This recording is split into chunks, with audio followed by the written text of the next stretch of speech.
Cherry.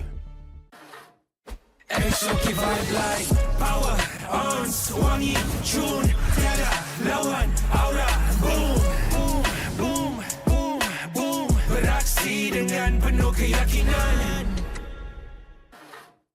Exotic vibe like power, arms, wangi, tune, tiada lawan, aura, boom, boom, boom, boom, boom. Beraksi dengan penuh keyakinan. Find a really cheap Mobile Legend top-up but the diamond never come? Don't worry, Joydify is here. Your top-up? Dijamin instan. If we're late, you'll get a voucher. Want to get more? Want to grab 1,000 diamonds and get Mobile Legend skin like him? Log in on Joydify now and get a chance to try Joydify MPL Lucky Spin. What are you waiting for? Try the MPL Lucky Spin on Joydify now.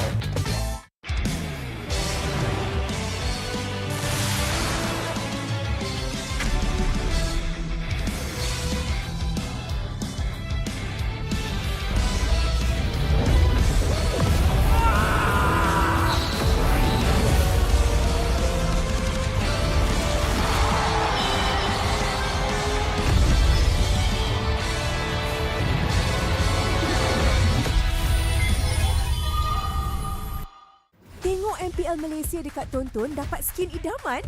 Stream MPL Malaysia musim ke-18 live ditonton mulai 14 Ogos sehingga 1 November ni. Boleh menang sampai 40,000 diamonds. Siapa nak bagi? Senang je.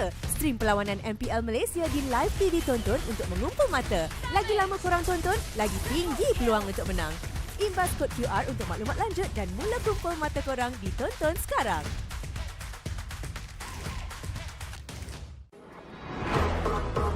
Nak lebih power? Jom!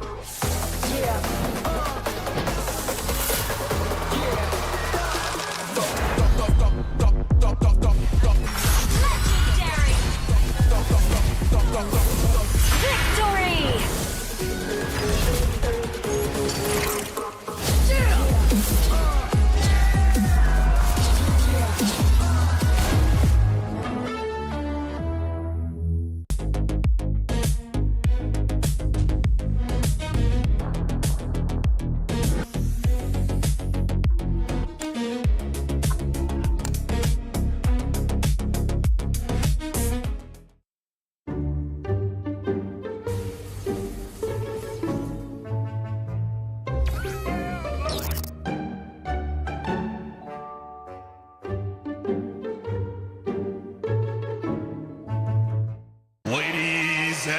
Gentlemen, welcoming Malaysia's representative here. And all of this, the three of us will be talking about here in MPL Talk.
Cherry. Exotic vibe like power, arms, wangi, tune, tiada lawan, aura, boom, boom, boom, boom, boom. Beraksi dengan penuh keyakinan. Exotic vibe like power, arms, wangi, tune, tiada lawan, aura, boom, boom, boom, boom, boom. Beraksi dengan penuh keyakinan. Find a really cheap Mobile Legend top-up but the diamond never come? Don't worry, Joytify is here. Your top-up? Dijamin instan. If we're late, you'll get a voucher. Wanna get more? Wanna grab 1,000 diamonds and get Mobile Legend skin like him? Log in on Joytify now and get a chance to try Joytify MPL Lucky Spin. What are you waiting for? Try the MPL Lucky Spin on Joytify now.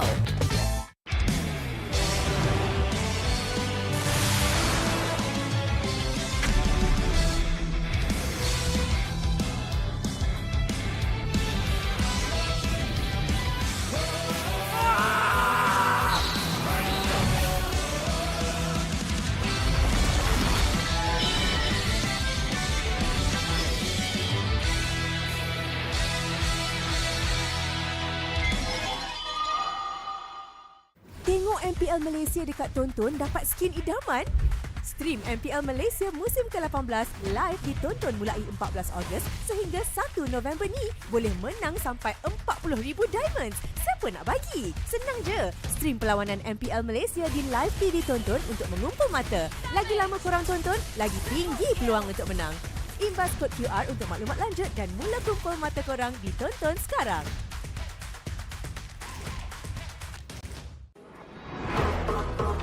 Nak lebih power? Jom!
Ditelan air mata, selamanya ku takkan di bawah perjalananku sampai ke puncak. Dalam perjuangan, bila hati terang menyala, setiap duka jadi kekuatan, pengorbanan yang jauh ujungnya. Sudah tiba masanya melangkah takdir, jalan yang gentir ku tempuh. Bangkit bersama kita juara, membanggakan negara. Kita kawan pentas dunia, Wira Arena. Bangkit bersama kita juara, membanggakan negara. Kerana di hujung cerita pastinya kita Wira Arena. Kita Wira Arena. Kita Wira Arena. Sweat and grind, guess we never gon' fade. This that definition of a legend. Every single move that I make, feel the same, no doubt. Dorang kena aku, I'm a winner. Cuba check gerak-geri aku semua tiptoe macam ballerina. Genggam bara api, biasa berjadi ada. Mimpiku mula menjadi, tiada siapa je yang halang. Kalau bikin hari-hari, benda susah jadi senang. Segala cabaran aku ready, masa depan aku terang. Sudah tiba masanya, melangkah takdir, jalan yang gentir ku tempuh. Bangkit bersama kita juara, membanggakan negara. Kita kawan pentas dunia, Wira Arena. Bangkit bersama kita juara, membanggakan negara. Kerana di hujung cerita pastinya kita Wira Arena.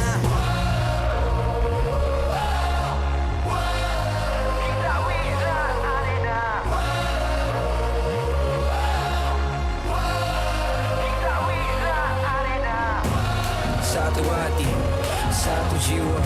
Bangkit bersama kita wira arena. Dari bayang kenyala api, nama kita terpahat di bumi. Bangkit bersama kita juara, membanggakan negara.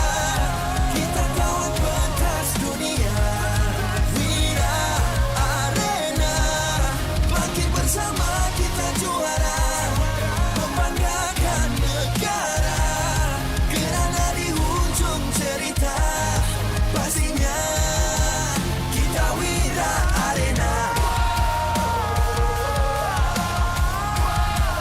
Kita Wira Arena. Kita Wira Arena.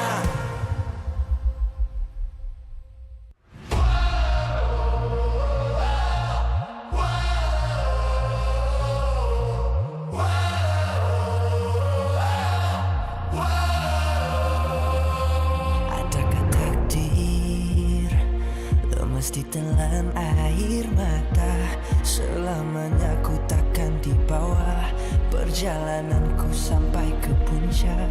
Dalam perjuangan, bila hati terang menyala, setiap luka jadi kekuatan, pengorbanan yang jauh ujungnya. Sudah tiba masanya melangkah takdir, jalan yang gendir ku tempuh. Bangkit bersama kita juara, membanggakan negara. Kita kawan pentas dunia, Wira Arena. Bangkit bersama kita juara, membanggakan negara. Kerana di hujung cerita, pastinya kita Wira Arena.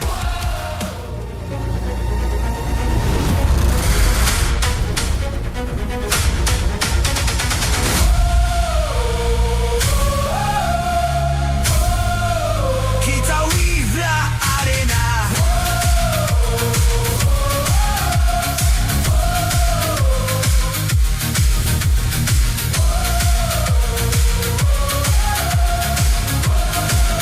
Kita Wira Arena.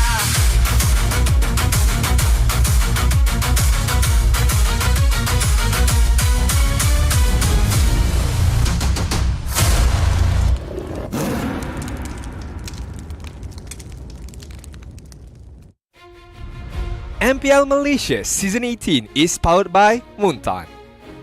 Presented by CelcomDigi Prepaid 5G. Dominate every match with unlimited 5G power with unlimited internet, speed, entertainment and hotspot. CelcomDigi, the 5G prepaid for millions of Malaysians. Infinix Note 60 Pro is not what you think. Powered by Snapdragon 7S Gen 4, featuring 3D Ice Core Vapor Chamber Cooling, active metric display, and 90-watt wired plus 30-watt wireless charging.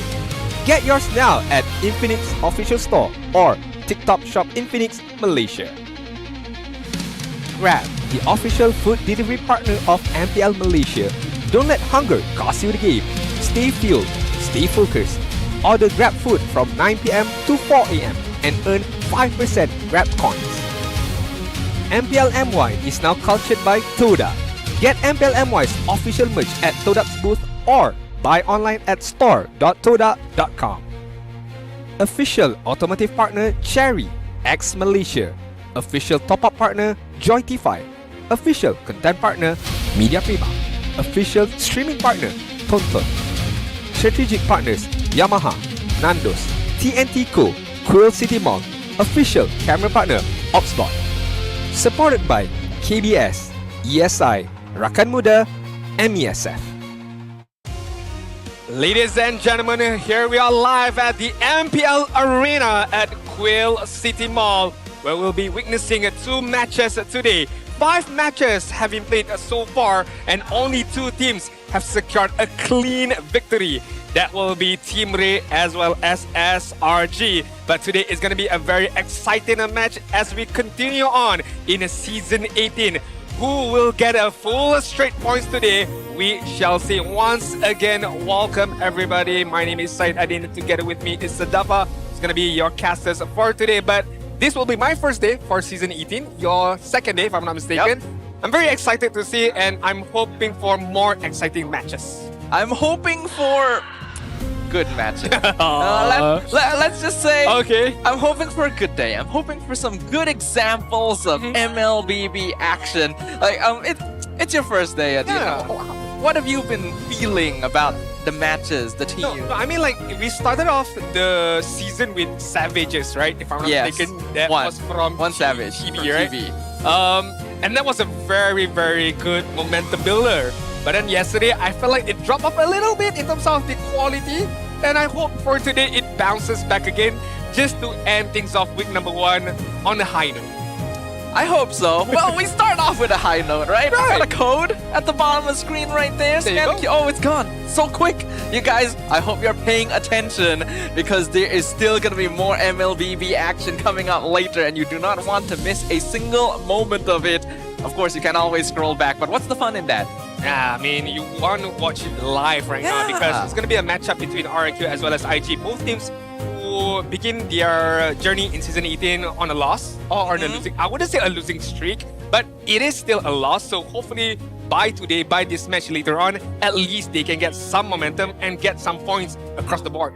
Yeah, it's an interesting match to start the day because like you mentioned, both these teams just came off of a loss. In fact, both of them just lost yesterday. Yep. And they were the only two teams to get swept in the season so far. So not exactly the start they're hoping for. And I know that a lot of people have been watching and thinking that these teams look a little bit shaky. You know? I feel a bit worried about RRQ, but I do understand RRQ approach is trusting the process. I mean, you are bringing up MEL players and you need to give them time to nurture their talent and to get them familiarized with the environment. But I would hope that it doesn't take too long, because if you would take it too long, it's a little too late for you to grab a lot of points to be able to qualify for the playoff spot.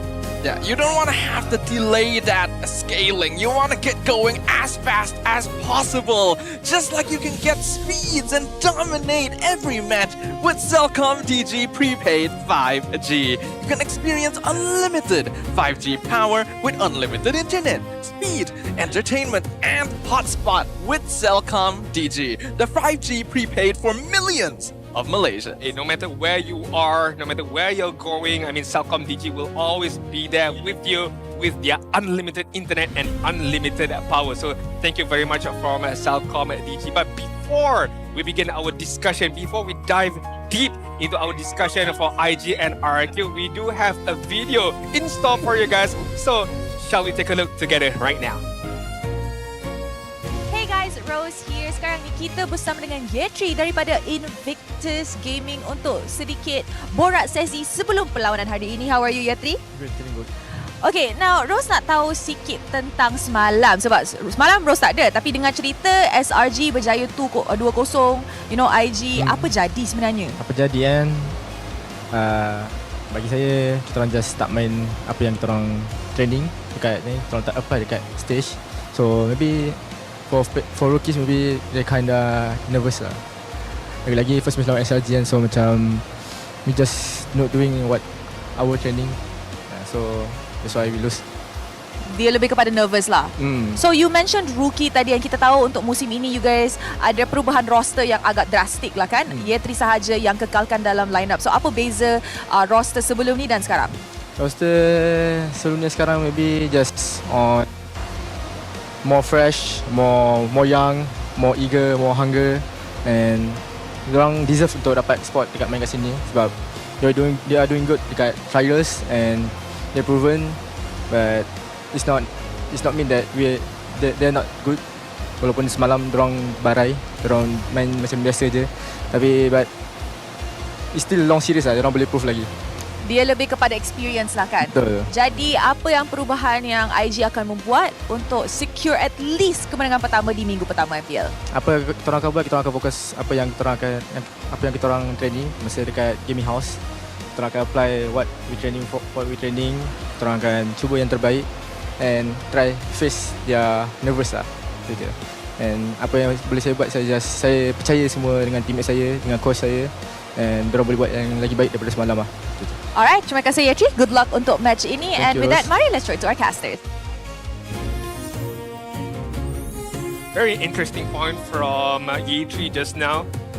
It is the time for them to be able to bounce back, and as we mentioned, when you are bringing up MEL players, when you are bringing up new players, fresh players, you will need to give them some time. But at the same time, too much time taken can also be a bad thing for you guys. Absolutely, right? Rookies, I think it's a good idea to bring them up. We have so many new faces in MPL this season, and I'm glad that the teams are choosing to invest in the future, right? Bring up new talent rather than trying to mix and match what we've already had. But there are risks, and we've already seen yesterday that a lot of these new players felt a little bit like fish out of water, right? Not really sure exactly how to approach the MPL stage. I'm hoping that they will be able to find that stride soon, because although we still have many weeks of competition, we all know how important it is to get those points on the board. I want to pick your brain later on. I want to expand this discussion even further. But so far right now, we got to introduce Invictus Gaming's lineup: Rock G, Atan, Treki, Loon, as well as Yi3. The, I would say, senior players would definitely be Yi3 as well as Rock G. Meanwhile, Atan, Treki, Loon are quote-unquote your new players right now. And so far, they have showcased good experience, good momentum, but still not enough. But hey, it's still early days. So hopefully by game number 2, this game, they will showcase something of an improvement in their gameplay. We didn't really get to see exactly the full potential of this team because their first match was against SRG of all teams, so this will be a better chance to prove their potential since they'll be up against RRQ Tora, similarly fielding newer players like Letizi and Adboy, but joined by veterans like Superken, Yehezkiel, and Lolil. I think the biggest concern about RRQ Tora is their leader, quote-unquote leader, their shot caller. Yes, you want that role to be picked up by Lolil, but Lolil so far, to me, he doesn't strike out as someone is a very loud, very vocal, but he needs to be able to carry that leadership role so that his whole team are consistent in what they're trying to do. I think if Lolil is the main shot caller here, it's a little bit tough. You don't usually need to play that role as a gold laner. Yeah. You don't exactly have the best vision of the map to use that information. So that's already a bit of a rough spot, right? Yep. I think knowing that we have, like 5 rookies total going into this match, we should expect that surprises are in store. Not to mention that the new players for RRQ are from MEL. Crucial roles as well. EXP laners, roamers. I think that is the biggest challenges so far from RRQ. But let's hear a very small short mic check from RRQ. Boy, belah kanan kita ada Reza tu boy. Suruh dia main lah. Reza DJ. XP Pixel kan. Screenshot weh. Rematch ML.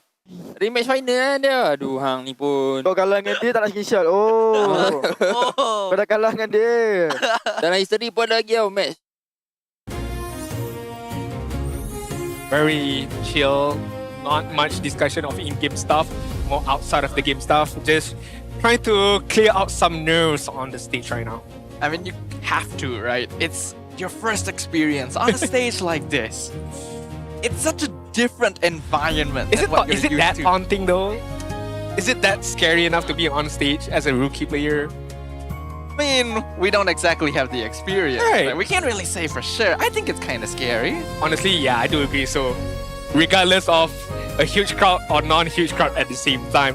But right now, let's hop over to our main stage to introduce the players of IG as well as RRQ.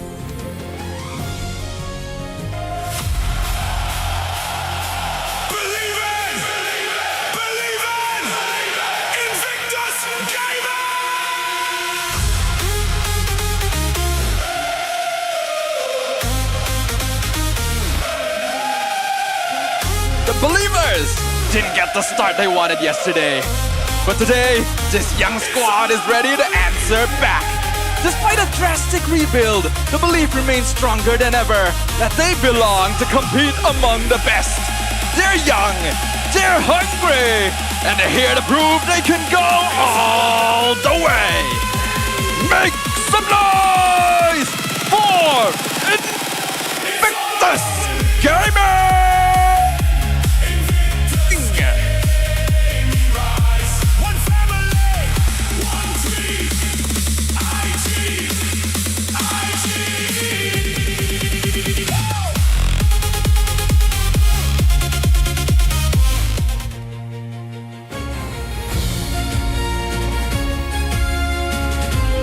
Yesterday, the Kingdom's Tigers fell short.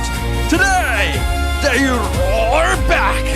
This young revamped squad needs a hard reset, a spark, and the drive to regain their momentum. With all eyes on their Indonesian reinforcements, the pressure is on, the hunt is on. Let's go! RRQ Tora!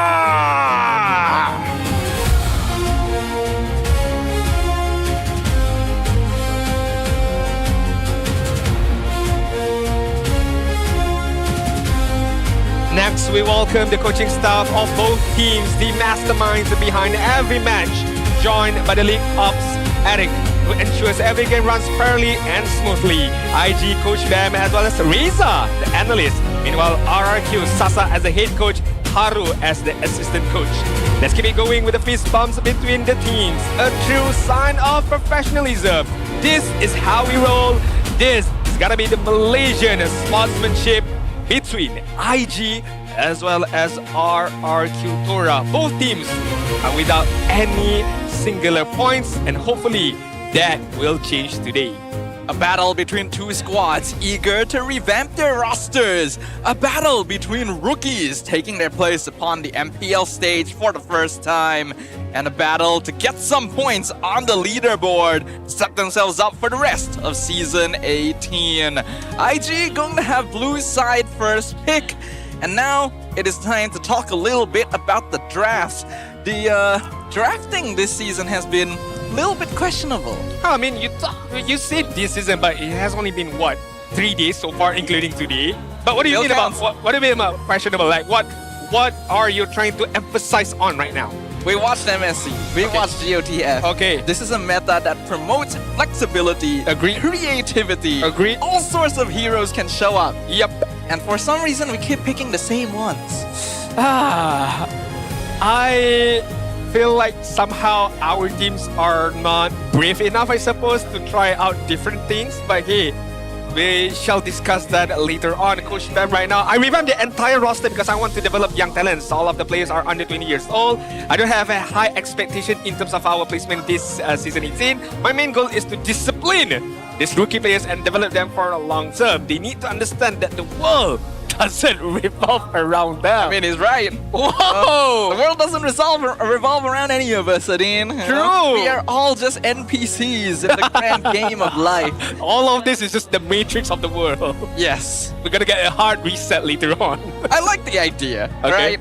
Because a lot of teams, I feel like, fall into the same fallacy of just switching players every single season. So if they are indeed committing to this lineup in the long term, that's good. But will they stick to it? Okay, but my concern is, or my argument is, if we go back to last season, I think it was a very, very outstanding performance by IG with the roster that they had. Well, I'm kind of foreshadowing on one player in particular, which is going to be the jungler, Hazel, right? And you revamp that roster for this season. It's a bit questionable, but that doesn't mean I'm not in for the new talents, the new generation at the same time. But it's still a big question. You left out your, I would say, key piece in your roster for this season, and in the hopes that, well, somehow, someway, it might work out. I agree that it's a bit questionable that IG decided to revamp most of their roster, but I actually think replacing Hazel was the correct choice. Okay, all right. Not because the new jungler may be better than Hazel, but because when you have a presence like Hazel in the team, it will directly affect the potential growth of your lineup. Understood. And you would also want to revolve your draft around Hazel if Hazel is there. But right now it's different because you have new players like Atan, for example, right now. So you can I mean, in correlation to what Coach Bam said, he wants to discipline these players. He wants to shape these players to become a much better players, regardless if they stay in IG or move on in their career path. So hopefully, this can be the start of a good career for all these young players in the roster of IG right now. It's a lot easier to mold clay when it's fresh after all, huh? You're not wrong. Pretty difficult when it's all dried up and crumbly. So let's see whether or not all this fresh clay on the stage can be molded by their respective teams. Both sides looking for victory in their first match today. Let's jump into the draft. The draft is going to be commenced. Begin with the random map draw first of all, and it's gonna be the expanding reverse right now. And I feel like in terms of draft, as we take a deeper look right now, Freya, Fanny has been banned out. Meanwhile, on the IG side, frontliners has been banned out. Your Atlas, your Uranus, your Esmeraldas has been banned out. What is left to be picked up right now is maybe a Hirara, a Pakiro at the same time. Now, a unfortunate common trend that was seen yesterday was the blue side Melissa first pick into the red side Paquito Barat's opening.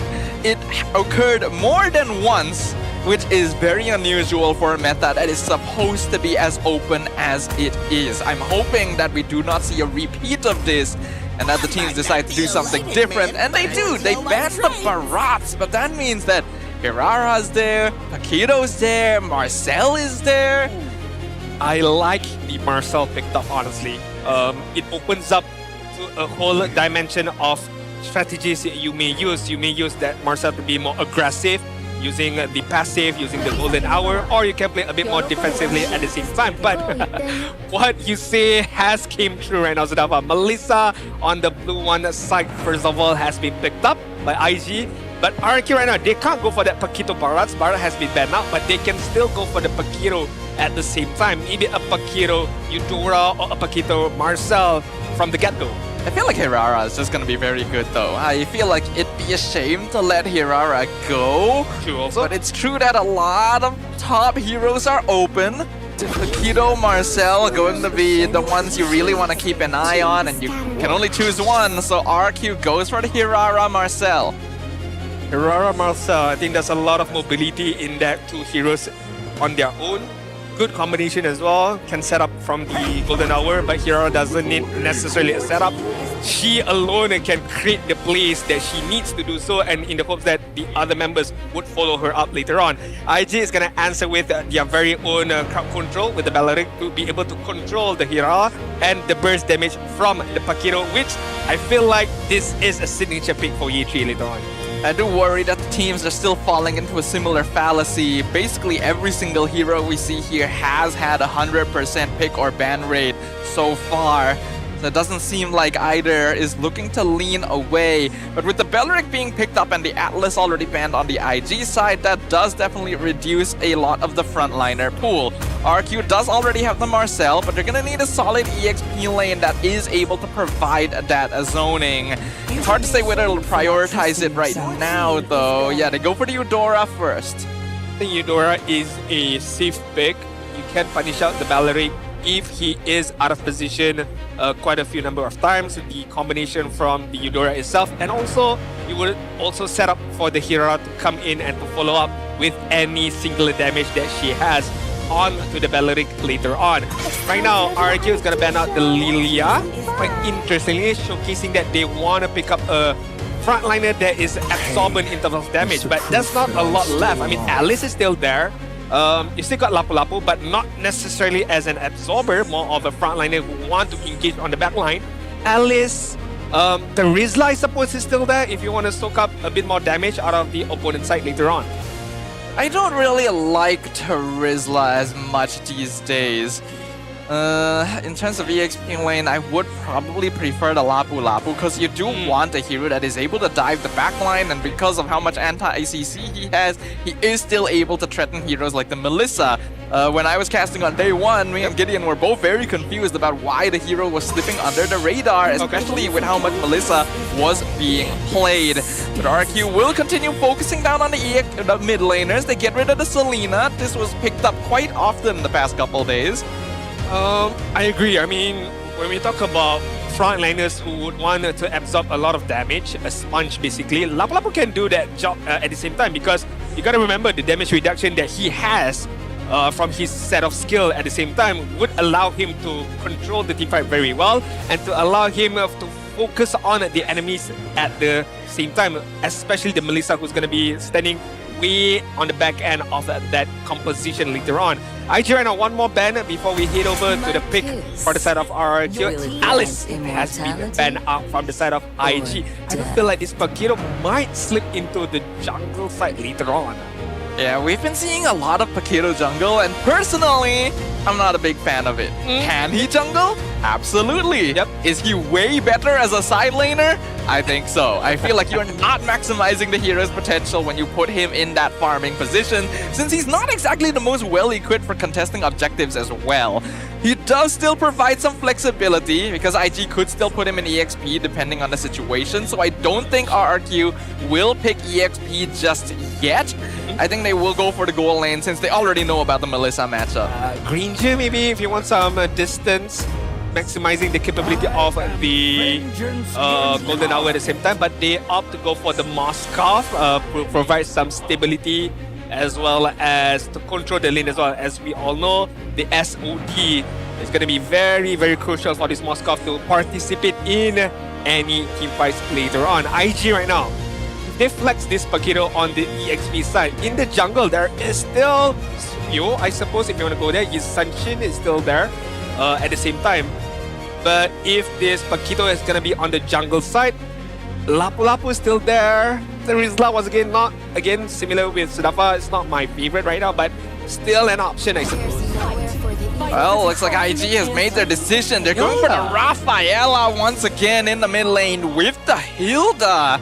So that's most likely EXP Hilda. They're putting Paquito in the jungle. I was actually thinking it would be nice if IG went for a slightly more aggressive EXP laner. I was in fact even thinking something like Diroff, because RRQ is so squishy. They need an EXP laner that front lines.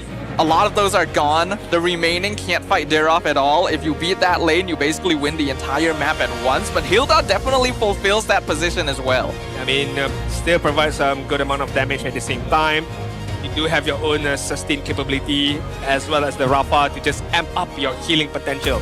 Right now, RQ, they are required to pick their very own EXP laner, and I think Lapu-Lapu is just the idea here. I would hope so, because you need someone to be able to dive the Melissa on the back line. But Obvious has been picked up, especially when you know that the Paquito is not going to go EXP lane. Very interesting. I don't really like this very much. Right. Obvious is not designed as a main tank, and right now RRQ needs something like that. They are just generally not bulky enough. As long as IG plays it correctly, they could easily kite Phobius out of the lineup, kill him off first, and then what can RRQ do after that? I mean, even if Phobius jumps onto the back line, or not to say back line per se, but at least in the middle of the team fight, right? As you mentioned, I don't see any ways of him to provide a consistent threat. Depends. It really depends on how the game goes in the early stages later on. Well, ladies and gentlemen, the Land of Dawn beckons. Our very first foray into the very first game of the day here. Rookies face off. Who will be able to claim their first victory of the season? It's Invictus Gaming versus RRQ Tora. Right, going back into the draft, right? Okay, for obvious, if you are going up against a Paquito in your EXP lane, maybe there are some circumstances that allows the Phobius to be a bit more beneficial going up against the Paquito. But right now, he's not going up against the Paquito, he's going up against the Hilda. So I don't think there will be any activation from the Demonic Force from the Phobius later on. But again, once again, we shall see how the game progresses in the early stages. The main thing is, I don't really see RRQ Tora having lane prio anywhere on the map. And that is a big issue, but Superken's gonna try and dive in on Tricky, nearly takes out the Raph, but they will survive. Good 3-man stun from Hezekiel. Now allows Superken to be a bit more aggressive, and it allows also RRQ to provide some consistent threat, especially towards Tricky as well as Atana. Just now, right now, Lune is just gonna farm up away his very own camp. As we take a deeper look at the emblem setup right now.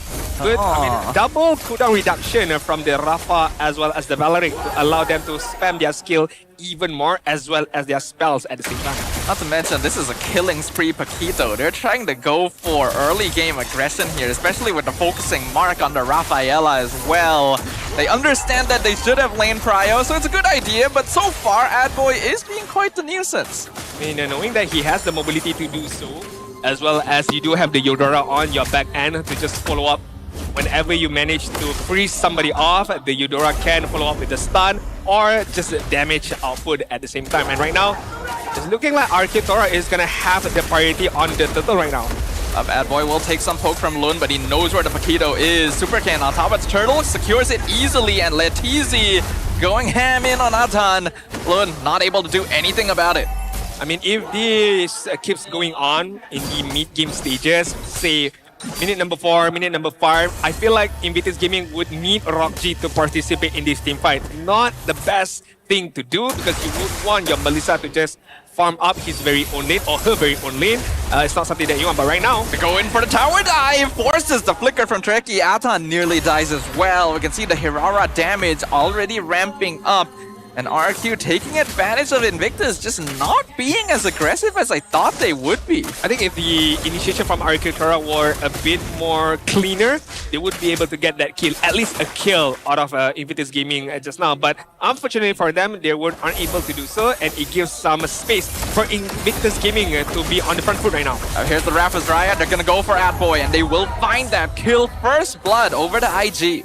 I would be very frustrated if I were to be RRQ because again, you have the capability to get that first blood just now, but you did not manage to pull it off. And you given Invictus Gaming the opportunity for them to get that first blood. I think it's a bit frustrating, but hey, still early days. RRQ still got to farm up from the side of Lolial. I don't really think it's a big deal, actually, for RRQ. I think they're actually in a really good spot, even without the first blood. Yeah, I mean, once you have that advantage, you want to apply that pressure towards IG and build up that momentum. So I feel like if they gotten the kill, I mean, a bit more better for them. But again, it's not a big of a wound right now. Not too big, but IG trying to dive once again. Instantly gets stunned. Yetri in an awkward spot. Flickers out. IG's attempts have been sloppy. I mean, both teams are just trying their best to fit into this game right now to just get some bit of momentum going, some bit of synergy going at the same time. As we take a deeper look right now at minute number 4, they are prepping for turtle number 2.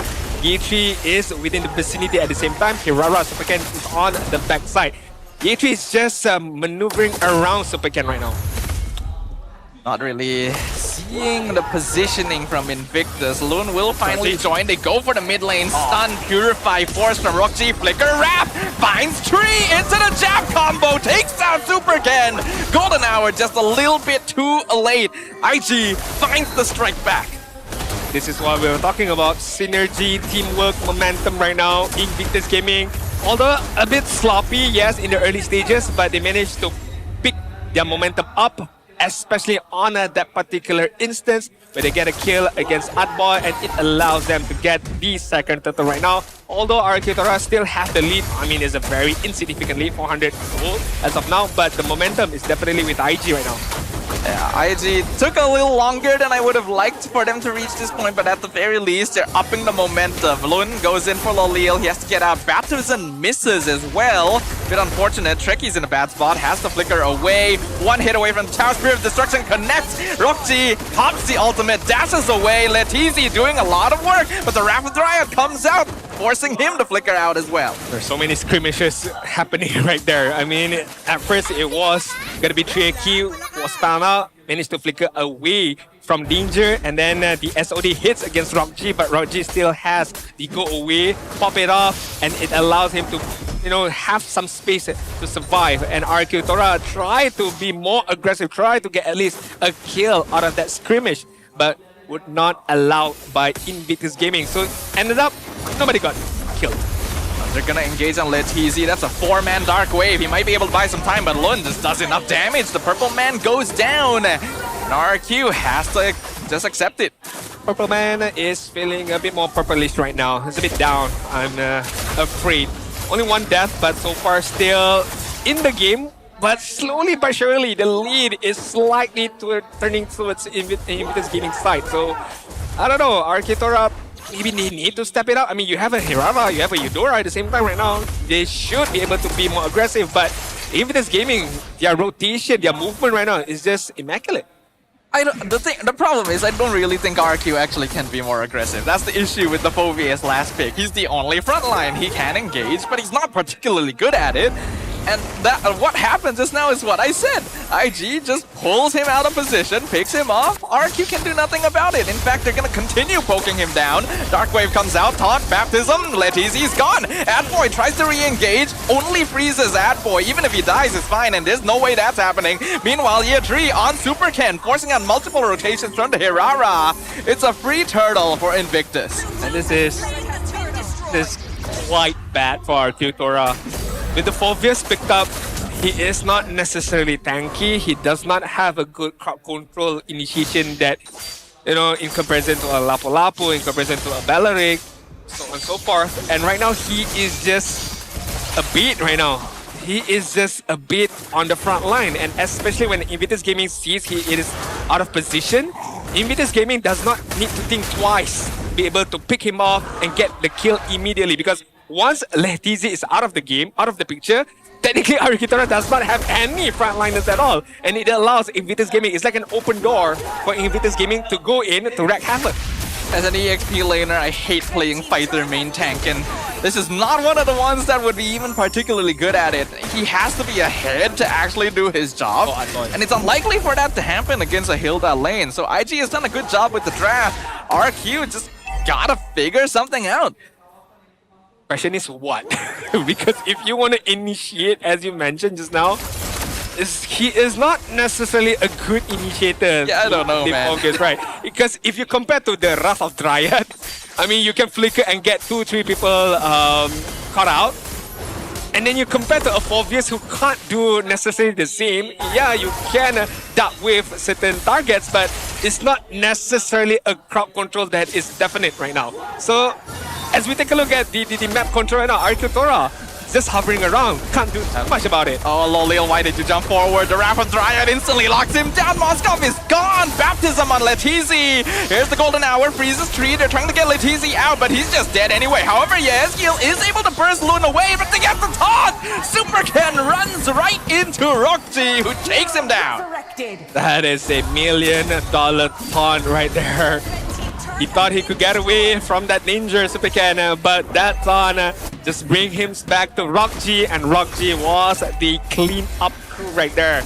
Once again, good positioning from Atana, just covering on the back line. Flicker forward, Wrath of Dryad. Lolia gets taken out of the picture. Good Holy Baptism as well against Letizi. Yes, a good disengagement from the golden hour, but it's not good enough. That taunt right there, Super Ken, just could not resist attacking Rockji right there. That's just straight up disrespect. I really don't know why Lolil decided to jump forward. He should know people are there. Adboy nearly dies just a random poke from Year 3. 3k goal lead 10 minutes in, 7 kill score to 1. This is going exactly as I expected just from the draft alone. RRQ has not done its players many favors. I mean, a 3k goal lead right now, or 3.7k goal lead right now for Invictus Gaming. Meanwhile, RRQ their map control is getting smaller as we speak right now. A lot is going to commence on the top lane right now. Atan is taking a bit too much damage right now, so gotta go back, re-heal, and then re-engage it once again. At this stage, it's gonna be very, very difficult for RRQ. That golden hour literally hits no one as well because this Rafaela provides movement speed. A lot of people forget that's a thing. Very easy for Invictus to maneuver their way around these team fights. You could wait for the Moskov to scale up, but then Rockji is just going to be doing the exact same thing, and he is definitely a lot further along on his item build path in comparison, so I don't know, I feel like this has been a draft diff. Most of the time, you would want your Moskov to be that hyper carry hero, where he could 1 versus 4, 1 versus 3. But against the lineup of IG right now, with the Belleric, with the Raph, it's going to be very, very hard for even Lolel, for even Moskov to do such things. Flicker Rapid Drive catches 3 right into the baptism, and damage from Rookji adds up. Adboy is gone. Yetri gets stunned. He's gonna have to run away. The rest of RRQ back off safely. But that is just an indication of how this game is gonna go. Yikes, that is a good combination between the Wrath of Dryad and the Holy Baptism right there. And Invictus Gaming, they're not gonna stop. Dark Wave does connect with Rookji, but the ult just comes out and Letizi is gonna die. He's just getting poked by the needles from afar. Yehezkiel has the flicker out. Does get the stun back. Lun in a bad spot, but he dashes back out. We're gonna see the flicker from Yetri as well. Top tower, not gonna be long for this world, but the minions will fall. So RQ holds on to their inhibs, but I don't think they're gonna last much longer in this game unless some sort of miracle happens.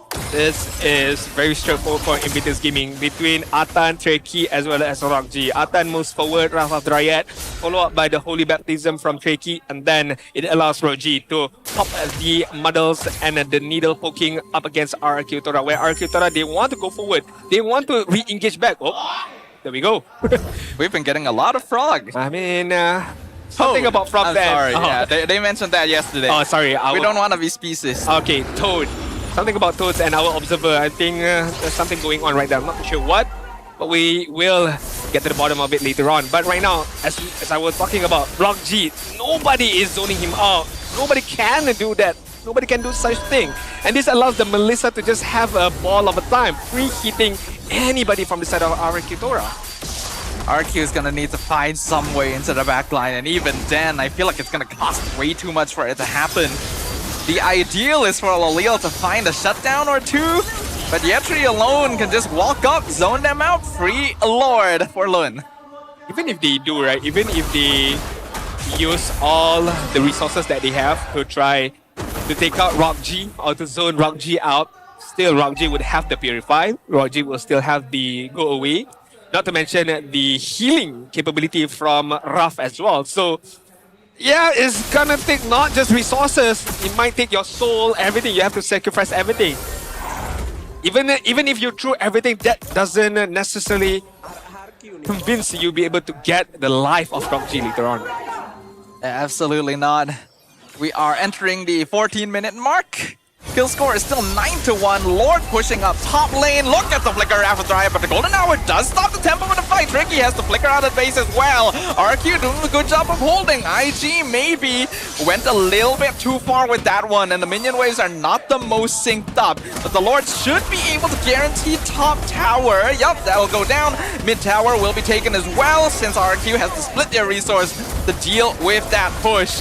I think that should be it for IG. Yeah, I mean, not to force the issue. They do have the lead, they do have the momentum. You don't want to overcommit where you should not do so. Just regather back, wait for the cooldown from Atan's ultimate as well as the flicker, and then you go again. Or if you can find a space like right now. Got the stun on Letizi, Rapid Dryad comes out as well. Atan stuck under the tower, but Rochi is still going ham, and yeah, tree from the flank. They do find a shutdown on the tree, but I don't think it's worth all that much because look at Rochi. He's unstoppable. Spirit of Destruction means absolutely nothing to this man as the Wind of Nature is forced out under his own crystal. Lolil does not hold a candle to the Melissa. The final inhibitor shall fall. That is just sad to see, not gonna lie. The fact that you can't do anything about it. Rock G just free hits everybody on the side of RQ. Look at Rock G, man. Free hit, you put the go away in front of you, you put the muddles in front of you as well. And then RQ is just fighting for their life. Literally for their life right now. And then the fact that the spell is such as cool, the cooldown is so low. It allows Rock G to just, okay, I'll put my muddles in front, I'll hit a bit, okay, reset, refresh again, I'll put it again, free hitting again. So Rock G can do this all day, all night long.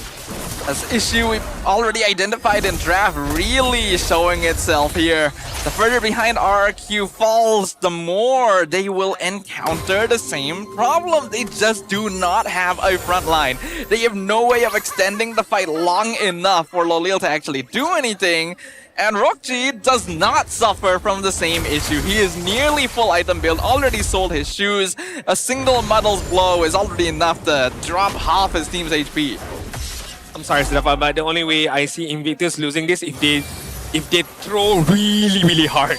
If they fumble the bag really hard, yep, they will lose. But right now, be the first time. Well, they got the Lord. Yeah, boy, I don't even know why you would walk through there. That's a bad idea. Atan does get stunned, not able to get the wrap out in time. Lolil trying to escape, but the rest of his team does not have the same mobility. Yeah, Hezkiel's gone. Atan's just eating it like it's splinters. He's a tree. He's made of them. Letizi will go down. 2 members left of RRQ, and it's like they don't even exist. Yatri jumps in. Lun jumps in. The crystal is open, and it is down. Invictus Gaming take game 1. That's why you eat your vegetable, kids. That is why you eat your vegetables. Look at that 3. Nobody can stop him. Nobody can chop him down. Literally standing in the face of Moskov. And it felt like nothing. It literally felt like nothing. To the point where Atan flicker forward without having Wrath of Dryad, because he knows that I just need to get my stun off. If I get at least a single stun off, Pakiro can go in with the jab. RRQ can go in with the muddles, with the puppet. Even Tricky can go in for the Holy Baptism. I mean, that's how far IG was ahead in comparison to RRQ Tora right there. There's a very simple explanation for this game. Draft. Draft was an issue. Right from the beginning, we already had question marks about it. And we are proven correct in this case. We can emphasize that just a little bit more later on, but it is clear that RRQ Tora did not know what they had to do that game. And the heroes that they were given did not help. The thing is, the Fovia was the last pick, right? From RRQ side. You know everything about IG, and yet you still choose Fovia. It's very questionable. Right now, gotta head over to our MVP for game number 1 from the side of IG, Atan, with the Valeric, the 3 god right there. You know, there's a reason people use axes and saws to take down trees. I don't think spears are not good enough. The right equipment in this case. Not good enough. 100% kill participation, nearly full item build himself. It's a very simple game for a Valeric. I mean, build up more capability for you to frontline the Chestas Pauldron, the Immortality, the Antikyras, and the Athena, to just in case if you get stunned up by the Eudora. If Eudora is a problem, you would still have the Athena shield to provide you some coverage from magical attacks. And in terms of emblem, of course, a full on tank, except for the support emblem right there to allow him to flicker even more constantly. So I think it's just a very straightforward. And as Sadafa mentioned time and time again, it all goes back to the draft. It all goes back to the Fovius picked up. Look at Lehtizi, man. 0-6-2, and I don't blame him at all. If this was the command by Coach Sasa that wants him to play Fovius, I feel sorry for Lehtizi because he can't do anything about it. There's already some mistakes in the draft. I feel like even from the Eudora pick onwards, RQ was already fighting a bit of a losing battle because IG had all the right answers. I am loath to admit that the Melissa first pick is effective, but it was in this game. It is still a very safe option, especially in a fairly melee-centric meta. I don't think we need to focus too much on the items because there's not too much RQ can build to overcome this. I mean, when we talk about protecting your president and the president being the Melissa, this is what would happen. 85,000 damage being dealt upon RRQ and only taking about 50k damage against RRQ because you would have the Raf, you will have the Valeric to protect you from any kind of threat. And not only that, I mean, RRQ himself can protect himself with the Go Away, with the Purify, with the Wind of Nature at the same time. So even if there is a threat coming towards RRQ, he does not care. He doesn't care at all, right? That is the value of the Melissa overall, right? Like, it is a marksman that's capable of protecting itself, scales well, lanes well. That is probably why a lot of teams have been leaning towards it. And while I don't like the frequency of the Melissa first pick, it does still work. We can emphasize a bit more about the draft here, because I don't really mind RRQ's first two, right? The Hirara, Marcel. Sure, these are strong heroes, but you have to recognize the issue. You need a mid lane that can clear waves quickly to emphasize that mobility. You need a gold lane that can ideally protect itself, and an EXP lane that wins. They didn't get any of that. And I feel like the ban from IG is very, very good. I mean, the first three bans, you ban out the Atlas, you ban out the Uranus, you ban out the Esmeralda. So you ban out frontliners who not necessarily be able to frontline, but be able to dive in on your backline as well. Your Esmeralda can go on the backline. Atlas, to a certain extent, with Flicker at the same time, can go on to the backline to threat the Melissa, because you are prepping up the Melissa.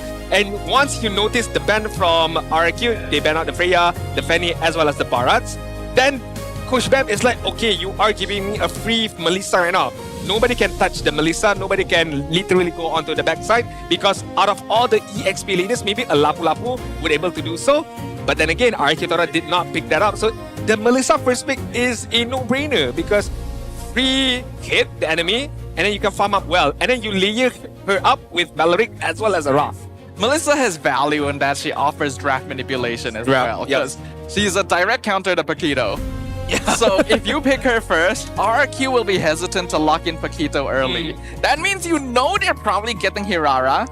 Fairly solid chance of the Marcel as well. After that, it's pretty clear they want to go into the Rafaela, right? So you set that up. It gives you mobility, allows you to move around the map.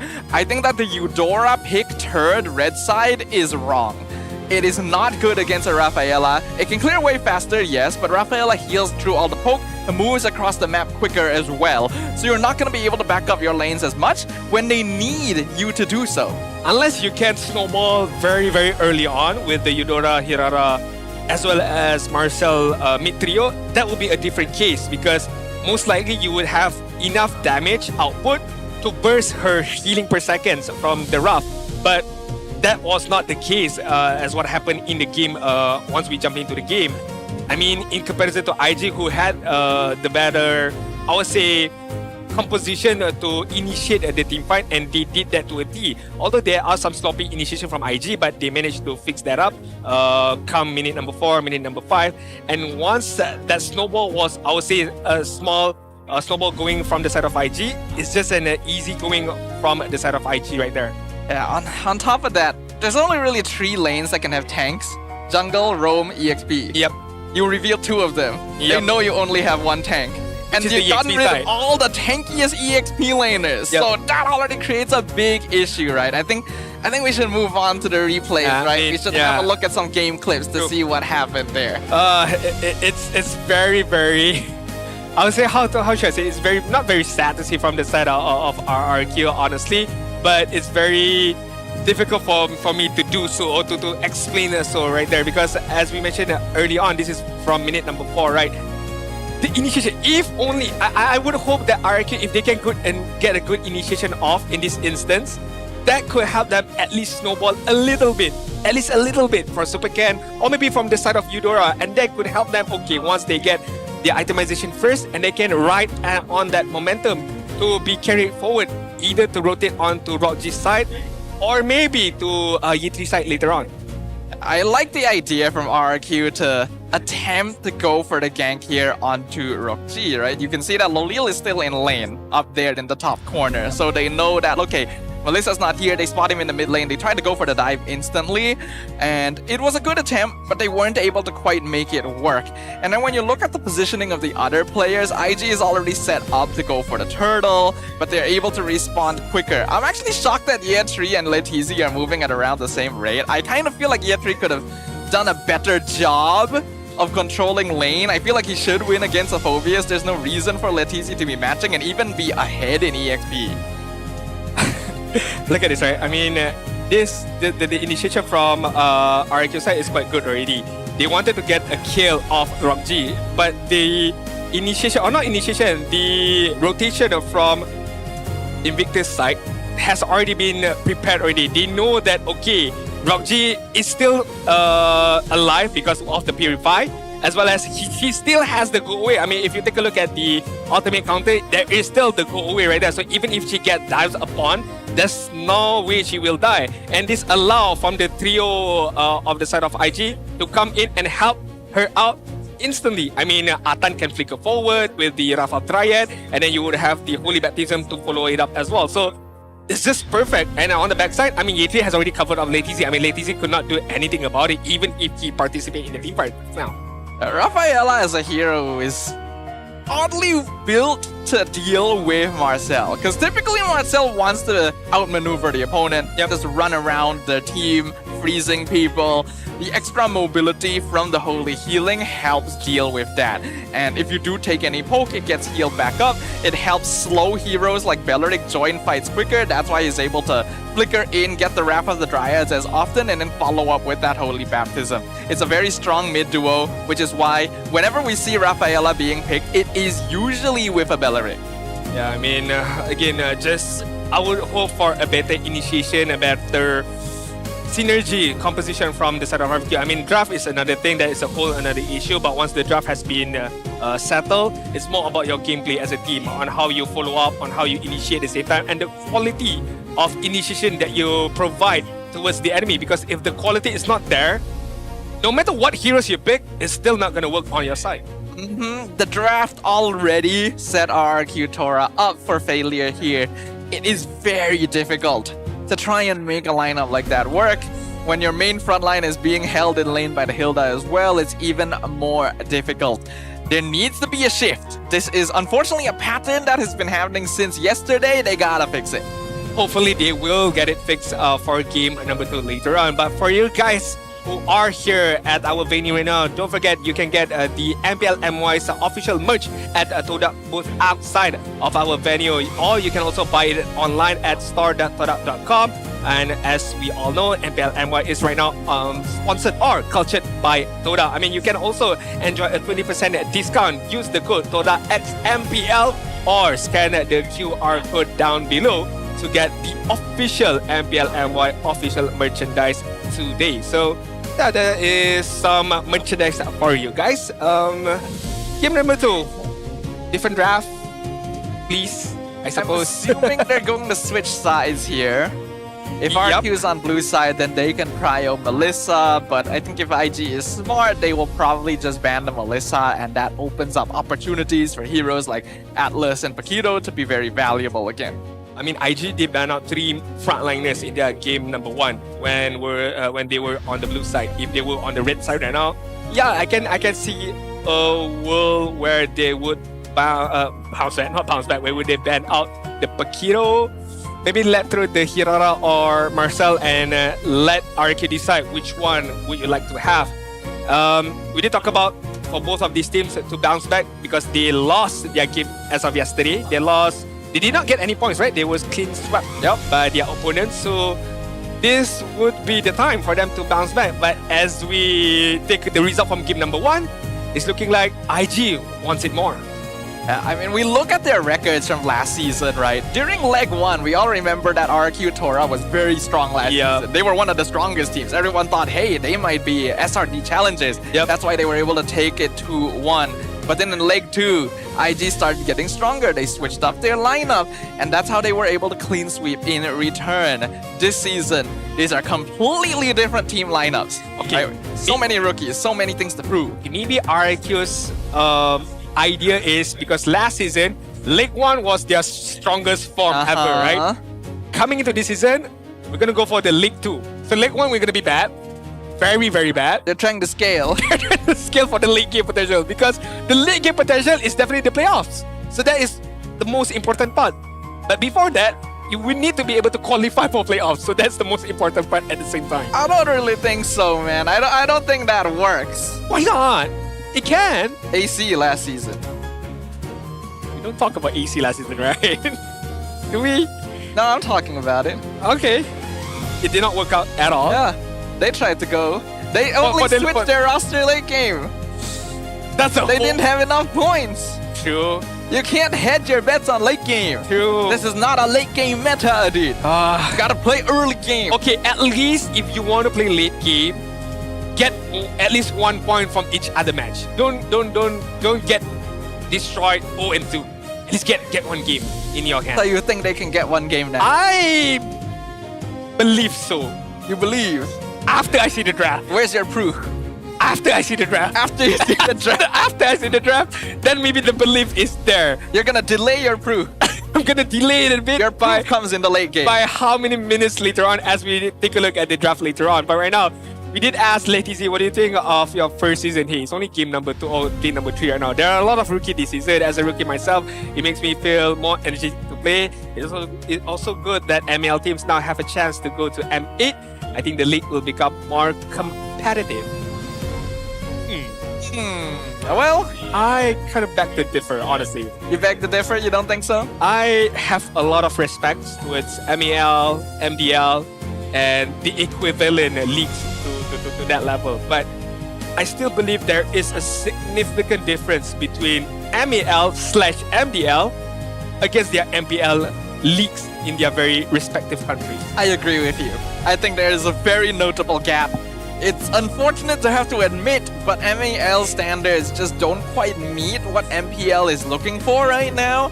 And that's even considering that our MPL hasn't been the most consistent in recent seasons. Yep. It is a very big jump. There's a lot of adaptation that has to be made. But I don't like that particular, how should I say, that particular instance be the case of, oh, we should not put our MEL players towards MPL. Because if not, we're never going to get MEL players at all. So there is an argument where, like it or not, we have to force our MEL players to MPL level for them to accelerate a bit their potential and their skill set levels. I agree with you. I think we need to keep training up new talent. We need to see new faces just to make sure that the competition continues to level up.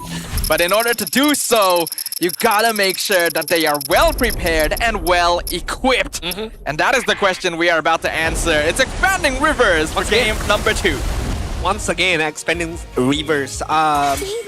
Let's take a look at the draft right now. Pakiro is still open. Melissa is still open, even if IG is on the red side right now. Priya and Hirara gets banned out. RRQ, meanwhile, banning out the Fanny as well as Alice. This is quite interesting and borderline funny as well, because I talked to Rain, our new BM analyst, right? He did mention about Super Ken's signature pick, or one of his signature pick is the Fanny. Quite good at it, very strong with it. But funny enough, yesterday and today as well, while RQ is on the blue side, they will ban that Fanny out. So I don't know, Sasa does not trust Super Ken's Fanny? Not too sure about it. For a very long time, I've always felt like Fanny ban on blue side is a bit of a waste. Yep. To any team that feels like they have to do that usually means they're not confident in it. Yep. But I don't really know if that's the case here, because as you mentioned, we know Super K can't play Fanny. Yep. I'm wondering if RQ is banning it because it's a bad matchup against Melissa. Right? So like if they pick Fanny first, then Melissa shows up. The Fanny can't really kill the marksman anymore, but the Melissa does get banned as well. I guess we'll have to reach out to the coaches after this to say that for certain, because it is still one of the best assassins we've got. But now Melissa's gone, Fanny's gone. We do have the Paquito and Marcel. And RQ gonna opt to go for the Paquito first. 100% ban and pick rate as we are approaching the number 3 right now. Still 100% for the Paquito. Meanwhile, IG right now, Balearic is still there. Balearic +1 can be an idea here for the side of IG right now. They're gonna opt to go for the Balearic as well as the Esmeralda. One of the heroes that was banned out by IG in game number 1 has been picked up right now, which is gonna be the Esmeralda. I think it's a very, very good matchup against the Paquito if the Paquito goes on the EXP lane later on. Yeah, solid opening here from the side of IG. You got one of the best roamers in the meta. His next best bet is already banned, and as you mentioned, Esme versus Pack is great, but we do have the Dirov making his debut this season. It is a winning matchup against the Esme, but has to win the lane hard, else his value in team fights drops off. Will Coach Bam be brave enough to switch things around and put this Esmeralda on the goal lane later on, just to avoid the matchup against Deroth? I feel like the matchup against Deroth is not that bad. Yes, on paper, because Deroth is a armor breaker, shield breaker at the same time. Yes, he will go against very, very well up against the Esmeralda, but I've seen some cases where the Esmeralda still survive on that lane. I think it's just a matter of the pilot, the users of these two heroes right later on. But IG right now, after seeing the Novara gets picked up, what will IG choose for their third objective for now is going to be the Nolan. Alright. I do like what IG is doing currently. Nolan's still one of the better assassins because of how quickly he farms in the jungle. I was originally thinking, will IG just go for another Rafaela here? Belleric Esme already a really good setup for it, but there's no need to prio, especially if you can force RRQ to ban it as well. I'll go for the Nolan first. And that is a hero that would be able to offer backup if the lane does end up being a little bit difficult for the Esme. I actually thought that IG might prio Matilda for themselves, but they banned it. Ban out the Matilda also means you are banning out the composition of the flying Barats at the same time, because Barat is still up for grabs. Maybe for the side of... Okay, no, maybe not, because Dairat is still there. Pakito is being picked up. Unless IG want to go for this double fighter composition, maybe, but I don't necessarily think so.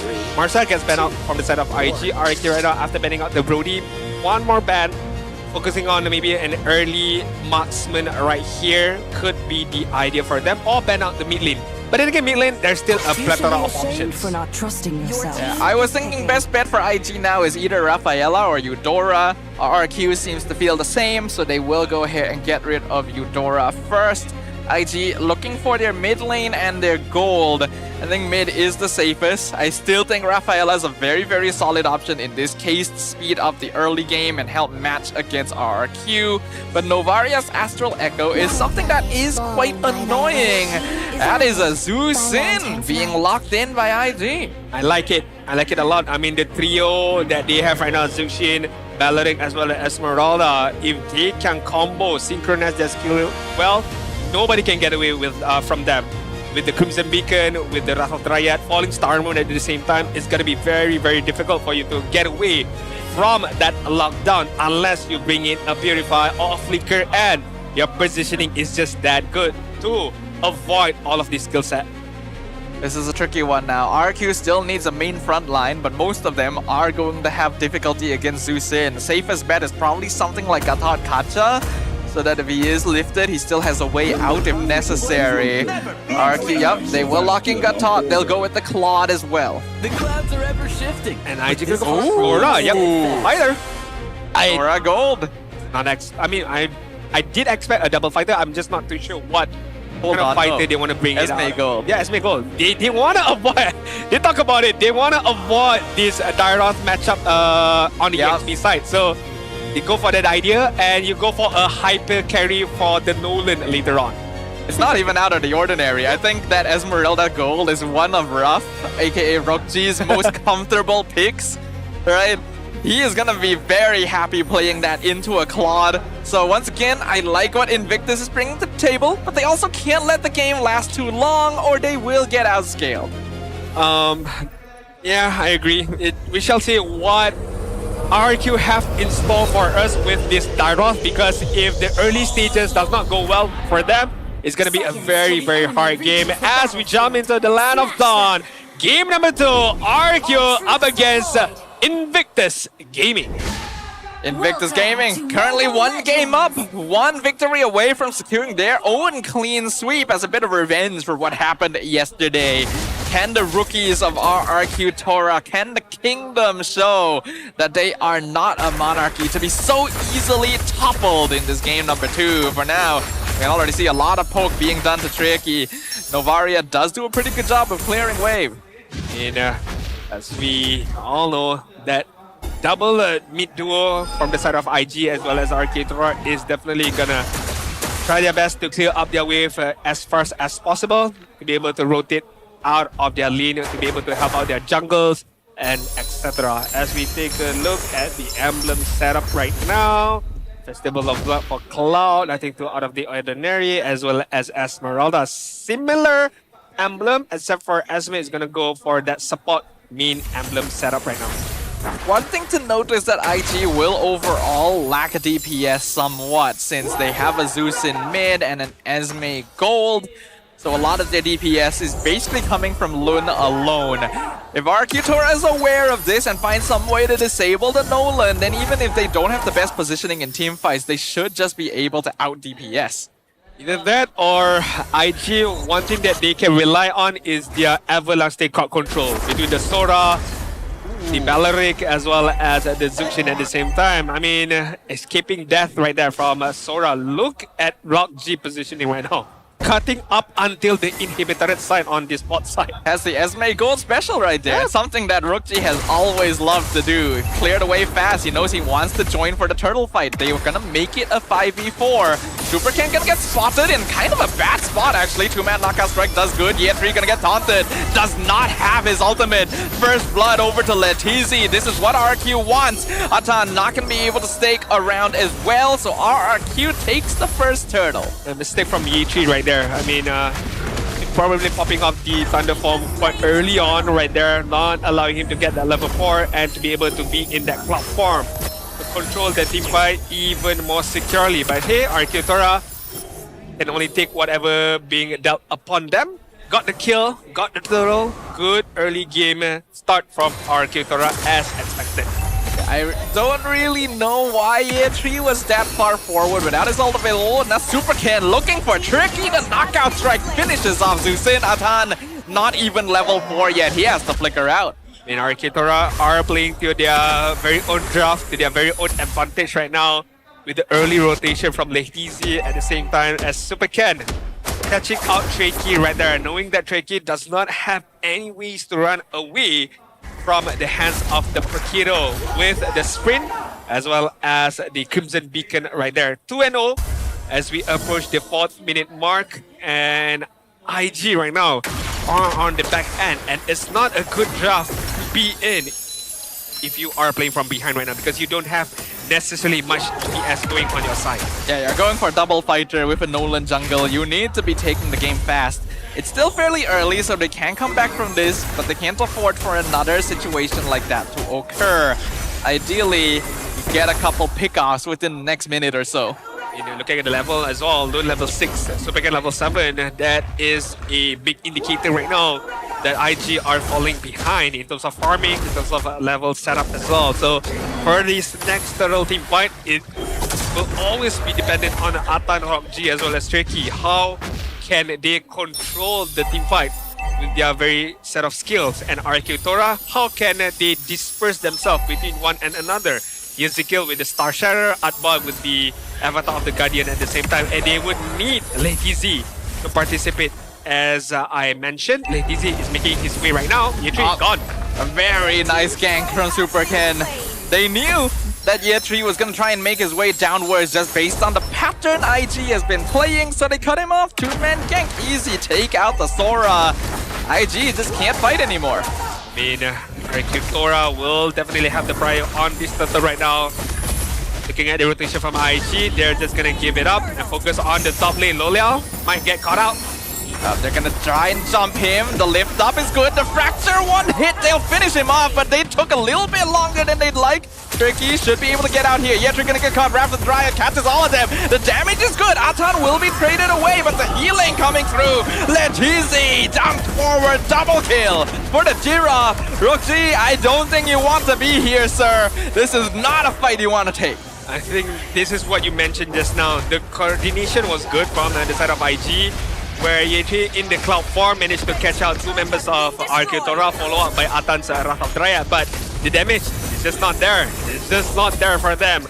Yes, Lun was there, but again, Lun is not able to snowball his way in terms of damage, so that's why damage is very much lacking from the side of IG. And now that IG noticed this, I'm not too sure if they want to go, once again, I'm not too sure, are they going to go on the initiation side later on?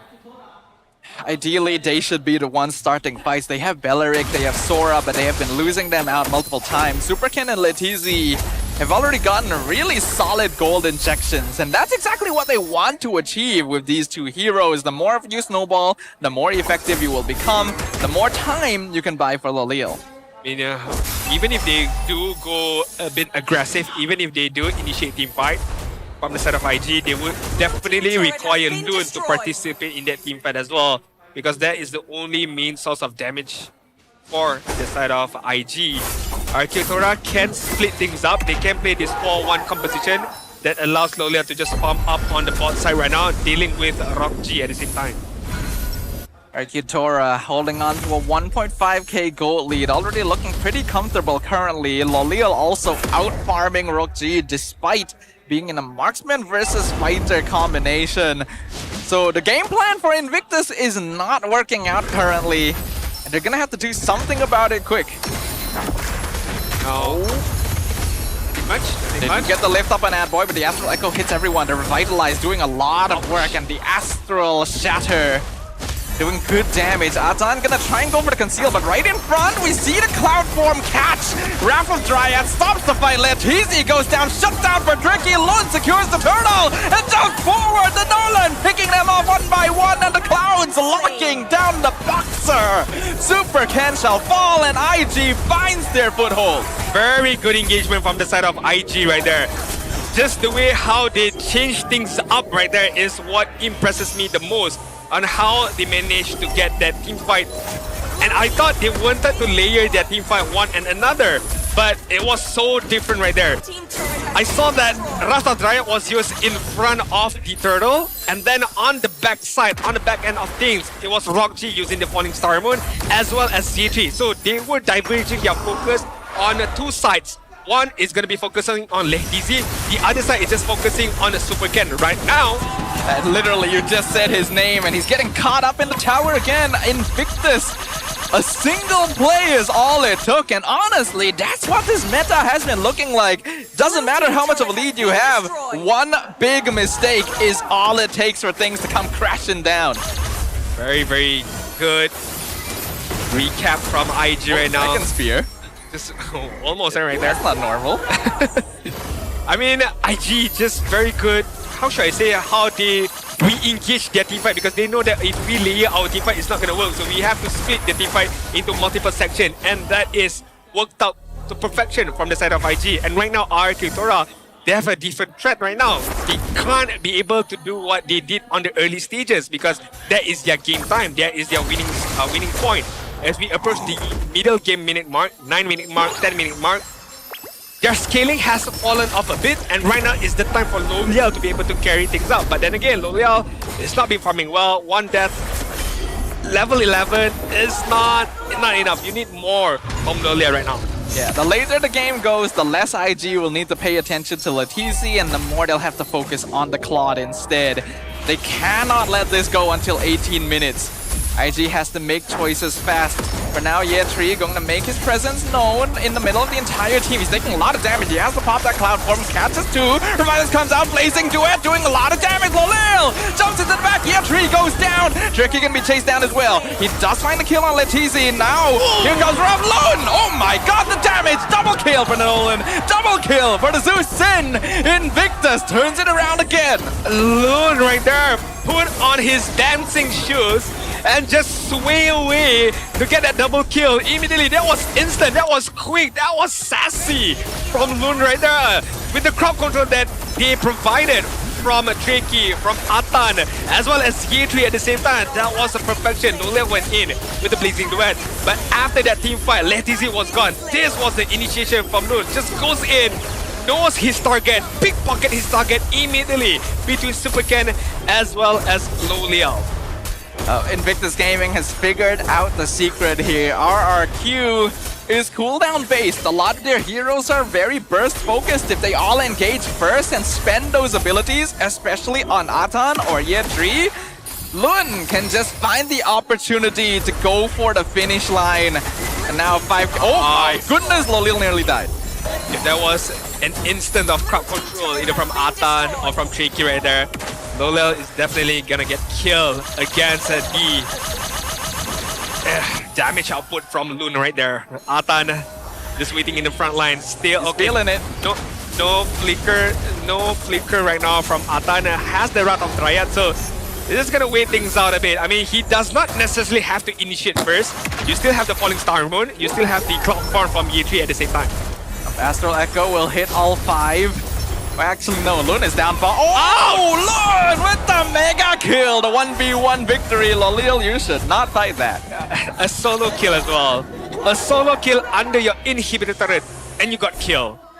You should feel ashamed of yourself. I'm not gonna lie. That's very harsh, sir. I'm not gonna lie, man. Sound like his dad. You should be ashamed, boy. Under your inhibitor turret, you get ganked right there. Okay, Yatri. Cloudbind catches Latizi. He's able to dash out, but Roxy is right there to stop his descent. They're just making it as annoying as possible. In fact, he has the flicker in his own base. Inhibitor down. Invictus on a pathway to a clean sweep. Just the way that Invictus Gaming turns things around right now. RRQ right now does not care. You do not have the damage. Atan does not care. You don't have the damage right now. I mean, you do, early stages, but right now it's 12-minute mark. I'm pretty sure RRQ as well as Atan has picked up some or several items to be able for them to withstand the damage from RRQ Tora.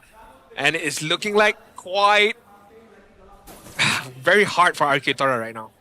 Yeah, things are difficult. Even though they had an initial lead. Couple of lost fights and it all turns around on you. Claude is still a very solid late game carry, but he comes with conditions. He's got to have his stacks up. He's got to have enough time to do that blazing duet damage. And he does get somewhat countered by Belleric as well. So it's a hard job for Lolil. Someone is a big fan of Toads back there, huh? A big fan of Toad or a big fan of that particular enemy right there? That particular one. What was his name? Gamma was he Kichi or Bunta? Gamma Bunta? I think it's the dad, right? Was Bunta the dad or was... I think Bunta is the dad. Okay, that's Kichi then. Kichi then. Okay, yeah. We could be wrong. I mean, you guys big Gamma Kichi fan. Someone can correct us on the live stream later on. But now, lot fight. Lolil taking a bit of amount of damage right there. I mean, it still has the BMI away. But this bottom push right now, Suken and Lazy just hiding themselves, not showcasing that. But I'm pretty sure RRQ knows. Yeah, he knows. He can just walk forward. The only person he dies to now is Lolil. So as long as the Claude isn't around, RRQ can go wherever he wants. Invictus has a 7k gold lead, but they do have slightly worse late game scaling, so they still cannot take this too willy-nilly. They gotta respect this Claude, whereas RRQ, they just gotta find Lun. The Nolan is still 0 deaths. And I like the positioning of Lun. He's not showcasing himself as much. I mean, he is weaving his way in and out of team fights and then just hiding himself in the bush right now. Conceal, trying to find Super Ken most likely. Yeah. Look at RRQ. He's already dropped Yehezkiel down to half HP and they found Super Ken. Why are you so far from your team, my good sir? Thinks it's a boxing ring or something. AOG has to be used to escape. This is absolutely the freest lord in the universe. That is very, very unfortunate for Super Ken right there. The reason why IG managed to get that kill, he noticed or they know that again, not too sure why Super Ken wanted to clear the bottom wave right there, but showcase him himself right there. It allows IG to just very instantly went in for that kill with the setup from themselves right there. And right now, Adboy ought to be careful right now. Stormbind will miss Adboy. Oh, I don't think IG should fight this. You can see Lolil does. Oh, Tricky 1 hit away from death. That Star Shatter nearly signaled his end. Maybe RRQ can buy some time with this. Just maybe right now. I mean, Lot is pushing on the top side. They are going to be focusing on the mid and bottom side. But look at Lolil as well as Super Ken clearing things up on the spot side. Easy as well as Adboy. Clear the minion wave on the mid side right now. So this is going to be an unsuccessful siege. Most likely. I mean, there is the next wave. Depends on IG. Are they going to push the envelope right now? I don't think they can. They really shouldn't. We are reaching the point in the game where the poke from Yehezkiel and Lolil is actually a lot, because even the frontliners can't really tank it. Oh, the Stormbind catches 2, but he gets disrupted, only manages to push back Letizi. He flickers out, Raptor Dryad misses. Here comes the rest of the team though, they Stormbind Adboy, surrounded 1v5, but Yehezkiel is still sniping. Yetri has to be careful. He's within range of death. RRQ Tora will hold. Very good engagement from IG, very good defense from RRQ Tora side right there. Just allowing themselves to have a breather of a space on that particular siege from IG. Still, inhibitor turret on the mid side as well as the bot side is still up for now. But IG, they are not going to stop. they are still gonna try to somewhat push the envelope a bit, or at least take all the resources from RRQ Tora, especially the resources on the jungle of RRQ Tora. I feel like Invictus should be trying to freeze their waves a little bit further outside the base, as they are going to take a lot of poke as long as they remain pushing. It's like they will slow things down just a little bit. But yeah, you can see Yehezkiel's damage needs to be respected. Loliel's positioning needs to be wary.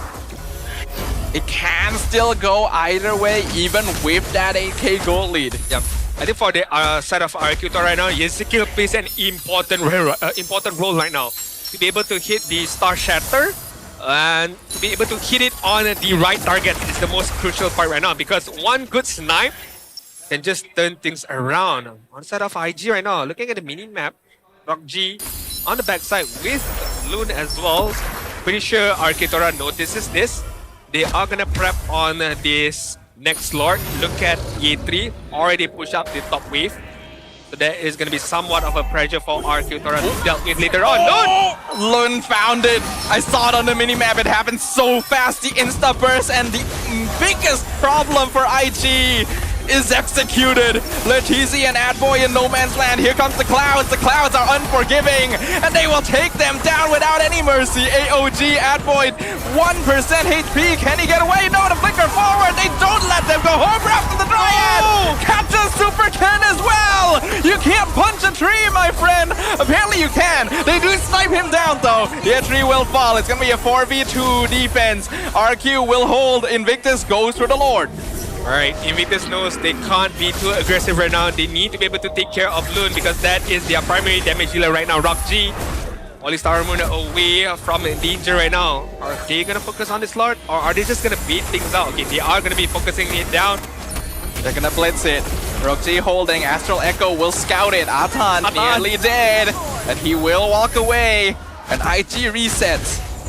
I guess you can. I mean, you can't punch a tree. I mean, you will take a lot of damage at the same time, but you can use some galaxy force of nature from the side of Yehezkiel to be able to take down that tree with the Star Shatter at the same time. But it's very unfortunate that we did not get to take a look at how Loon managed to snipe off Loliel right there on the bot side, right? If I'm not mistaken. Yeah, we didn't manage to see that on camera. It happened very, very quickly, but that is the strength of the Nolan. Looks like they will pick up Adboy. Revitalize and AOG used defensively right before the Lord.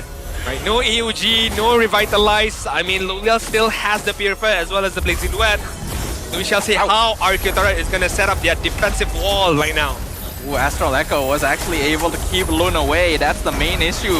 RRQ Tora may not have to worry about him for now, but his Cloudbind does catch two. They stun him. They get the two-man knockup into the two-man taunt and lift. RRQ chases down the back to make sure they cannot follow up, and it's taking a long time to go through Adboy though. Here comes the flicker around from Dryad. Forces the Purify from Loliel. RRQ still holding strong. The inhibitor will fall in the mid lane. Loon waiting for a chance to enter. Yeah, 3 dropping the low HP. Still has the immortality holding on, but the minion waves are being slowly cleared up. RRQ Tora, they're not going home just yet. I mean, this is the slight downside of a double fighter comp. Your damage is non-existent. Yes, you have a lot of crowd control between all of your heroes, but you would still need a finisher. And that finisher being Loon. And Loon also noticed that, okay, I can't be too aggressive. I can't take that risk because if I get killed, that means it's over for IG in terms of damage right now. RRQ. He's gonna walk into the bush. The 5-man Cloudbind. RRQ will be the first one down. Rapid the Dryad is good, but his damage enough. Loon, godlike, finds Yehezkiel in the back. The front line is dealing with the rest. Letizi gonna chase down the entry on the opposite side of the map as Loliel survives with the wind of nature. He's gonna get cut off by the AOG. They want this Nolan, but he just waves them goodbye and goes home. Invictus have lost 2 in exchange for only 1. But that one is the Novara. I think it's still a good trade. I mean, if Novara is still alive, it's going to be very, very hard for the side of IG right there. Good initiation, but then again, Super Ken, as well as the members of RRQ Tora, was ready for the initiation from Sora right there. Nonetheless, Loon still managing to focus down. Oh! How do we keep missing this? Why? Loliel blasted by the no Loon once again. Letizi not able to do much anymore at this stage of the game. It really is just a battle between the Claude and the Nolan. I mean, 8-0-8 right now. As you mentioned, you called it. Call him no loon right now. There's no way. There's no way for him to not get that kill. It's just straight on the point. Invictus Gaming can no longer afford to take fights for too long. They don't have enough consistent DPS, but they do have ways of just bursting Lolil down. I honestly don't know how Lolil's getting bursted so often. He really should be adapting at this point, but Lun is doing a great job of positioning himself so he is unseen. We will see the Stormbind pull away Adboy. We once again see the Toad. Observer, there's more important things to look at, like Adboy's unfortunate early demise at the hands of 5 members of IG. I get it. You like Gamakichi, I get it. But bro, Adboy was in danger right there. We need to see what happened just now. Lot is gonna march on at the mid side right now. Invictus Gaming already. Can they jump in for this? Winter Crown gonna be used. Rapid Drive catches 2 Super Can. Pops Immortality. The Lord is on top of the crystal. Well, Leo has respawned, but can he hold? There's just too much damage. Too many bodies. Invictus Gaming secured a clean sweep. There was just no way for IG to back off. There was just no way for that No Lun was able to die right there. Unstoppable from Lun. Literally unstoppable. Time after time after time. Finding pickup against Loliel. And I possess the same question. At some point, you would hope that, okay, Loliel might learn his lesson and adapt to this. But that did not happen at all. At all. And the worst part is, why? All of his character development was off screen. No. Literally off screen. Literally off screen. He came back from a replay, he dies. We were focusing on another fight, he dies on the bot side. And we can only see on the minimap. Very, very unfortunate from RRQ Toro right there. The draft is okay, I suppose. It's very understandable on the early stages, but then again, it does not matter. But right now, let's head it over to the main stage with IG as well as our host, Rose. Let's go. Kemenangan pertama untuk Invictus Gaming pada musim ini di MPL Malaysia 2-0 atas RRQ Tora, dan bersama Rose di atas pentas kita ada Rockji dan juga Atan. Congratulations. Thank you. Kita matching hari ini, hitam dengan putih. So, first up, amazing game. Rockji, you baru kalahkan your ex-team. First of all, how does that feel? Apa perasaan Rock lepas kalahkan orang? Feeling great. Feeling great. Okay, now Rockji, mungkin kita boleh discuss sedikit lah tentang IG. Sebab kita tahu untuk musim ini, coaching staff IG dalam fasa developing players lah kan. Player muda yang ada bakat. So, macam mana? Apa experience Rockji dan juga apa yang you belajar daripada coaches IG? Semestinya first kali sistem dekat IG lah, kita orang kena adapt secepat mungkin. Lagi-lagi bila kita orang main dengan rookie, mulanya agak shaky lah sebab susah nak dapatkan chemistry, but kita orang try hard lah. Everyday memang kita orang try hard, kita orang push the limit, and ni lah hasilnya. Okay, now you mention kan main dengan rookie ni tak, of course semudah lah kan, sebab dorang tak ada experience dan juga scream experience yang you guys ada. So, sebagai orang senior dalam IG, macam mana you bantu your rookie teammates? Benda pertama adalah bagi dorang motivation and bantu dorang dari segi cara pola dorang berfikir dalam game untuk apa benda yang dorang patut buat lah, daripada fikir benda-benda yang in general lah. Wow, makin lama Rockji makin matang lah di pentas MPL. Thank you very much, and of course kita pun nak borak dengan seorang rookie kita untuk musim ini. Hello Atan, how are you? Welcome to MPL Malaysia. Yes. Apa perasaan jadi pro player di pentas besar macam ni? Gembira, happy. Nervous ke? Nervous sikit je. Nervous sikit. Macam mana you dapat, maintain your composure dan tak terlalu nervous bila tengah main depan ramai orang macam ni? Kawan-kawan banyak bantu lah. Biasanya coach banyak bantu, tim juga banyak bagi semangat lah untuk lebih confident. Apa coach selalu cakap? Have fun. Have fun. Okay, now Atan, tadi sebelum match, Rose borak sedikit dengan Year 3 and dia cakap salah satu faktor kekalahan semalam adalah nervousness dan juga experience daripada pemain-pemain rookie dari Invictus Gaming. So, bagi Atan, hari ni masalah tu sudah selesai ke? Dah tak selalu nervous? Kurang nervous lah sebab semalam first time match dekat MPL, so agak nervous sikit. Hari ni dah tak nervous sangat dah. Tak nervous sangat, dah okey dah? Okey dah. Lepas tu dapat pula happy dan moral boost kan sebab menang 2-0. Betul. Okay. Good job Atan untuk interview ni. I tahu you agak nervous tapi good job. Alright guys, so kita pun sudah saksikan perlawanan clean sweep daripada Invictus Gaming. Tapi hanya seorang yang boleh menjadi MVP of the match. So, agak-agaknya siapakah MVP anda? Mari kita tengok MVP perlawanan ini in 3, 2, 1. MVP jatuh kepada... Siapa? Loon! Alright, join us on stage. Mari kita borak sedikit dengan Loon. Bagi tahu Ros, Loon ni pemalu ke? Dia hyper ke? Macam mana? Dia introvert dan extrovert. Dua-dua? Depends. Dua-dua. Okay, so kita tengoklah interview ni macam mana. Hello Loon, congratulations. Hello. Welcome to MPL Malaysia. Depan sikit. Okay, nervous ke? Interview ni nervous? No. Okay, Rose nak tanya. Semalam korang punya match pembukaan adalah menentang dengan... Oh, is that you? Comel! Okay, Loon. Semalam, match pembukaan Invictus Gaming menentang dengan SRG. Year 3 cakap you guys nervous. You guys ada sedikit pressure. So, next match anda adalah lawan Vamos. Salah satu pasukan yang buat sangat-sangat terbaik di musim lepas. And of course, buat yang terbaik di pentas international. How are you guys planning to adapt untuk, kekalkan emosi tenang masa lawan Vamos minggu depan? Sebenarnya, selama kita main dalam sistem tim kita bisa kalahin semua orang lah.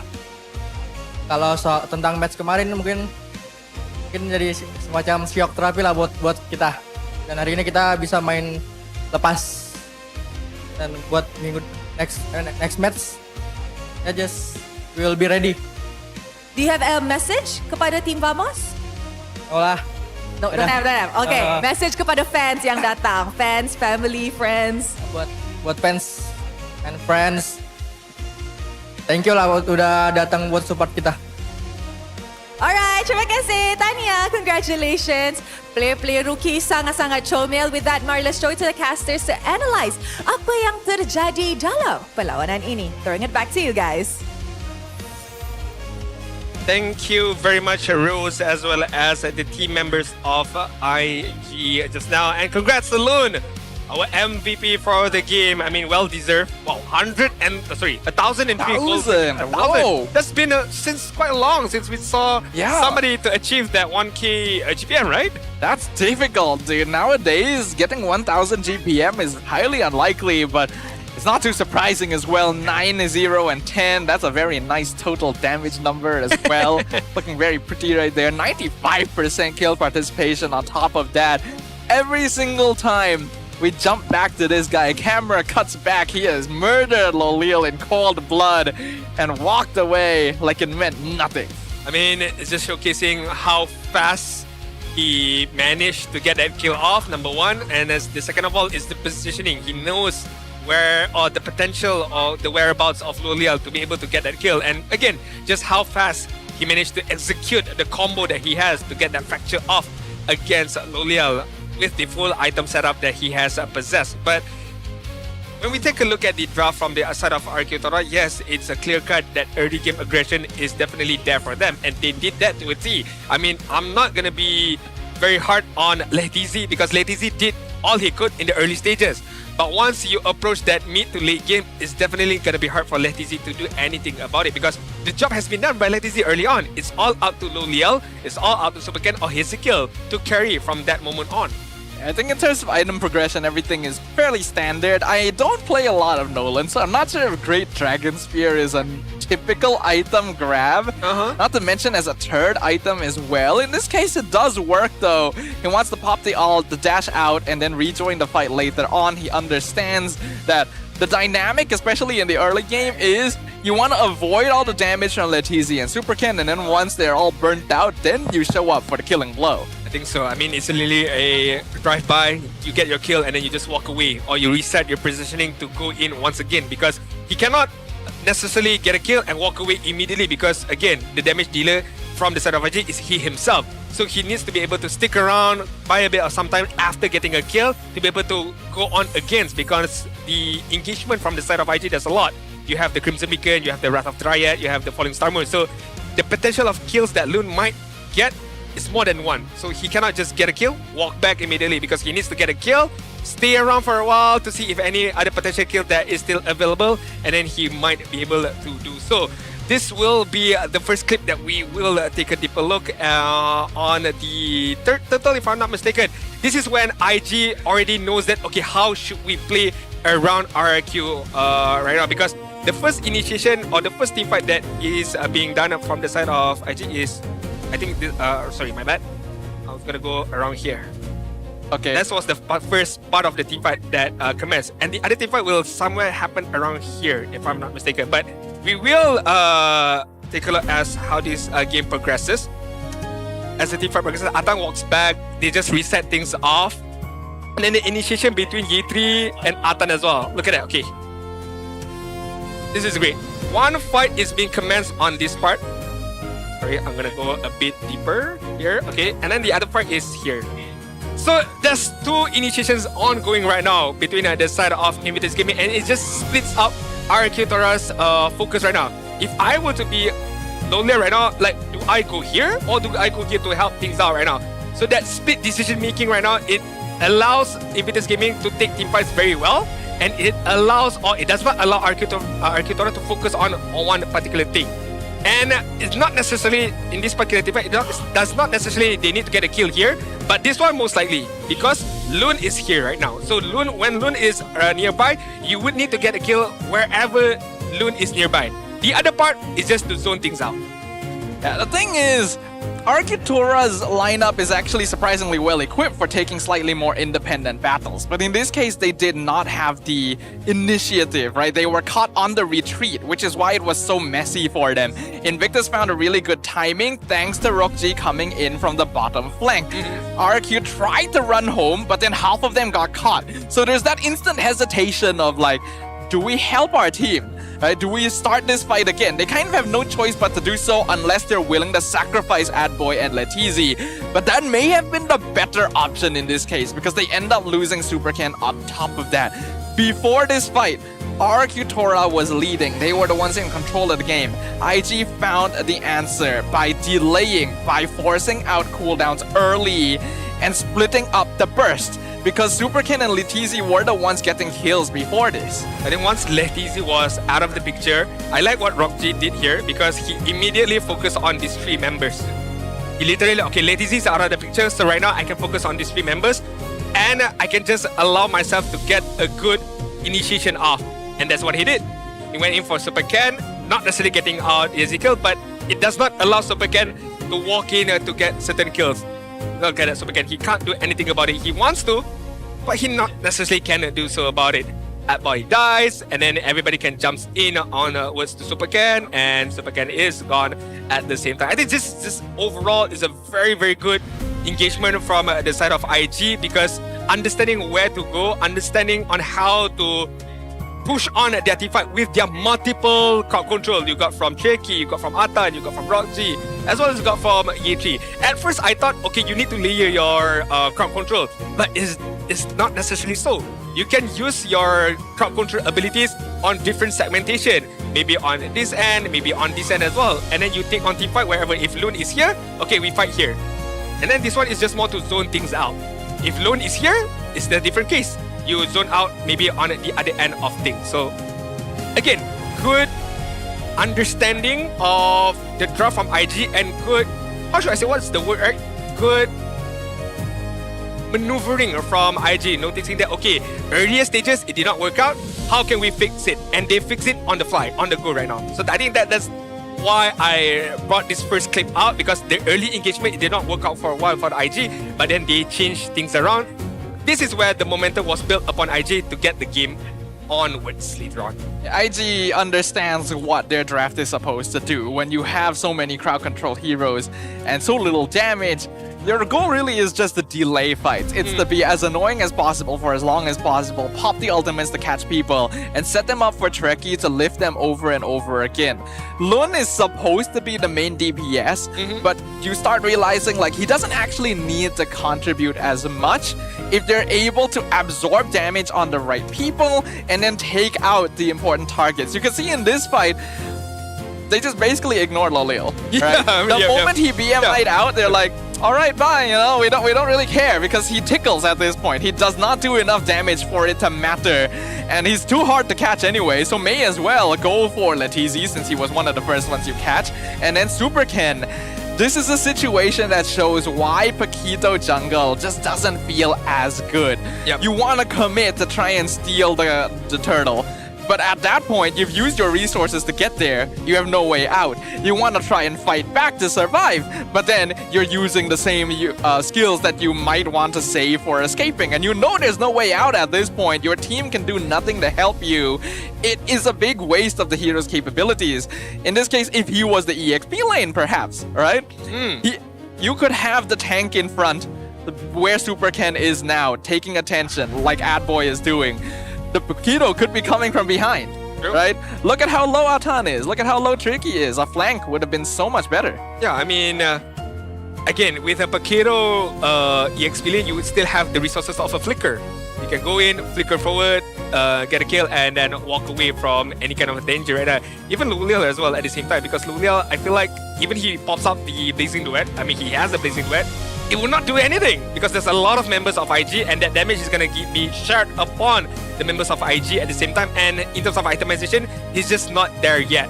So I think that's wrap things up for that particular first clip right there on how IG side managed to just turn things around after I wouldn't say a bad early game, but it just doesn't work out on the early stages, and how they managed to walk away with that victory on that particular fight just now. And it allows them, okay, we know that how we should take on this team fight, and we shall do this again and again, and this will be our momentum builder from this moment on. Well, it just takes a long time to scale regardless. And that game, I think that like 3 members of IG built Chastise Pauldron, 2 of which were like second or third item. So it becomes even more difficult for them overall. Yeah, it's tough. Honestly, IG's draft is a high risk, high reward, not gonna lie. Yes. If it does not work out because only 1 damage dealer, if he gets killed early on, if he does not get a good amount of damage in, it's gonna be very, very, very difficult. Although, we do have to give applaud to IG on how they managed to turn it around, and it's very, very smooth gameplay from them right there. I think, what do you think about RRQ? Their chances right now? Not looking too good. I think we kind of highlighted a little bit of this earlier, but having rookie players in roles as important as Roam and EXP, who open the map and provide information, is really difficult to work with, right? I think what they really need is an X Factor. I mean, they will be able to get that X Factor with the all-new Charity Go Cross Hybrid, where you can cross your Gaia every day with the dual power technology, fuel efficiency as low as 5.4 liter per 100 km and up to 1,000 km driving range. 5 liter per 100 km. I'm from Klang. I work in Kuala Lumpur. The total distance between Klang and Kuala Lumpur is more than 40 kilometers. So back and forth is about 80 kilometers. So with 5.4 liter only, with the all-new Charity Go Cross, I can get from Klang to my workplace, back to Klang easily. Fuel efficiency at its finest. That sounds pretty good. In fact, I heard that you can even just say hello Cherry for a smarter journey, right? It's got 16 intelligent safety figures. That's a lot of confidence. Sounds pretty good to me. But after this short break, we are going to be jumping into another match. It's going to be Team Ray up against SRG. So don't go anywhere, ladies and gentlemen. We'll see you guys in a short moment. Aku ya? Tahu je. Kau. Ira dulu guys. Mati. Ira dulu. Aman. Ira. Aman, gua bisa hidupin lagi. Aman guys. Nice. Aman. Aman, Ira guys. Aman guys. Jauh. Marcel. Nice. Pope. Gas. Aman. Udah menang. Aman. Pope. Bunuh aja. Hero dulu ya. Turut. Nice, pare. Nice time. Tentu lah time. Lego. Lucian gak ada apa-apa ya? Mereka gak ada apa-apa. Aman kan? Nice one kan? Aman. Main. Abang pantai. Gas. Dirot dulu. Aku set aku. Gas. Lagi. Nice boy. Aman. Take 10. Kalau kata tembak jangan. Kalau tahu ini. Sabar. Penasaran dia. Gas. Penasaran dia. Gua bisa jadi kumpar ini. Buka lor. Langsung buka. Sabar. Gua buka. Lihat gua. Gua buka window dulu. Sabar. Gua buka window. Aman. Tony sini. Kau tahu apa nih, boy? Iya, stop. Jangan sabar. Bagi aku buka window baru belakang tuh. Ton. Bang badannya guys. Ini dari dirot. Mati rata. Pantai. Hero. Let's go! That's fine.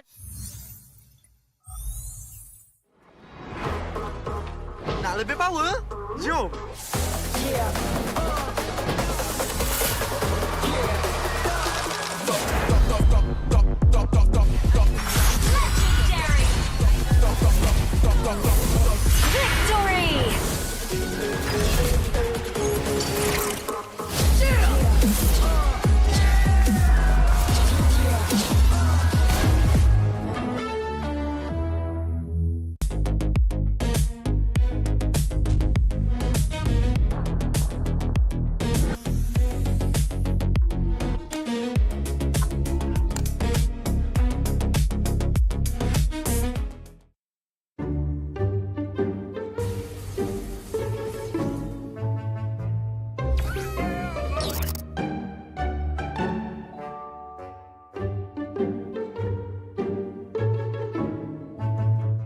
Ladies and gentlemen, welcoming Malaysia's representative here. And all of this, the three of us will be talking about here in MPL Talk.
Cherry.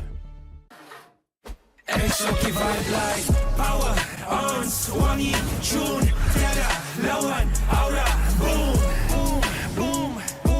boom beraksi dengan penuh keyakinan. SRG vibe like power on, wangi tune, tiada lawan aura boom, boom, boom, boom, boom, beraksi dengan penuh keyakinan. Find a really cheap Mobile Legend top-up but the diamond never come? Don't worry, Joytify is here. Your top-up? Dijamin instan. If we're late, you'll get a voucher. Wanna get more? Wanna grab 1,000 diamonds and get Mobile Legend skin like him? Log in on Joytify now and get a chance to try Joytify MPL Lucky Spin. What are you waiting for? Try the MPL Lucky Spin on Joytify now.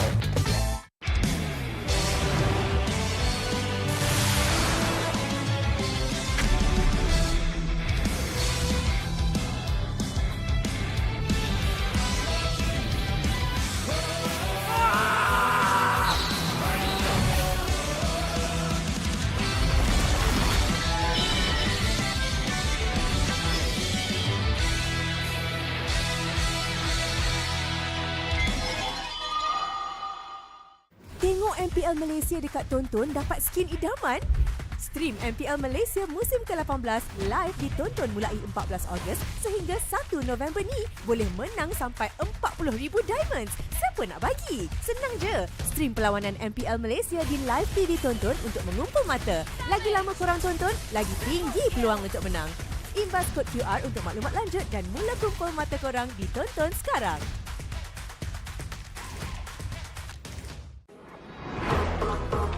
Nak lebih power? Jom!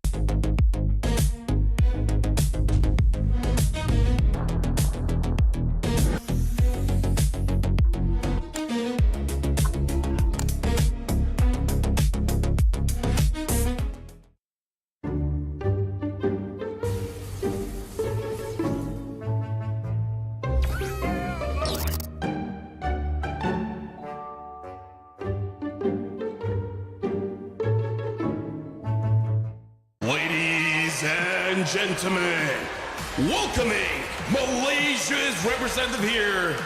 And all of this, the three of us will be talking about here in MPL Talk.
Cherry.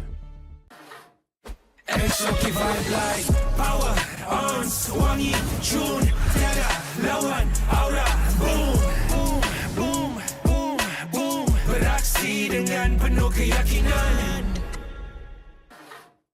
SRG vibe like power on, wangi tune, tiada lawan aura boom, boom, boom, boom, boom, beraksi dengan penuh keyakinan. Find a really cheap Mobile Legend top-up but the diamond never come? Don't worry, Joytify is here. Your top-up? Dijamin instan. If we're late, you'll get a voucher. Wanna get more? Want to grab 1,000 diamonds and get Mobile Legends skin like him? Log in on Joytify now and get a chance to try Joytify MPL Lucky Spin. What are you waiting for? Try the MPL Lucky Spin on Joytify now.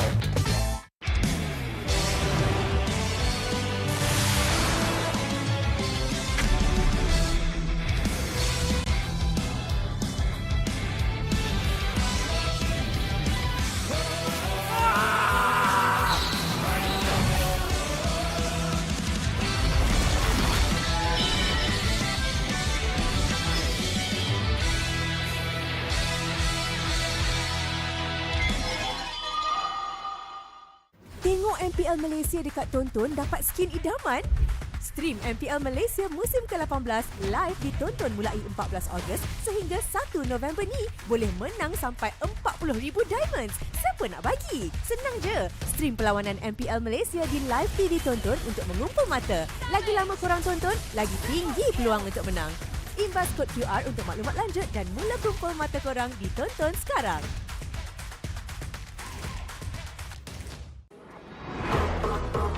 Nak lebih power? Jom!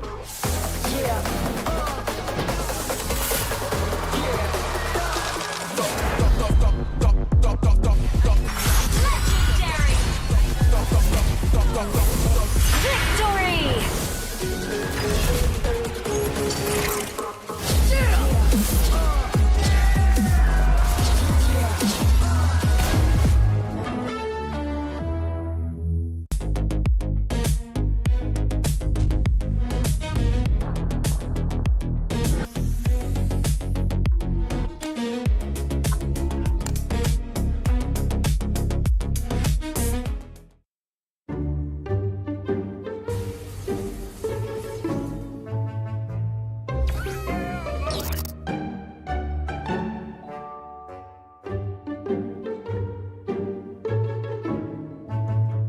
Ladies and gentlemen, welcoming Malaysia's representative here. And all of this, the three of us will be talking about here in MPL Talk.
Cherry. Exotic vibe like power, ons, wangi, tune, tiada lawan, aura, boom, boom, boom, boom, boom, beraksi dengan penuh keyakinan. Exotic vibe like power, ons, wangi, tune, tiada lawan, aura, boom, boom, boom, boom, boom, beraksi dengan penuh keyakinan.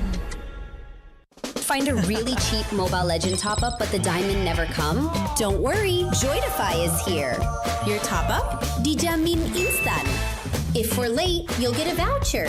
Want to get more? Want to grab 1,000 diamonds and get Mobile Legend skin like him? Log in on Joytify now and get a chance to try Joytify MPL Lucky Spin. What are you waiting for? Try the MPL Lucky Spin on Joytify now.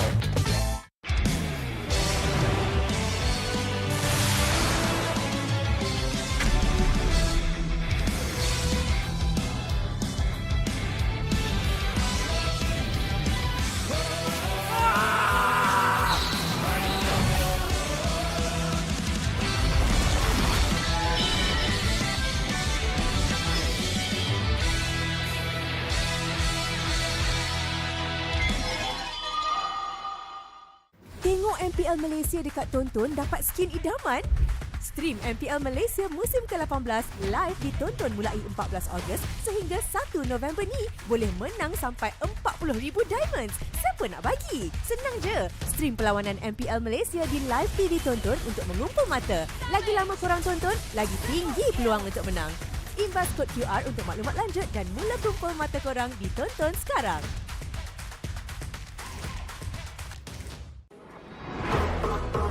Nak lebih power? Jom!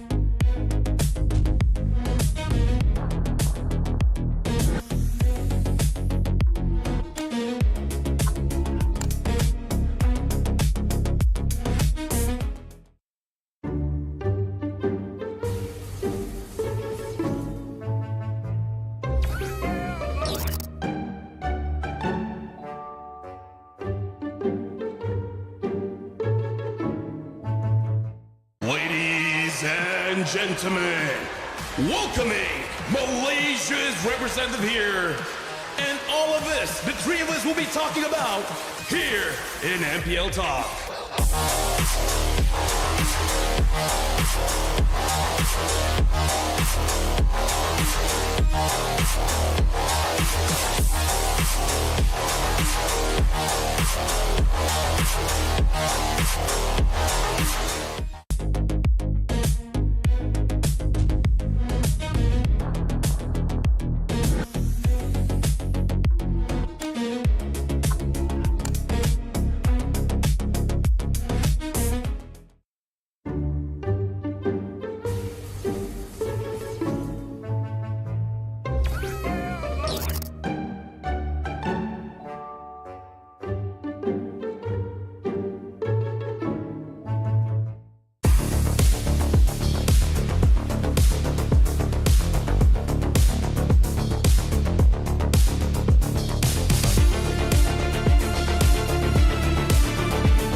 Sherry. Exoki vibe like power on wangi tune tiada lawan aura boom boom boom boom boom beraksi dengan penuh keyakinan. Exoki vibe like power on wangi tune tiada lawan aura boom boom boom boom boom beraksi dengan penuh keyakinan. Find a really cheap Mobile Legend top-up but the diamond never come? Don't worry, Joytify is here. Your top-up? Dijamin instan. If we're late, you'll get a voucher. Wanna get more? Wanna grab 1,000 diamonds and get Mobile Legend skin like him? Log in on Joytify now and get a chance to try Joytify MPL Lucky Spin. What are you waiting for? Try the MPL Lucky Spin on Joytify now.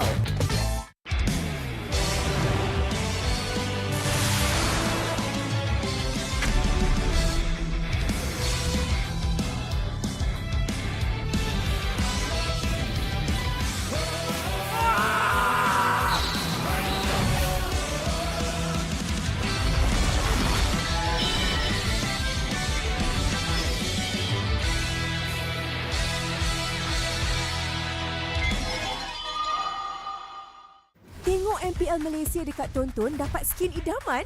Stream MPL Malaysia musim ke-18 live ditonton mulai 14 Ogos sehingga 1 November ni boleh menang sampai 40,000 diamonds. Siapa nak bagi? Senang je. Stream perlawanan MPL Malaysia di live TV Tonton untuk mengumpul mata. Lagi lama korang tonton, lagi tinggi peluang untuk menang.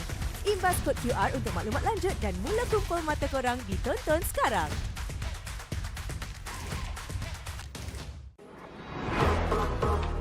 Nak lebih power? Jom!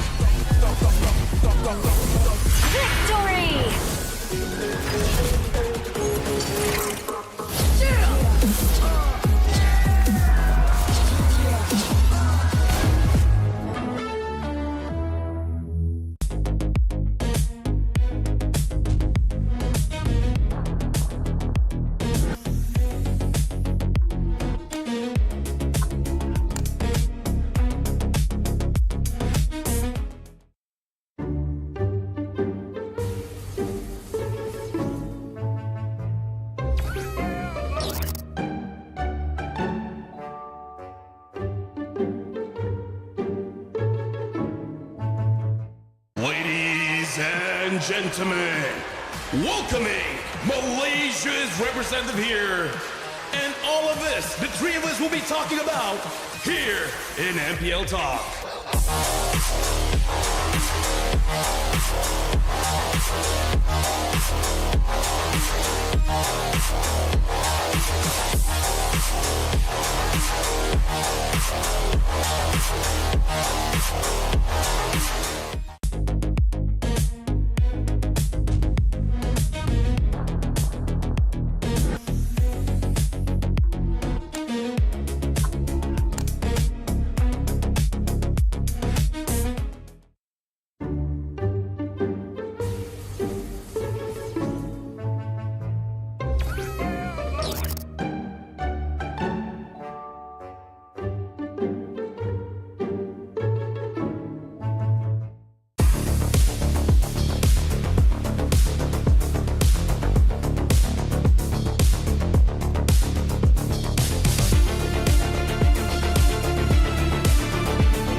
Cherry.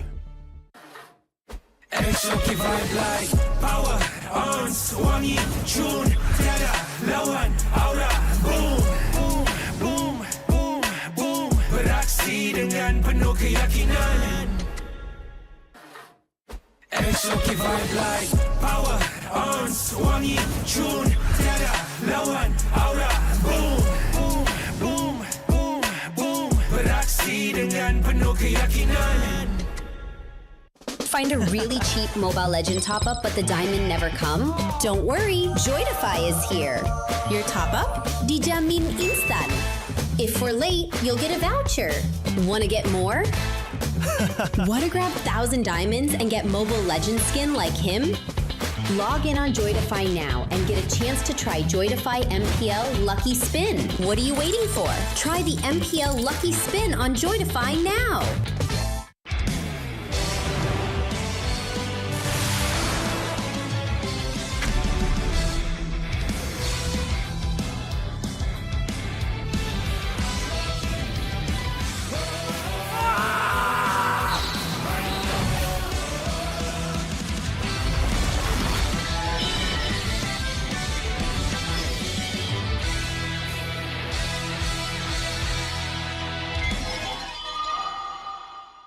Tengok MPL Malaysia dekat Tonton dapat skin idaman? Stream MPL Malaysia musim ke-18 live ditonton mulai 14 Ogos sehingga 1 November ni boleh menang sampai 40,000 diamonds. Siapa nak bagi? Senang je. Stream perlawanan MPL Malaysia di live feed ditonton untuk mengumpul mata. Lagi lama korang tonton, lagi tinggi peluang untuk menang. Imbas kod QR untuk maklumat lanjut dan mula kumpul mata korang ditonton sekarang.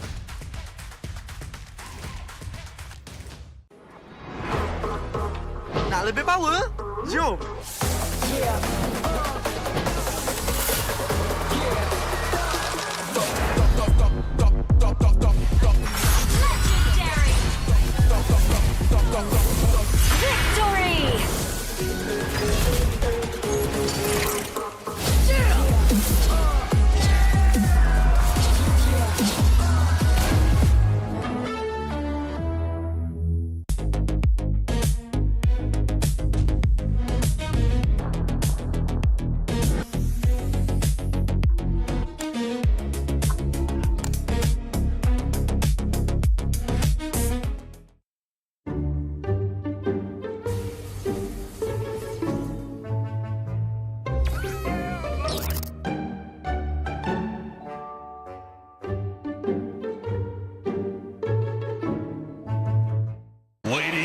Ladies and gentlemen, welcoming Malaysia's representative here. And all of this, the three of us will be talking about here in MPL Talk.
Cherry.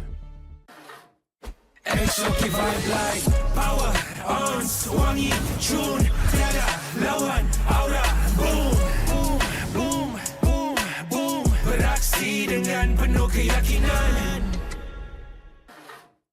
Exotic vibe like power, ons, wangi, tune, tiada lawan, aura, boom, boom, boom, boom, boom, beraksi dengan penuh keyakinan.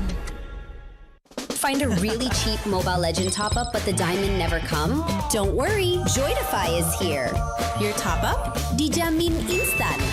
If we're late, you'll get a voucher. Wanna get more? Wanna grab 1,000 diamonds and get Mobile Legend skin like him? Log in on Joytify now and get a chance to try Joytify MPL Lucky Spin. What are you waiting for? Try the MPL Lucky Spin on Joytify now.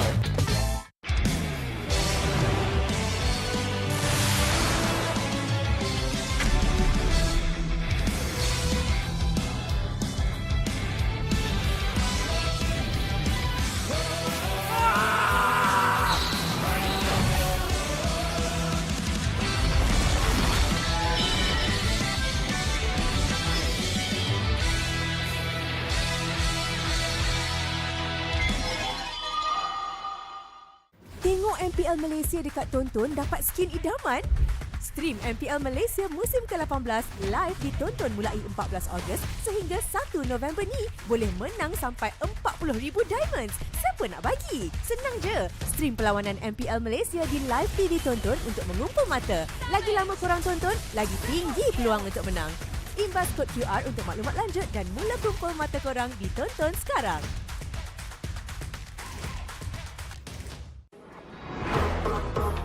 Nak lebih power? Jom!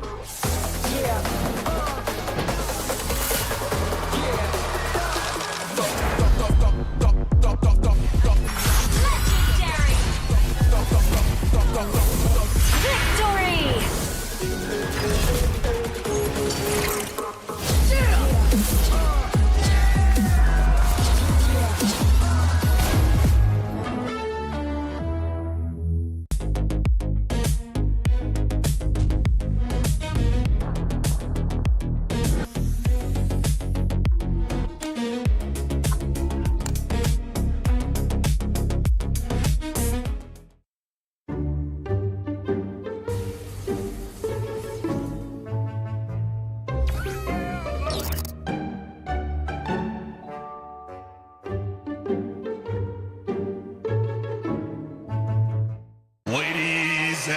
and gentlemen, welcoming Malaysia's representative here.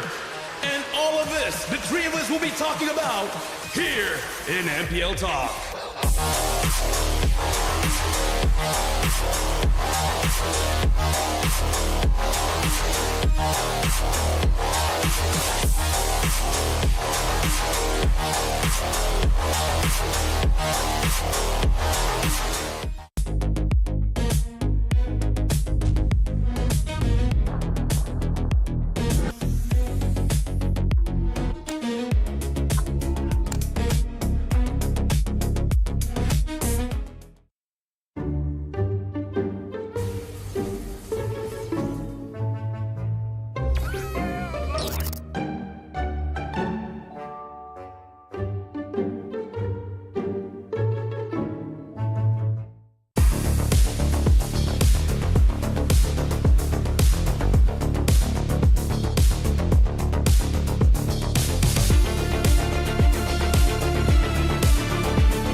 Cherry. SRG vibe like power on wangi tune tiada lawan aura boom boom boom boom boom beraksi dengan penuh keyakinan. SRG vibe like power on wangi tune tiada lawan aura boom boom boom boom boom beraksi dengan penuh keyakinan. Find a really cheap Mobile Legend top-up but the diamond never come? Don't worry, Joytify is here. Your top-up? Dijamin instan. If we're late, you'll get a voucher. Wanna get more? Wanna grab 1,000 diamonds and get Mobile Legend skin like him? Log in on Joytify now and get a chance to try Joytify MPL Lucky Spin. What are you waiting for? Try the MPL Lucky Spin on Joytify now.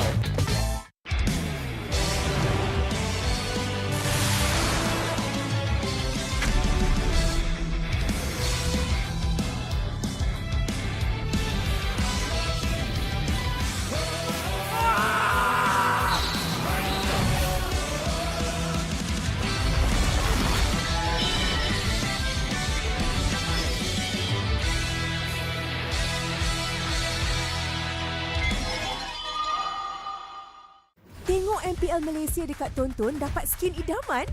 Stream MPL Malaysia musim ke-18 live ditonton mulai 14 Ogos sehingga 1 November ni boleh menang sampai 40,000 diamonds. Siapa nak bagi? Senang je. Stream perlawanan MPL Malaysia di live feed ditonton untuk mengumpul mata. Lagi lama korang tonton, lagi tinggi peluang untuk menang. Imbas kod QR untuk maklumat lanjut dan mula kumpul mata korang ditonton sekarang.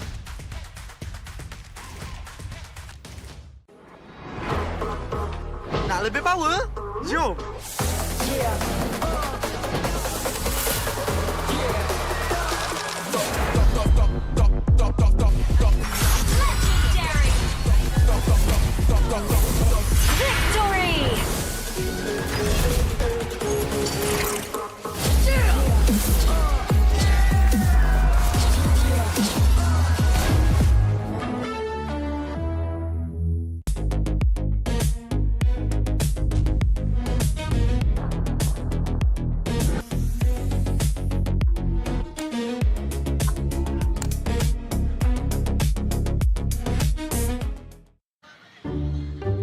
Dude, was it hard? Were you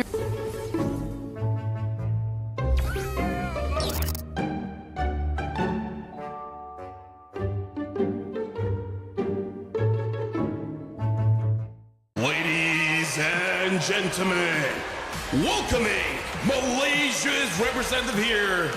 And all of this, the three of us will be talking about here in MPL Talk.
Cherry.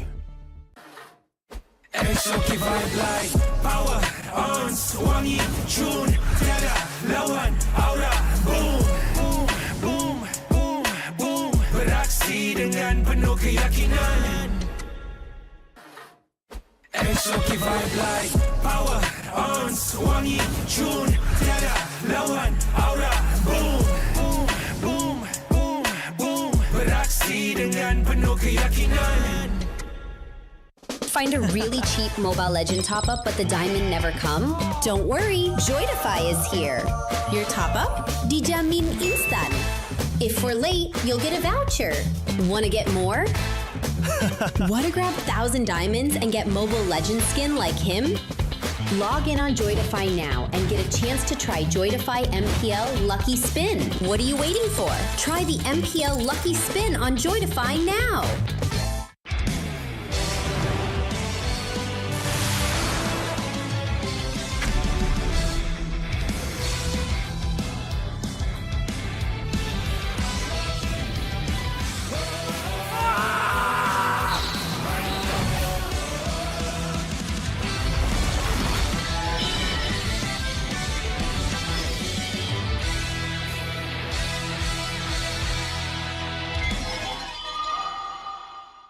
Tengok MPL Malaysia dekat Tonton dapat skin idaman?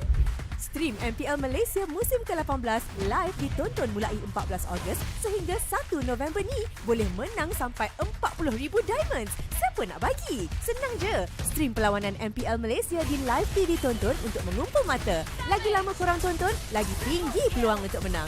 Imbas kod QR untuk maklumat lanjut dan mula kumpul mata korang di Tonton sekarang.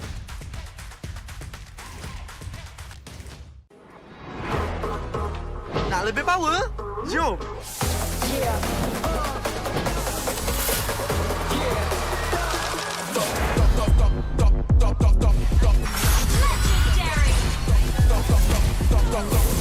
Victory!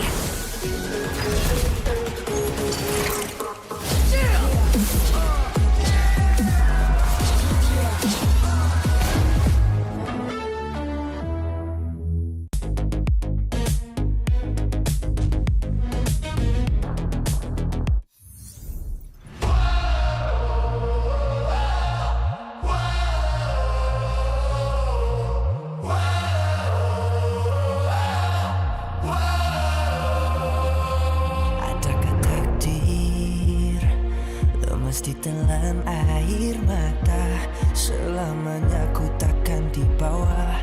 Perjalananku sampai ke puncak dalam perjuangan.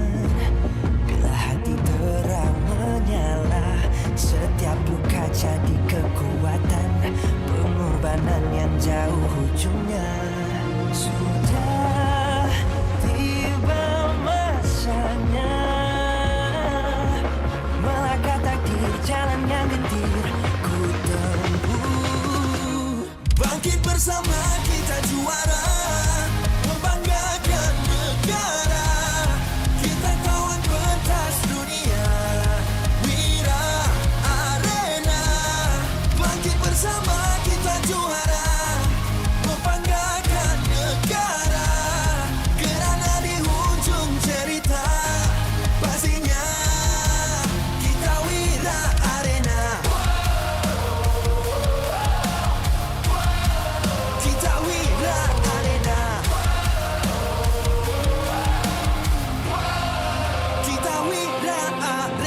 sweat and grind, guess we never gon' fade. This that definition of a legend. Every single move that I make, feel the same, no doubt. Dorang kena aku, I'm a winner. Cuba check gerak-geri aku semua tiptoe macam ballerina. Genggam bara api, biasa berjadi arang. Mimpiku mula menjadi, tiada siapa je yang halang. Kalau bikin hari-hari, benda susah jadi senang. Segala cabaran aku ready, masa depan aku terang.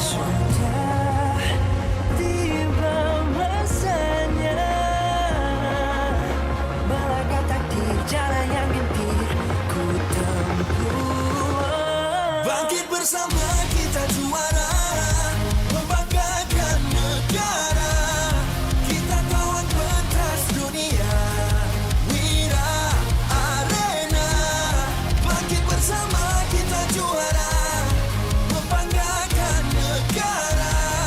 Kerana di hujung cerita pastinya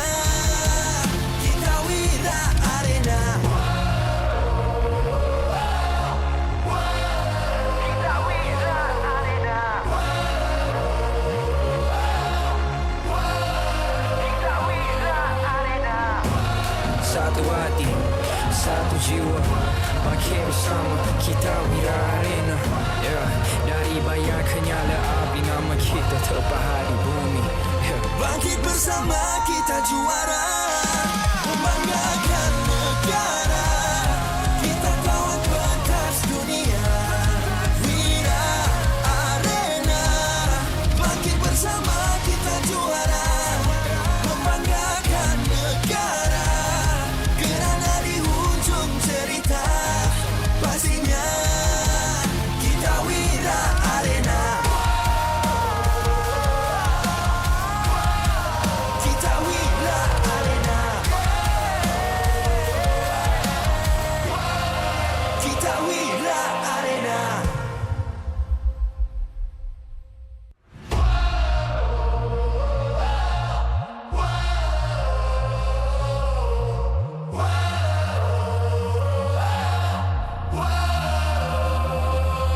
Adakah takdir lemas ditelan air mata? Selamanya ku takkan di bawah perjalananku sampai ke puncak. Dalam perjuangan, bila hati terang menyala, setiap luka jadi kekuatan, pengorbanan yang jauh ujungnya. Sudah tiba masanya melangkah takdir, jalan yang gendir ku tempuh. Bangkit bersama kita juara, membanggakan negara. Kita kawan pentas dunia, Wira Arena. Bangkit bersama kita juara, membanggakan negara. Kerana di hujung cerita, pastinya kita Wira Arena.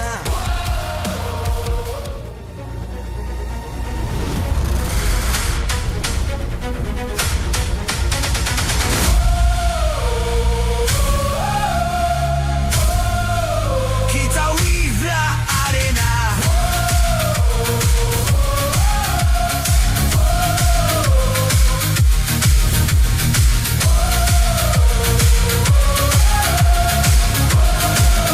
Kita Wira Arena.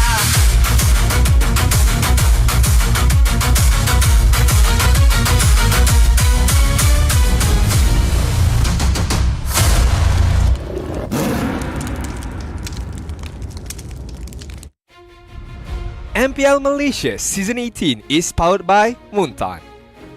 Presented by Celcom Digi Prepaid 5G. Dominate every match with unlimited 5G power with unlimited internet, speed, entertainment and hotspot.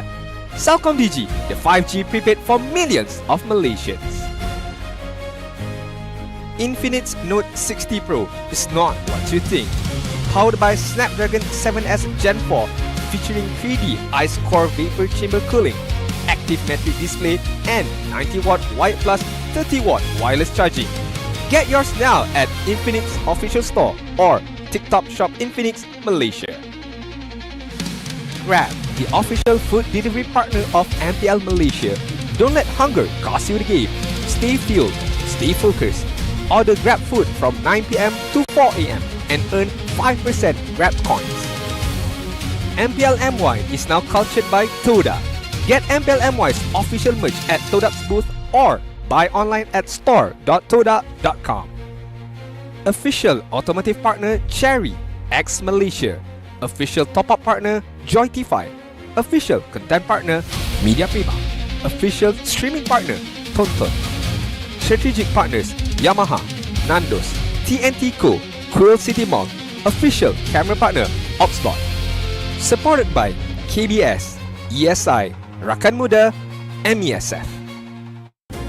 Live here at the MPL Arena, Quill City Mall, where we dive into game number 2. SRG will take up against TR. Will SRG continue their victory? But right now, we do have one video for you guys. Let's take a look at it together with us. I think it's going to be between Rose and Innocent. Let's go.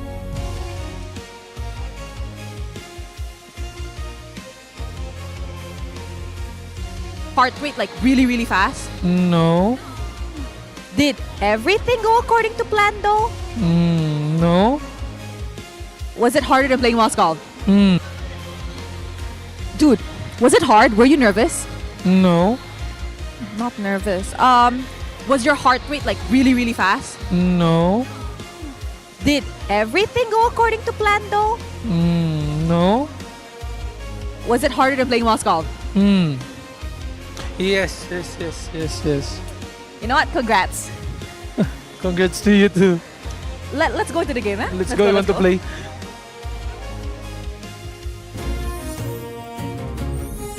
Welcome back, everybody, to MPL Malaysia Season 18. You guys are here with me today. My name is Saidadin, as well as Sadafa will be your casters for today. And the upcoming match is going to be between SRG, between Team Ray. You're looking awfully excited right now, Sadafa.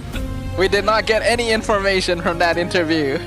Nothing. Good stuff. Nada. But this should be a good match, you know? SRG and Team Array both came off of victories yesterday. Clean sweeps, in fact. So it's interesting to see whether Team Ray can keep up with the Giants. I mean, you guys also got to keep up with us because we do have a code giveaway right there on your screen down below. Do scan the QR code down below where you guys can get free 5 lucky tickets for you guys.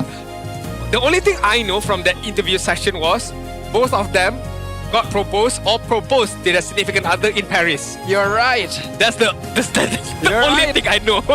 So maybe there's some chemistry between Rose and Innocent right there. But talking about chemistry, talking about going abroad, far away from Malaysia, you guys gotta have the Celcom DG, where you guys can dominate every match with Celcom DG prepaid 5G experience, unlimited 5G power with unlimited internet speed, entertainment, and hotspot with the all-new Celcom DG, the 5G prepaid for millions of Malaysians. Celcom DG sounds like a pretty good idea, you know? You could take flight, you could go even further with your gameplay. You can fly further than this bird right here. Yeah. Because he can't fly. It's very sad. It's okay. He's the only place he can fly is on the MPL desk. Back to the talent room. You really call this? Oh, yeah. And then back to your room, I suppose. Yes, you are correct, actually. You got it right. I mean, it's still quite a flight as well. I mean, talking about flight right now, Team Ray gotta take that fight, not flight, but that fight up against SRG right now, where I do feel like SRG's prior performance in MSC, yes, was questionable. But going into GOTF, I feel like they're improving a lot. And coming into this season in MPL MY, I think this is where they need to be able to showcase once again who is the king of MPL MY. Ooh, the answers are Team Ray. They put on a very strong performance yesterday. Or SRG. They still look dominant, but a 2-0 sweep isn't guaranteed. I feel like the person making these answers is a little biased against SR. Where's the C? SRG will sweep for sure, you know? Where's that option? There should be another option, right? Another option. Where's the TR will also have a difficult time, you know? We should need to be more complete. I mean, we're throwing it back to the days of our SPM days where 4 options should be there. A, B, C, and D as well. So C is either SRG clean sweep, and then D, Team Ray clean sweep as well. D is all of the above. D is all of everything is gonna happen, all guys. of it happens somehow. It happens in 3 games as we jump into Team Ray as well as SRG. The thing about SRG, right, like every single season, the question will always be, can they defend the throne? Can they claim the title once again? Can they become the next 6-pit, 7-pit, whatever pit that is there outside in the world? But all of those questions has been answered by SRG for multiple of seasons already.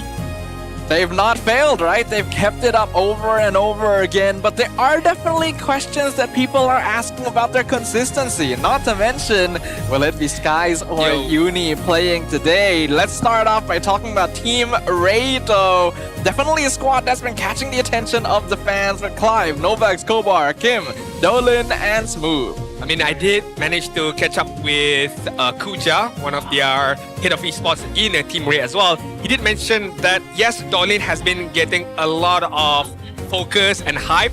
And he did mention about, he hopes that this game will last up until that mid to late game because he wants everyone to see what Clive is all about as well, because he is the goal laner as well. And goal laner especially performs well when it comes to the later stages.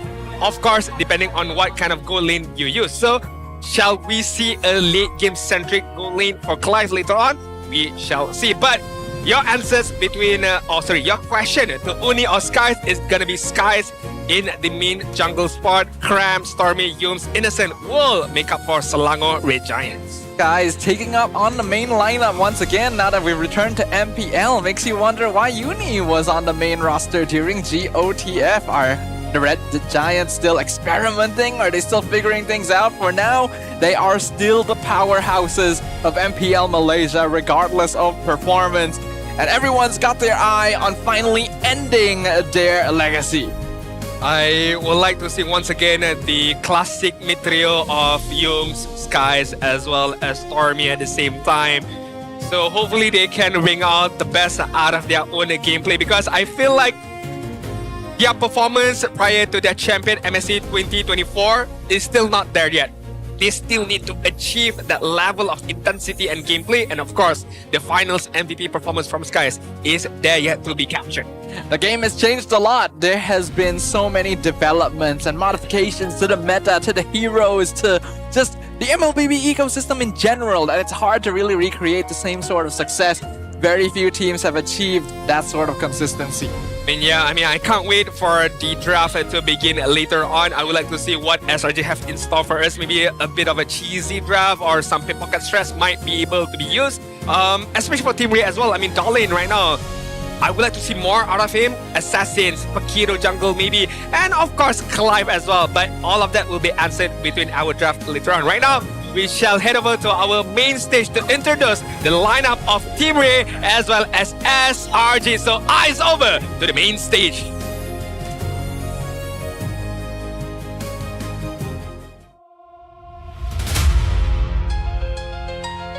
One nation, one fight, one ride. One nation, one fight. No fear, no limits, no looking back.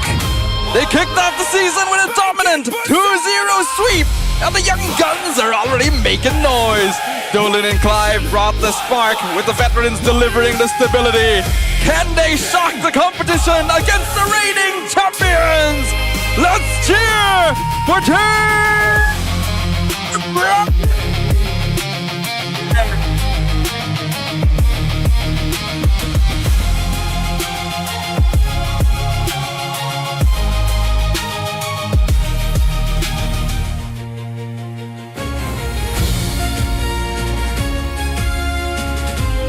The Giants are back, and they're sharp, dominant, unbeaten. That is the standard they set. With Skies back, they came out swinging yesterday, and they're ready to do it again. The undefeated quest starts once again right here. Let them roar! Selangor Red Giants!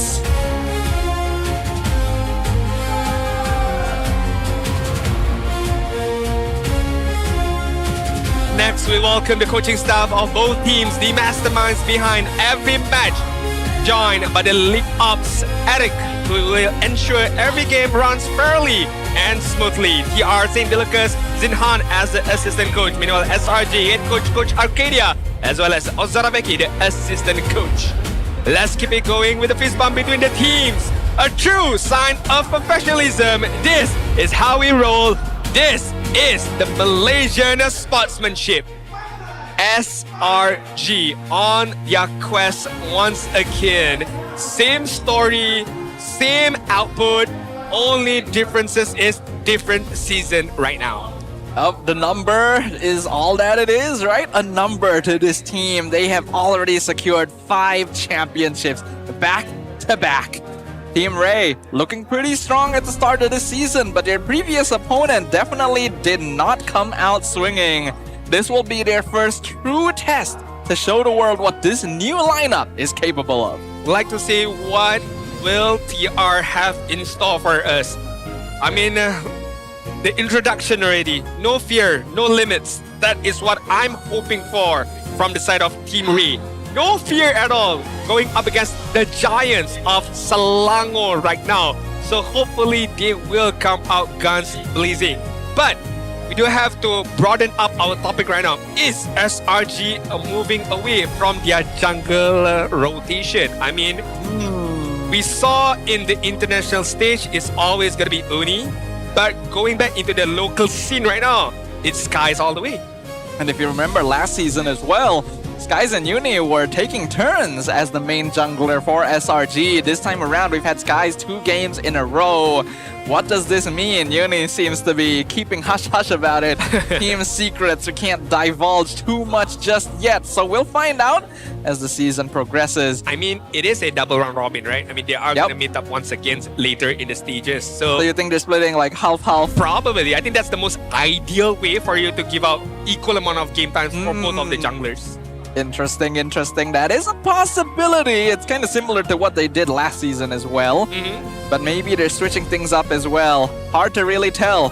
For now, we are going to be jumping into the draft very, very soon. Anything you are looking out for? I think for Team Ray, right? Maybe I'm a bit hypercritical on this statement, but you may agree or disagree with me right here. For me, the quote-unquote weakest link on Team Ray might be Smooth, because I feel like the inconsistency of Smooth is very glaring, to be fair, because was it yesterday or day number 1 where he uses the barrage? I know it's only first match of the season of season 18, but Smooth is no rookie of a player. He is a veteran player and he needs to put himself at a higher standard. And if he can't do that, consistently win in, win out, quote unquote, on that barrage game, again, day number 1 or day number 2, was not good enough for me. And right now, going up against Cram is a bigger of a role, is a bigger of a task for Smooth right now. It is definitely a big test. Smooth has been a MPL mainstay very, very long. In fact, I think he's been here about as long as Zorn has been. So he's definitely got a lot of experience under his belt, and we should expect more from him. But I think that we have to extend that same judgment to Cram somewhat. I think on the international stage, his performance has not quite matched up the same explosive flavor that he used to be known for. And even yesterday, well, perhaps not the best showing since it was so simple for the team this time. Let's see what he will bring to the table. As ladies and gentlemen, let's officially get things going. We're jumping into the draft for game number 1.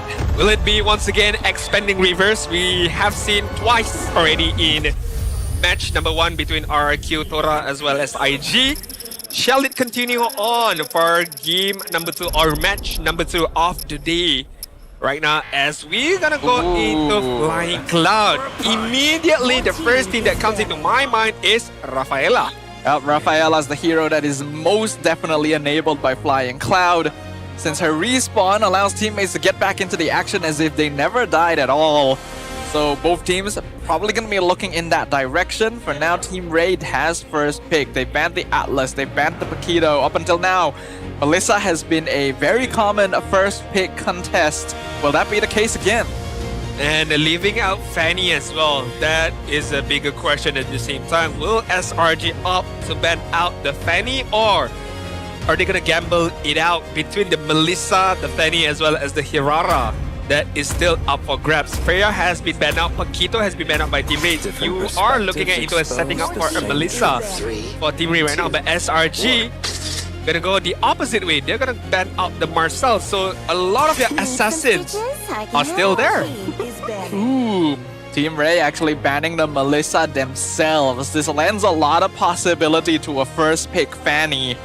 Will SRG decide to ban it out, or will they say, hey, play your Attack on Titan games? It can still pull out the Hirara. There's still a lot of other good heroes in the pool.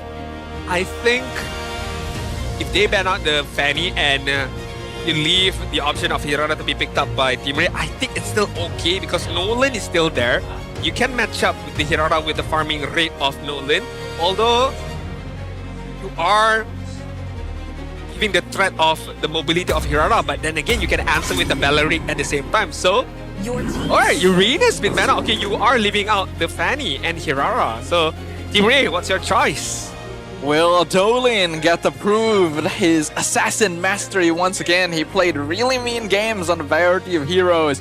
Fanny would just be another one added to the pool, but Hirara is still one of the most consistent assassins under the current meta. Or they pick up the Belleric first. Yep, disregarding all that, Belleric is still an option too, but would you want to first pick it? Looks like Team Ray, they've made their choice. It's Hirara. Again, still 100% ban and pick rate as we approach the number 3 right now. SRG. I feel like it's going to be a Belleric +1 here. It could be a Belleric Eudora. It could be a Belleric Esmeralda as well. You know, just clearing up your frontliners first. I don't think you're going to pick up your jungler as immediately because there's no threat of Team Ray banning it out or picking up more because Hirara is already there. So Belleric +1, maybe Belleric Eudora maybe. I am oh right, we forgot the Barats. Yep, okay.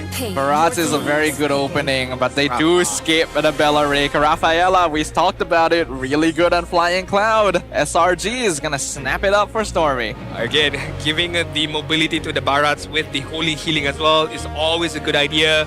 It allows the Barats to move freely as well and to use that Detonus Welcome more effectively up against Team Ray right now. So, I mean, Team Ray can opt the option to go for that Barats Belleric. It's still, you would need a consistent DPS as well to out DPS the healing of this Raph later on. You also have to think about that EXP lane matchup. You would normally put something like Uranus there, but that's already banned. So Esme would be the next best thing. I don't even know if Jeroff is necessarily going to be a good matchup there. Team Ray, they will go ahead and grab Esme. They'll also lock in the Eudora. Now, we saw earlier in the day that Eudora, honestly, not a very good hero to pick into Rafaela. So Team Ray is posing the challenge. And not only that, you don't have a necessarily a lot of damage as of now because you are picking up the Esmeralda. So even with the stun lightning bolt from Eudora, you will still need a consistent follow-up from Hirara or your gold laner later on if that gold laner is a pure marksman and not a double fighter comp. So right now, SRG, Fanny pick up, or you don't necessarily need the Fanny. You can still pick up the Nolan to be more, I would say, safer, less risk in comparison to the Fanny. Nolan's up against probably better, but ooh, SRG not gonna pick it yet. They go for the Clint first. Now this is fairly early on in the draft to grab the hero. I assume SRG will ban out Brody just to make sure that Innocent can win out that lane. And they're also giving Team Ray the choice, right? Will you just ban both the Nolan and Fanny? I mean, there is still a world where Team Ray do that. But right now, picking on SRG now, yeah, Brody should be banned out here to just eliminate any early game threats from the side of Team Ray. They still would require a roamer of their own. Belleric is still definitely there. Matilda has been banned out from the side of SRG. I feel like Matilda does not suit well with Team Ray. I just feel like they need a pure frontliner with that Esmeralda. So that's why I'm thinking more of a Belleric once again. I thought maybe Hylos maybe. I think it's mostly because if you give Matilda with Esme, the shields become a little difficult to handle. Not to mention the get out of jail free card is very nice to have, and when you're playing Rafaela, you want to be the fastest people on the map. So it makes sense, but Team Ray doesn't get rid of Nolan or Fanny for now. It's the Harley first, makes more sense. I think that they will probably ban Nolan if anything, because Eudora is actually a solid solution to Fanny. It's something that even pub players like to do. True. I think the answer, or somewhat of an answer for that Fanny, is available already on the side of Team Ray, which is going to be the Eudora. I like the ban from SRG, banning out the glue. Very, very sticky situation to handle, to deal with. Not necessarily having a good amount of burst damage, apart from Clint once he has the full item setup. And Team Ray, as Sadafa mentioned, as Sadafa predicted as well, Nolan being banned out. So SRG right now is going to be left with Belleric first, and last pick for the side of them would be definitely for the jungler. Saving it until last. Now, technically Bharat can still be flexed, but I don't really think that's going to be the case right here. SRG gonna try to see everything they can. They do still have the Suyo option or the Yisan Shin option, both of which are things Skies is comfortable with. Team Ray, they're gonna have to finish off their draft. They go with the Claude first. This hero had some difficulty in the previous matchup. Takes a while to scale. Not very good against a Belleric, but looks like they're confident. I feel like show maybe a bit more mobility as well, but you don't want to go up against the Belleric. It's gonna be not that fun. is picking. And then you go for the Badang, right? Yep, that's the Badang right there. Okay. First pick as well in the season so far. Badang. We get to see the new Super Saiyan Badang looking skin. Last pick for SRG right now. I mean, Penny is still a high risk. I mean, you are going up against the Badang, the Eudora at the same time. If you don't pick up that, you might still go for a Suyo, maybe? Suyo is still there. I actually think that Yisan Shin's not bad here. Yisan Shin, yeah. I don't really like Fanny anymore. Suyo is possible, but a little hard to play into Hirara Eudora. I do think YSS is one of the better choices. But no, they pull out the Leomord. Has not been meta for a little while. SRG thinking, hey, it still works pretty well, especially when you got a Wrath there boosting that horse speed. I think it's a good idea as well, because what IG did in their game between Wrath as well as Belleric, both of them are gonna correlate between one and another, between the Wrath of Triad and Holy Baptism. That allows Skies to just go in, Phantom Steed away, and get as many kills as possible. Oh, ladies and gentlemen, we've got our first draft locked in stone. SRG bringing forth a rundown composition with the Rafaela. Team Ray challenging them on their own terms. A solid balance of scaling, but also hyper-reliant on that front line to make space. Will this be the recipe they need to finally take down the Red Giants? Or will SRG continue their streak strong? Alright, game number 1, match number 2 commence right now between Team Ray as well as SRG. In terms of the draft later on, I feel like on the side of SRG is gonna be heavily dependent on the mid duo to be able to set things up between Youngs as well as Stormy. And you do also have to keep a lookout on Cram. That Flicker and Detona's Welcome is gonna be a problem if he managed to land it off against Team Ray later in the mid stages. We've seen an unusual amount of people missing the Detona's Welcome, not just here in MPL MY, but even internationally. You wouldn't think that it's that difficult to land the stun, but yet people have run into issues with it nonetheless. It is going to be hard for Krem, since Moon should be able to hold the lanes perfectly fine. We also do have to point out the 2 Purifies, so Team Ray looking to keep themselves safe against the CC. True. Not only that, you also got to remember the Wrath can keep things ongoing from the side of Slangori Giant with the Holy Healing as well as the Holy Baptism. Right now, Emblem setup, nothing out of the ordinary so far. But looking at the side of Smooth, focusing more on a bit more damage right there, and of course movement speed to just help things out in terms of rotation later on. Skies hits level 4 and the rotation has come up from the Selangor Giant side onwards to Dolin as well as Nova Escobar. This is the benefit of that Rafaela mid lane. You can heal up most of Kim's poke damage and you can start invading. Looks like Skies will successfully take that camp, delay Dolan's level 4 slightly. He will still hit it, probably before the turtle comes up, but the positioning will not favor Ray. Alright, Cram also hitting level 4 as we speak right now. Esmeralda, Smooth, on the way to get a level 4 flanker. Cram, he misses! Went for the Natalia instead, but Nova Escobar still gonna fall. First blood over the Skies, move in the back spot. Flicker, Holy Baptism hits 2! Stormy with the style! Now they dash forward looking for his move. Skies secures the turtle at the same time. Missiles will miss him. He'll survive, but SRG makes their presence known. It's hurtful when the team misses a very important skill and yet they can still walk away with a victory. With the turtle as well as a kill at the same time. I think that just sums up what SRG is with the draft that they have as well. That's eBay for you. It's very, very painful, not gonna lie, because Yeah, you missed the Detona's Welcome and Flicker. We did talk about it, that you need to be able to land it. But even if you miss it, it's still fine because you still have Holy Baptism right now. Holy Baptism going to be used. Wrath of Dryad, they're going to eat up the Badang. But here comes the Hirara looking for Stormy. Nova will be the first to fall. No more cooldowns. They cannot follow on the kill. True for one Team Ray, but so far I think it's still okay for Team Ray. At least Kim managed to get a kill in return against Yums just now, not giving Selangor the Giants the green light to just wreak havoc right now. Smooth farming up really well up against Cramp, but in terms of rotation, it's all Cramp all the way. Yeah, SRG is moving a lot faster. Who would have suspected, right? The Rafaela mid lane helps a lot when it comes to that, even if Cram is not necessarily winning a lane. He is Oh no, actually, I thought he would be losing on EXP, but he's ahead of Smooth, so I'm not really sure how that happened. Alright, first itemization from Innocent. Gotta be the Atlas battle just now. I mean, we know why. We know why.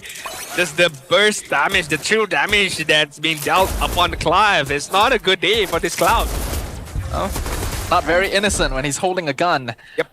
A long range poke going to be very effective. That's why they went for the Clint as a blind pick. Team Ray choosing to go for a scaling hero despite this means that they are just trying to play for that late game, which means they can't afford to fall too far behind. Look at the positioning of Cram right now. Yep, I see him. On the back end, Flicker, yep, Flicker is online.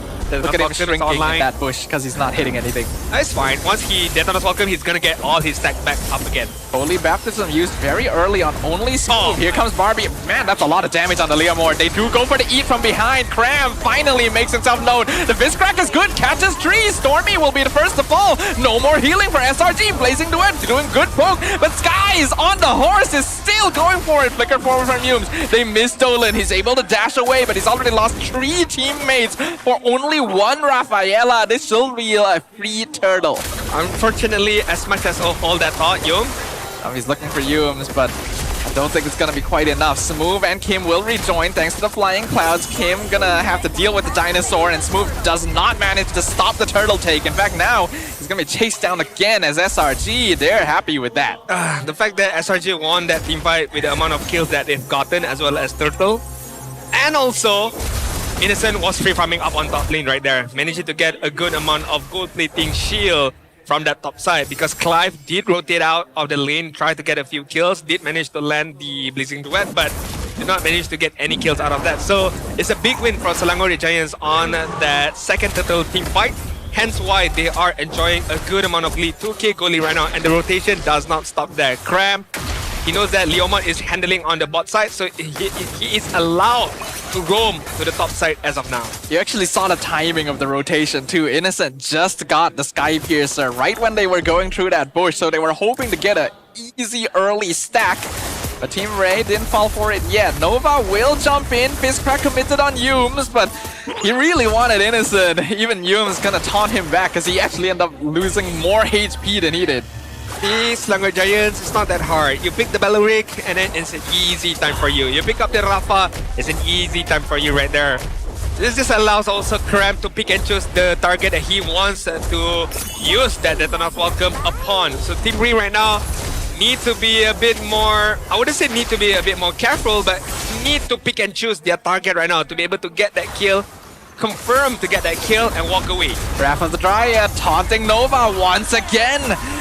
The Badang just disappears. Mega kill for Skies, and he's not done. He's looking for Clive. Blazing Duet. He's trying to heal up, purify, sidestep. All of it not enough to stop the Sky Prince.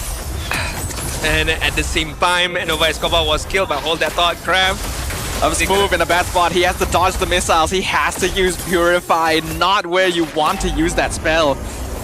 I mean, it's just a steamer right now for Selangor Giants. They have the momentum ready. They know that they need to be aggressive right now. Wow. His crack is good. Locks down Cram under the tower, but he's so tanky, and Yums just walks in like he owns the place too. The fact that the missile hits as well. It hits Smooth, it hits Kim, almost got killed. Oh, they ate Hirara! There goes Dolan. They pick out the Eudora at the same time. SRG, they own this map. Top side check, mid side check, the jungle side of Team Ray check. Everywhere you go, You always feel threatened if you are on the side of Team Ray right now. You are gonna feel threatened by the Holy Baptism. You're gonna feel threatened by the Wrath of Dryad. You are gonna be feel threatened by the Detona's Welcome from Krem right now. Phantom Steed, Skies. Looks like, yeah, he did get that buff as well. Even despite Ray's best efforts to stop him, he's taking camps left and right. Stormy escorting Innocent, taking a tower up top. What can they do to stop this? This is hard. This is my name. Okay, maybe you can get a kill against Krem. Nope, don't think so. Flickers over the wall. Smooth drops in, falling star move, but he just does not enough damage. Krem, he's on 1 HP and he's just gonna get healed back up. The Holy Healing was there in time. Krem understand as well because Falling Star Moon was going to be used against Smooth and immediately putting that smart missile on point to be able to catch things out. We are looking at domination in a way that SRG has not displayed in quite a while, honestly. 7k lead in 8 minutes. There's really nothing Ray can do. They have to try and hope they can survive another 10. I mean, right now Slanger is just toying with them right now. Just toying their mentality right now. Being oh my god, a nuisance. Clive almost died, but you know who actually is dead? It's Nova. Nothing he can do to stop that. Mid lane, Sky's chasing down Dolin. Godlike streak for the Leomord. Wait, okay, I want to take a step back. What happened to Clive? What did he eat right now? Just multiple shots from Innocent right there? Golly. Bullets do that to you. Apparently so. Apparently so. Bullets hurts a lot. Clive should consider getting some. I mean, hurts even more when you get multiple bullets up against your heart. It does not do you good at all right now. Slangone Giants, 8k goal lead, 9-minute mark. Who would have thought? Who would have thought? Who would have thought? Skies is probably near full build at this point. He just got Queen's Wings. That should be a 5th item. And oh my god. Diving the tower, Detona's Welcome did whiff, but the Blazing Duet is wasted. It did absolutely nothing. Skies gets another buff. Team Ray cannot play the game. Guys, wow, I did not realize 7-0 and 2 in terms of KDA right now. Playing phenomenally well with his teammates. And Stormy right now is having the time of his life. All that he needs to do is press one skill, second skill, and then occasionally use the Holy Baptism. Yumes with the flicker after the drag catches two-man Holy Baptism. Kim evaporates. Smooth is supposed to be a tank and he doesn't even look like one. Yumes lands the final blow. Innocent can be targeted by Dolan, but he's surviving thanks to the healing shield. Innocent with the killing spree. SRG with 4 kills under their belt. The minion wave pushing in and only the Holy defense keeping Clive alive. Yumes is just aura farming right now, literally just standing. I mean, hit me, please. Hit me, please. You're gonna feel a world of hurt if you hit me. And if you don't, you're gonna feel a world of hurt from Innocent, from Stormy at the same time. There's no win. There's no win in Team Ray right now. Yumes forming the stable tree trunk of SRG as another conceal comes out. Not gonna commit the ult just yet, but they do get the Detonas onto Nova. Flicker forward! 2-man stun into the taunt! SRG playing with Team Ray! And I thought they were taught not to play with their food. Nothing that Team Ray can do. Their base being stripped, towers falling one by one, an absolute apocalypse being dropped upon their base. Dinosaurs have gone extinct, but this one is here to do the same to them. Innocent with a Tiki snipe, double kill, and a recall spam in the face of Team Ray as the crystal explodes. My god, this game is... I don't know what to say, man. I really don't know what to say. I mean, it's just the old-fashioned Slangone Giants once again. That's all I can say. From the draft, from the execution, from whatever is being done by Slangone Giants, it's just an old-fashioned Slangone Giants.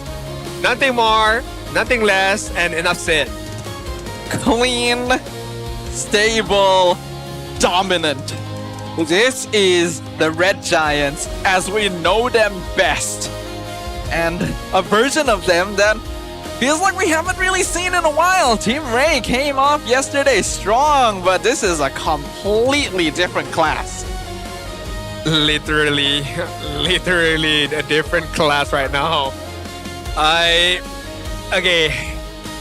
I mean, in terms of draft, it's very even, I would say. Like, there's nothing like one particular element, no particular category that, oh, chef pick this, chef pick that, why you pick this, why you pick that. No, I feel like it's very even Stevens. It all just boils down to just execution and how SRG understand the draft of themselves really well, and the rotation from Cram. Once Cram rotated out of the lane, even missing the Thanos Walker, it does not matter. Personally, I don't think the draft was that even. I think SRG definitely won it out, but it wasn't terrible from Ray. It's just, look at him. He's standing there like he's a tree. He was a tree. He was the man propping up his team. And Belleric showing why he is still one of the top roamers in the meta. That's what he did. That pose and what he did in the game, similar. No difference at all. No difference whatsoever at all. The fact that he even picked up an enchanted talisman. Wow. Just for the sake of it, I suppose. Why not? Yeah. I mean, because all you need is a Justice Pauldron to just be more tanky. And then, yeah, you do have a threat from him, I suppose.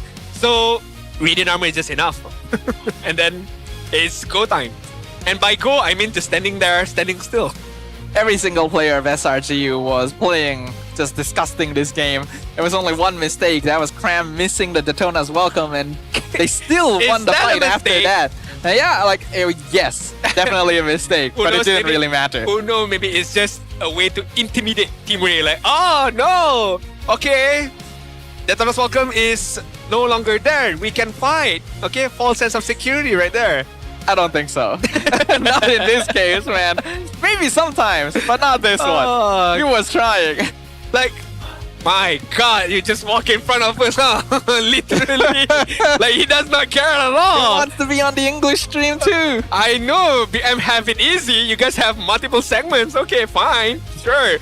But, okay, how hurtful it is, the fact that you missed Daytona's welcome, you miss a very important skill, even using the flicker as well, and yet you still come out as victors in that fight. It's just not a very good draft for handling healing comps. They had to go Glowing Wand on the Eudora, but that's not really an item you usually want to build on it, right? There's no way for them to kill anyone. Cram survives everything, Yum survives everything, you got the healing on top of that to worry about. I mean, not enough damage is one thing, but the fact that with the Wrath as well, even with multiple damage sources from Team Ray, it does not matter for SRG, because again, with the Wrath, the Holy Healing, and just the counter initiation from the Belleric as well as the Holy Baptism. And again, I might mislook on how Sky's just ramping up his skills. At a certain point, he was 7-0 and something. How many assists, God knows. But 7-0, 7 kills, 0 death is just very, very outstanding, to be fair. You are using a Leomar, you're not using an assassin, but again, with the draft that is being given to him, it allows him to just open up the Phantom Steed and then just walk in front, or literally gallop in front. I mean, Leomar naturally works very well with any sort of healer, right? You give him an Angela, he's gonna pop off. You give him Wrath or Matilda, he's gonna pop off. There weren't enough tools, I feel, on the Team Ray side to handle it. They don't have heroes that can control tempo, deny zone control, deal with anti-heal, right? It's tough. I mean, I would like you to just walk it over for me right now. And this is the early stages of the fight. I'm gonna go for a normal speed right now. This was the first turtle, if I'm not mistaken. So Smooth was alone up in front right now. And then, that's a long-range chomp right there from Cram. We did call it out, the positioning of Cram very, very early on. But again, we saw it. Team Ray did not saw it. So I think that particular movement right there is just the game changer from the side of Selangor Ray Giants right now. And look at the reach. Look how far that reach is with the flicker as well. Yep. That distance right there. Okay, yeah, sure, whatever is going on here is like, for me, it's like whatever. But it's just that reach of Cram and just on point as well. Got that gobbled up against a very important target as well. When you have to agree, Adine, we look like that when we're hungry. Yeah, true. We're gonna go that far if we're hungry. I mean, yes. And to be able to land on my foot as well at the same time. Yes. So, one fight is going on right here. Another fight is going on right here. The members of Team Ray, like, what can you? I mean, if I were to be at Nova right now, who can I save? Like, do I save Eudora here or do I go help out Smooth over here? I really like that's a very big question as well, because there's nothing. I mean, in the end, Nova is like, I'm just gonna walk back and forth, and I get torn up by Wrath of Giant as well. He got a pretty good setup here, but by that time, their team has taken a bit too much damage. They only trade for Stormy. I think one thing we have to highlight about this as well is the value of Barat over the Esmeralda, because Cram was actually getting pushed back in lane. So he makes a conscious choice. He's going to surrender minions to participate in team fights. This way, he forces Smooth to have to respawn, to try and look for him. He kind of reduces the tempo, and then even when he doesn't have stacks, he's able to start fights by getting those Detona's welcomes. And it provides a lot more value to the team compared to Smooth, who unfortunately can only try and burn through the healing. I mean, just a bit. I mean, all of this fight is going on. I mean, look at Innocent just free farming on top. So I think that just wraps it up for clip number 1 right now. I mean, there's nothing more can be said about what's being done by SRG. I mean, just the value of what they did right there is just a lot, and whatever that they had just now. Right now, we take a look at another clip. I'm just gonna go for a normal speed right now. They begin with the Wrath of Triad, the Holy Baptism, just the immense of crowd control that they had right there to take out Kim immediately. Look at Innocent. He's dodging everything. He dodged Nova. He's 1v1ing Dolin. I think even without the heal, he might have actually won this one, but the heal just adds on a little bit of security. Like, that was a smooth sidestep right there. Okay, let's go a slow-mo. Okay, look at the position Innocent. He walk away from the Badang, and then Badang is like, okay, never mind, I can't reach him. Dolin was there as well at the same time, trying to control him. Stormy realizes and walks backward to help him out. But again, as you mentioned, without even the heal, he can still survive right there. Up, getting close. He gets the extra health and shield, but you can see that he didn't even lose the extra health and shield he got. He perfectly dodged right outside the range of that last spell too. So yeah, if he didn't get the healing, he probably would have still survived and won. Oh my god, this is just pure mechanics, pure micro from Innocent right there. Just dash, walk back just a little. Yeah, look at that. That's a perfect design. Okay, sorry. I feel like that's a very, very cool small interaction between Innocent as well as calm and collected. Like really, like to just understand, right, the distance, and to know that how far should I go. Like that, just this. That's gets small, immobilized. Small perfectly. of a gap. Small of a gap. Not quite. You see, like you play it forward a little more. Hold on. And then, whoop, just a little back. Oh, okay, fair enough. Again, just innocent things, right? Just innocent things. If you go back to the start of this fight as well, it's just like, why would Team Ray walk up? You literally see Yumes. Clive runs away, and then his team is like, yeah, we're gonna stay in Flicker alt range. I don't know, man. I really don't know. Like, as you mentioned, they know that Yumes is just right there, right? I mean, let's just they literally see him. He's there. Literally. And yet you still stood there. Like, I know he's the same color as the bush, but I mean, once the Wrath of Dryad was hit, it was technically all over because all Stormy needs to just flicker, Holy Baptism, and then Innocent just follow up with another damage as well. That's all what they need to do. Mind the job you, is done. Cram is not even here. This is a 4v5, by the way. He's just there, chilling. He's just there. Like, you guys need me? Nah? Alright. You guys look good right there. You know, nothing much going on, so yeah, I'm just gonna chill. Nothing much going on my side right now. Again, just the dodge as well. Yumes. Okay, wait, hold on. Last one. If we can. You're gonna keep watching it over and over. No. I'm just gonna take a look at Yumes upright, right? Okay, you're watching Yumes. Okay, alright. Just watching Yumes. Like, just gonna stand here. Just standing there, yeah. And then look at Smooth. He gets killed. Yeah. He actually gets killed because Clive is shooting you. Right. That's what I'm gonna point out just now. Like how bad it is. Like, I'm not hitting you. Do you understand that I'm not hitting you right now? We're just saying stop shooting. That's his, how it is. It's nothing much can be done. Once again, at this moment, it was like almost 10k lead, only at the 10-minute mark as well. So, well, maybe draft, maybe execution as well. Well, the draft was better, execution was better, macro, micro, all in favor of SRG. Oh my god. The Red Giants are looking good. They are looking good. And they might look even more scary once maybe Uni steps up in. Maybe they can look even more scary. Hard to say. I don't know, man. I don't know. Because at that particular instance, because Penny was open, imagine Uni was playing in that game and Penny was open. That might change things up, might pick up the Penny. I'm not saying that Skies is not a good Penny player, but in comparison, I still opt to choose Uni as the main Fanny user for SRG. Perhaps, but there's a reason they didn't pick Fanny this game, right? True. You don't need it. Leomord was clearly the better answer, and you saw that. It was so simple for Skies, and we know this is a hero he's comfortable with.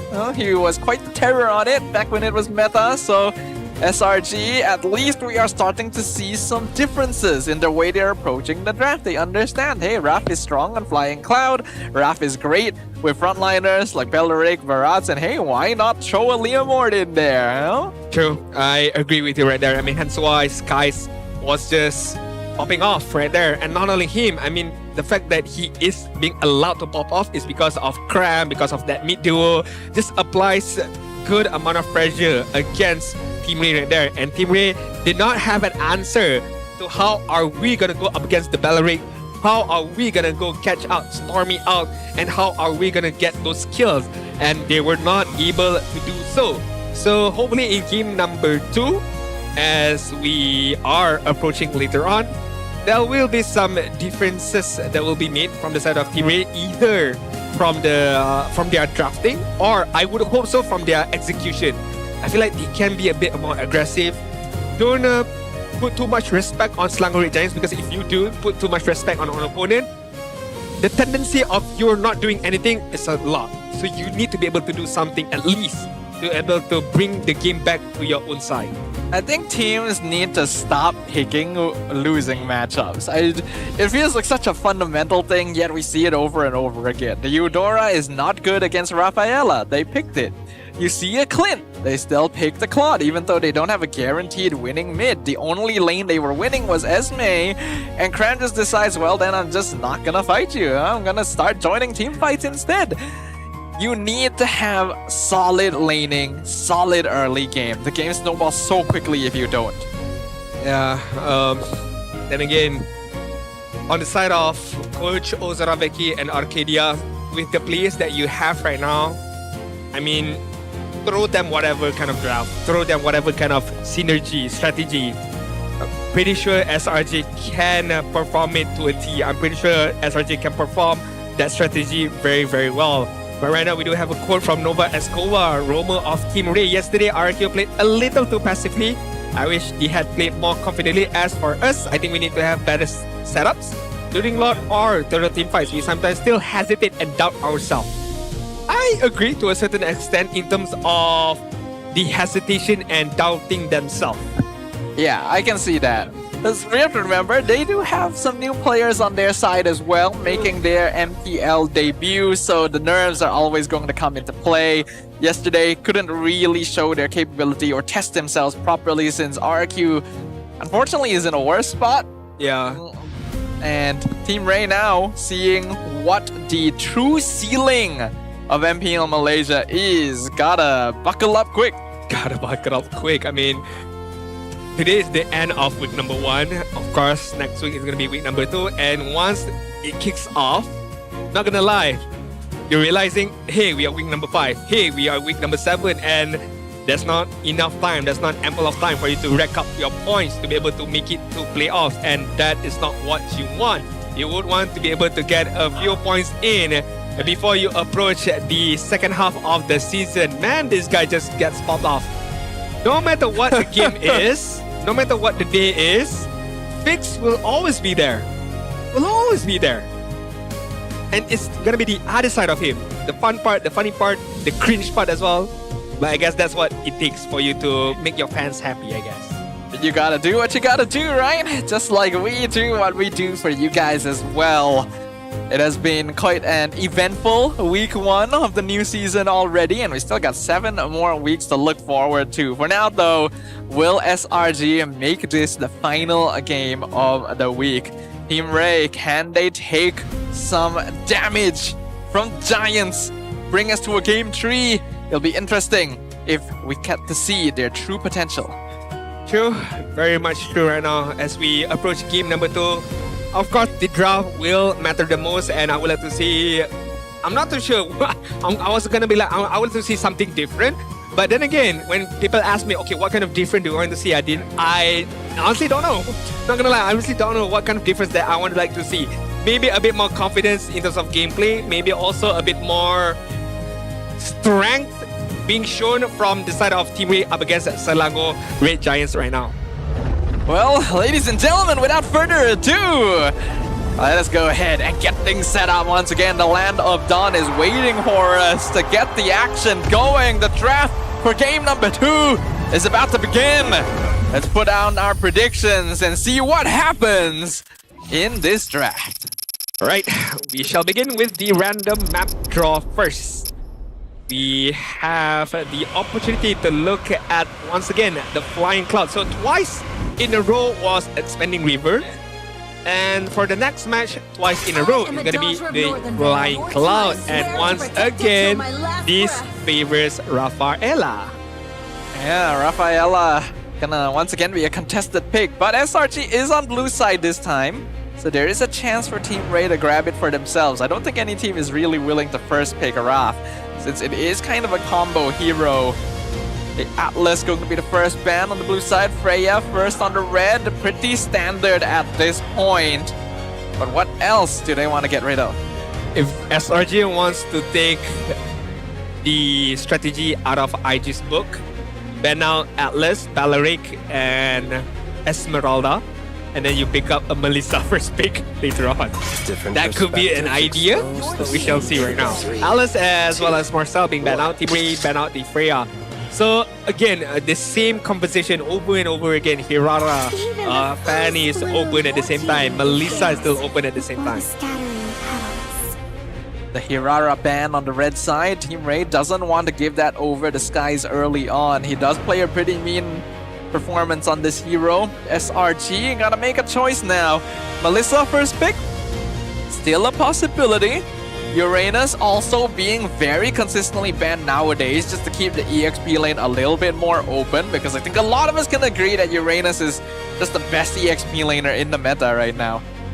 Agree. I mean, with the consecration, the healing potential that he has, and also the built-in purify at the same time, just a nuisance to go up against, and you would need a very consistent burst damage to take out that Uranus right now.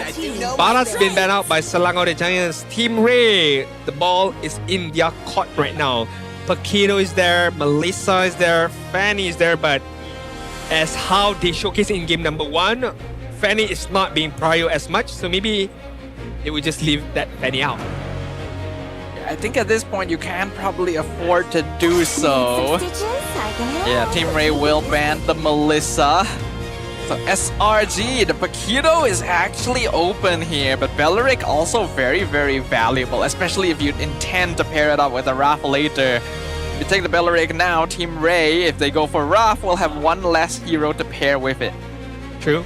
Uranus is still there as well, maybe not as a first pick for the side of SRG. Probably or most likely it's going to be either the Beleric or Paquito, I suppose, due to the flexibility of Paquito as well. I think in day number 1 or yesterday, Sky split very mean Paquito at the same time, so I think that is much doable for him to get that hero first out of the way, because again, flexibility is the name of the game. Team Ray right now, I guess they can answer with a Rafa Balaric of their own if they want to, or an Esmeralda at least, to just prepare in case there is a Uranus, in case there is a Balaric. I think you gotta steal Beleric at least. Okay. You take Beleric, they take Valentina, so there is no Rafaela Beleric combo for now. SRG, do they still want to play the healer mid? They could pair it up with the Esme in the EXP lane, but they don't really know who their matchup is there yet, so it could be a bit risky to reveal it too early on. they want to go quick, they can go for their strat in GOTF with the Kufra as well as Selena, if I'm not mistaken, one of their go-to strats. If they want to go quick, they want to go fast, even with the Paquito as well, depending on this Paquito is going to go on to the EXP or jungler side. Either way, I think it still would work. I don't like Kufra anymore these days. Selena is strong though. Nah, Kufra is not good. He's too all in. You jump in, you stun someone, and then you're dead, you know? You can't do anything about it. Not good. Uranus makes a lot more sense, and they will go ahead and grab that Rafaela once more. Feels like this is a go-to pickup for SRG right now, the Raph or Stormy. I mean, if it's available, it's there. Why not pick it up? Such a strong hero. But you need to pair it up with another initiator. Normally, it's going to be with the Balearic, but right now, Balearic is on the opposite end. Still, there are other ways for you to go about it right now. Team Ray, one more pick before we move on to the band. Kaja is available to be picked up, right? I think so. If I'm not mistaken. Like, I don't think Kaja is banned. I'm actually kind of surprised as well that, oh, okay. There you go. Well, there's a different flying hero. The Fanny will get picked up, which makes sense since right now SRG doesn't have a lot of good single target lockdown. They will actually go ahead and ban the Kufra since it is one of the better answers against Fanny. But what else would they be worried about? Would you want to ban a Cho? For Team Ray? Yeah. Team Ray might ban out the Brody, I feel. I think that is a good hero against the Fanny. Early game scaling as well. But I don't mind for the Cho. I mean, huge respect to Yums. I mean, not necessarily he would I mean, ideally you want to kick the Fanny, but you know Yums, he still have multiple ways, creative ways to just catch out the opponent later on. SRG right now, in terms of ban, you ban out both laners maybe here. You ban the Esme. Good ban. Makes sense. Good ban. You already have a Uranus, you don't want to have to deal with that. I don't think there's many other EXP laners that can handle that. They do ban the Badang, which, yeah, okay, also a hero that Fanny has trouble with, so Team Ray is trying to set up for Dolin as much as possible, and I respect that. Fanny is a hero that can change games, and SRG still doesn't have a lot of CC. One hero that is being frowned upon, no, not frowned upon, but has not been picked up as much as lately because the rise of Balearic, your Atlas, so on and so forth, is the Grok. I feel that Grok is still quite good as well. If you would like to catch out this Fanny off guard with the Holy Healing as well, you will ramp out the movement speed of Grok to be able to catch out the enemy. But the downside is because of the opponent has a Valentina, so whatever that you have, Valentina can copy it as well. Surprise SRG bans out the Brody, okay. I think they just don't want Team Ray to have a stronger gold lane marksman at this point. Okay. Having a strong gold lane with the Fanny jungle is going to make life a lot more difficult for them. It also lends credence to the possibility that it's a Paquito gold. Yeah. I think a lot of teams have just not been doing that, even though I feel like it's better than Paquito jungle. Fair enough. I mean, Ascension is still there. If they want to go for that double fighter comp in the side of SRG, you pick up a hyper carry for your jungler, and you just go on about your day. Right now, Team Ray is going to go for that Sora picked up on the EXP side. Most likely will go up against the Uranus later on. I think it's a good matchup. Feels like Uranus still wins it, but we shall see. Oh, we did talk about the lane dominance versus team utility comparison in the previous game. Even if Sora is not able to win the lane, it'll provide a lot of value from Team Ray to be able to go for the big team fight setups, especially with the Balearic. And having a Valentina means that SRG can't really respond with a big team fight out of their own. Ooh, we're gonna see the Obsidian get locked in for SRG. So it is indeed a Paquito jungle. And what's it gonna be? It is a Ruby. Ruby Wait. as well as Obsidian. So Ruby Roam? Paquito jungle. Yep, Ruby Roam. Man, that has been a while. You don't like it? You like Ruby? I like Ruby. Maybe not the new Ruby. I miss my old girl, you know. Alright, we shall see. I think it's still a good idea as well because Ruby with the Holy Healing as well, man, that's scary. I mean, the movement speed that she gets and allows her to be in a better position to use the Armor Pendant later on. Ooh, you're right. Ruby Raph actually pair with each other quite well. Loud. I don't actually like Claude. I don't feel like he's the right pick here. But if you would like a pick for the early stages, what else is there apart from Brody has been banned out? Well, I mean, Clint. The Clint. Clint would have been alright. For fighter, there's not much fighter is there, right? Yeah, not a lot of fighters, especially against Obsidian. Not really ideal. It would have been like Clint or even I'm forgetting names suddenly. What, Bruno, Iritel, Carry, Nathan, all of those are like late game-ish, right?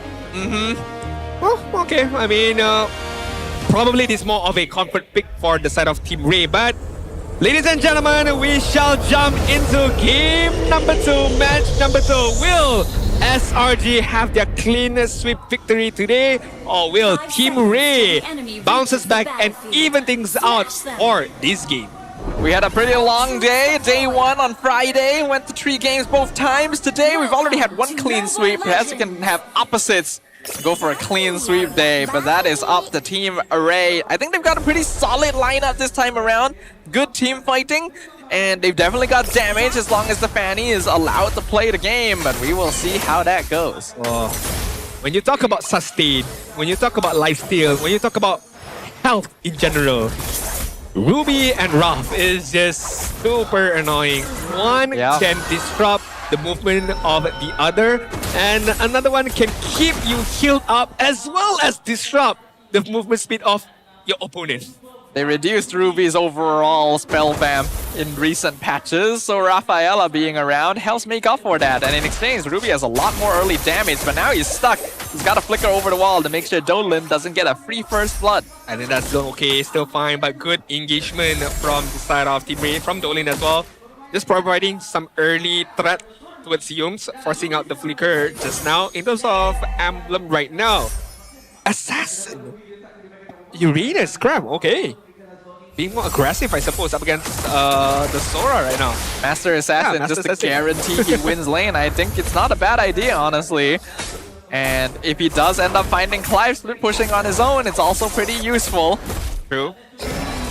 I mean, just, again, threats upon threats against Smooth, hence why he is taking a quite significant of damage. And you take a look at health, the health of Cram, still well and alive right now.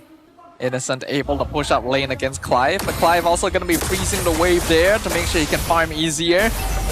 The reason why I say Claude doesn't feel as comfortable is because he takes a while to scale, and Obsidia is very happy with that state. Normally, these heroes would be bullied. Alright. Yos has not hit level 4 as of yet. Colin, Flicker, I'm offended, catches Skies with the 2-man knockout strike. The Sky Prince fights back. He trades his life for 2 kills. Here comes the Thunder's Wrath, but Graham does a lot of damage. Double kill for the Uranus. The Hunter mode connects with Kim. Innocent comes in, sets it up. They're diving the tower. 1 hit. Flicker forward. Cram finds it. Dolan is back, but no purple buff.